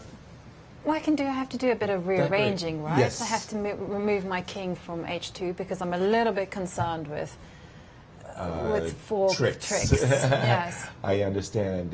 You don't want to walk into a rook takes e5 Yes. and a knight g4, so Yes, you yes. think, okay, I'll put my king on a safer square. Because I'd like to rearrange my rook. That's the thing. If I can get it over to, okay, I need a lot of things to happen, obviously. Yeah. But okay, I'm just going to say that this is solid enough. Guys, I think we should go back. But then go Okay, for it. okay, Okay, Cristian, take it Let's from go the to the top. Fabiano game because Please. it's getting crazy in here. And in this position, after rook e8, queen went to b4, rook to c4. Wow. A very nice find by back row with low time. If you take back on c4 like this, queen takes c4, you're on a deadly pin in this position, and you have to find some very, very peculiar moves such as rook takes f7 in order to survive. After bishop c4, you're still worse, but white manages to survive. Instead of that, Fabiano played queen b3, the natural move, rook a to c8, and I think we have a lot more moves on the board.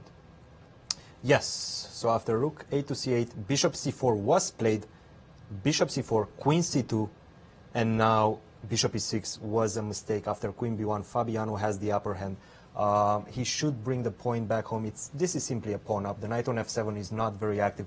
The knight on e4 is quite good. And these two pawns, whenever b6 is being pushed, a7 is created. That's going to be game over at the right moment. But in this position after queen c2, I think queen g4 was a very, very powerful move. And Fabiano would have had some difficulties. We'll see. Again, time is of essence in this game. And both players are under 1 minute, I think.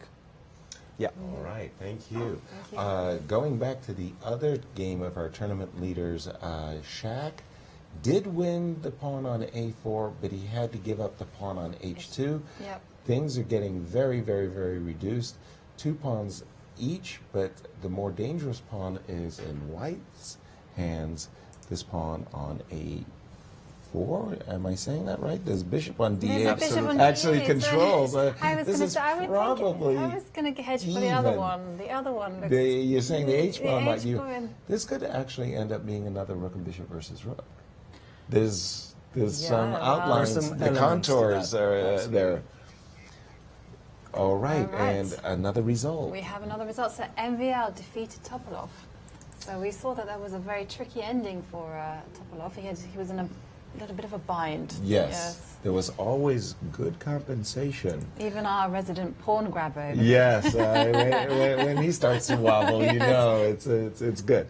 All right, let's see what actually he did do. I'm referring to Fabi, I mean to say, as this game between Etienne and Fabi is just going back and forth. Yes. Both players are playing hot potato with the point here.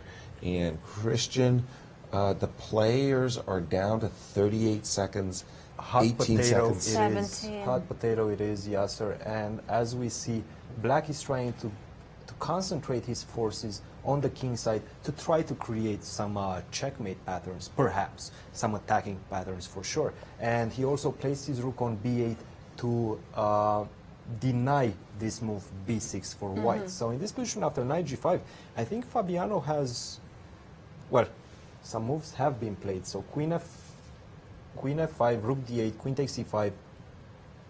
What? Huge mistake. Big blunder. Queen takes c5, queen to g4, threatening rook to d1. This is As well all as knight over. h3. As well as No, knight knight h3. no. Oh, Wow. Wow. Oh dear. No. Oh dear, Oh, when dear. it rains it pours. Oh When it my rains, goodness. and I told you, Yasser, Backrow is a very, very dynamic King's Indian player. He's When he seen it. gets We've the seen it. advantage He's on seen the it. king We side. have- No, he played knight h3. Oh, What happened? No. knight No, this h3 is- check. No, he King. played h4, knight Oh, he h3, did. king h2, knight takes sorry. f2. Fabi knows, he's shaking It's his a rook head. down, and it's gone. This is difficult to watch, guys. This is difficult to No, watch. this is. Queen e7, but it's a whole rook. It's a whole rook. It's game. It's lights out. There's absolutely nothing. Okay, just last minute, Well- hoping that the clock will be a key He's got no factor. tie, yeah, so. And Bishop F1 was Bishop found F1, yes. as checkmate in 6 moves if you give up all your pieces in the meantime. Oh dear. Yes. Gosh. Resigns it is. Wow. It's Yeah, shattered. this is- What can I say? That is just how many winning positions or much better positions Fabi's had in this tournament, and to score one single draw out of six games. I mean, it's the opposite of the streak. We No, always it's talk a about the sort of- Fabi yes, streak, I you mean, know, the the lucky- +7 Sinkville Cup, and he's doing something I'm astounded. shocking. Yeah. I'm astounded in that. I think we still have 1 game left, so Yes. let's go Yes, back please. to that Yes, let's really go back. quick. 2 games. Two we have games Wesley, left. and Alexander Grishuk. Yes. Let's look at Mamedyarev's game against Wesley, because this is very important towards the final standings of day 2. In this position, Black has to go h4 and just continue his expansion on the king side. After Bishop d4, which looks like the normal move, to relocate this defender on a7. Bishop takes d4, e takes d4, rook goes back to d4. You cannot take because a7, rook d8, a8. I'm going to grab your rook. a7, rook a8, rook to a3. This just seems like an equal endgame, a draw endgame. Yes. I have a feeling White missed some ideas before this, but let's stick with it, see what happens in the game. And how is the time of the players, Cristian? Mamedyarov has 19 seconds to Wesley's 1 minute and 5 seconds and counting. After rook f1, which is a pretty interesting move, threatening to go rook f6 and then rook h6. Oh, we haven't. Grishuk won his game. We've been told that Grishuk won his game. Big win for Sasha. Against Sergei Yes. Karyakin. Wow. Wow. Rook f6 check, and I guess he wants to be able to play rook to c6, as we've just seen on this, so that he's got rook c7 ideas. And it's definitely Wesley. He's on the likely- defensive. Yes. Likely a draw, but Wesley's having to find a lot of moves to keep the balance. He's on the defensive, but it Yep. seems I to think have it's found. very, very simple. And Shaq is doing his best to Can I go test rook? him as, No, I can't. as Rook best he b3 can. maybe? Rook, sorry? Rook b3? Rook b3? Yes. Yes. There's a nice little trick. If you go king d2, he can take on e3 with check. Correct. That's just going to force the draw. That would indeed So it's force a shame the that the draw. pawn was on f7. Yes. Because it wouldn't work. It wouldn't work otherwise. But bishop f6 check. Let's play king d7, not walking into a discover check, of course. And now e3 is hanging, but also when the black rook ends up behind the a pawn, I think that really does secure the draw. That should seal the Yes. deal. Yeah. Yeah. Wow. And we have Maurice with MVL in Paris. Well, it looks like a lot of thievery going on this round. Players who did not, so to speak, deserve to win ended up getting the win anyway. Well, that's the cruelty of Rapids, and when your time starts ticking down. Maxime, your tournament hadn't been going brilliantly, but it's nice to be able to get a win in the last game going into the last day, at least of the Rapids. No, I mean, it's definitely a nice feeling, but at the same time, it doesn't prevent me from remembering all my missed opportunities earlier in the tournament. So, I mean, with, with more consistent play overall in the, especially in the first day, I probably would be something like at least half a point. One or maybe even 2 points. Considering the rapid scoring, more than I have right now. So, yeah. How did you feel about this game when it was going on, especially in the opening stages?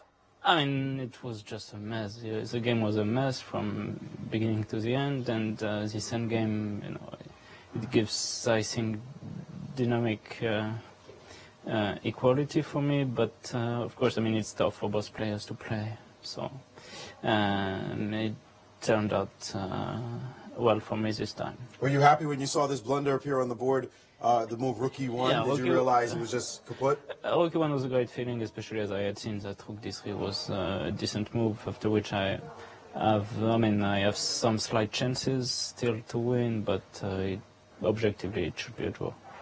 You won one for France today, but obviously you want to do better. What are your feelings going into the last round? The last day, that is, of the Rapids. Yeah, I mean, I'm still quite far from Magnus, and of course, I mean, everything wouldn't be the same had I not blundered that piece against him. But yeah, I hope to use the last day to inch closer to him and see how it goes from there. All right, well, good luck in the final day of the Rapids. Thank you. Guys, back to you. Thank you, Maurice. Wow. Wow, during the interview, I replayed, where did Sergei blunder? Well, guess what? It was just a one-move blunder. It was a howler. A howler. It was a complete howler. Oh, my goodness. Wow. I really was stunned. Essentially, and this Sergei... is not the first time we've been saying this either. Sergei had won the pawn on h5. He really wasn't winning the game. It was going to be a drawn position. And just let me go to that moment right here. Basically, with this move, bishop to b5, the players were equalizing because the pawn on c4 was going to be won. There would be a trade, a draw would be agreed. Sergei went rook a3, rook takes c4, check, king here, and bishop f3. I mean, talk about the unforced error. Well, there you have it. After bishop f3, king, suddenly rook takes h4, check. And of course, you can't capture the rook. You can capture the rook, but here's the bad news. The bad news is the bishop on b5 can and will capture the queen. And Sergei had to just shake his head and say, boy, did I lose that one. Wow.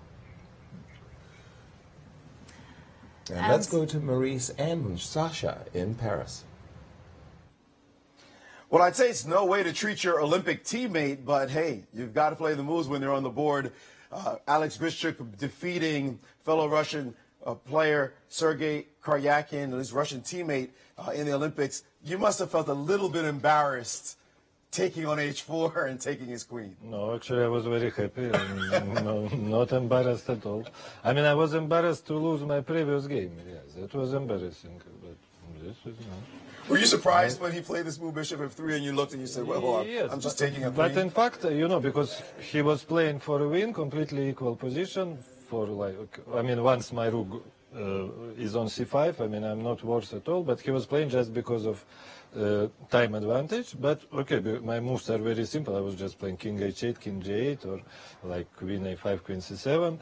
And he had to think, because in fact he has zero ideas in this position. And then at the beginning he had 10 minutes against 14 seconds, but then he had 5 minutes, 3, and then I thought to myself, okay, once he will be down to half a minute, maybe I will start to play for a win. So it was not, I mean, 100% surprising. How do you manage 10 minutes to 14 seconds? I mean, what is that? I mean, you just play. I mean, of course it's not nice, but okay, you just play. Okay, so it's good to have a win in your pocket, put you again up on the leaderboard. What are your feelings going into the last day? Okay, I haven't thought about last day yet. But yeah, of course, it's nice to win, and a win is a win. Especially, I think this time control, I mean, it very much, how to say, gravitates to bad games, you know, because it looks almost like 25 with 10 seconds increment.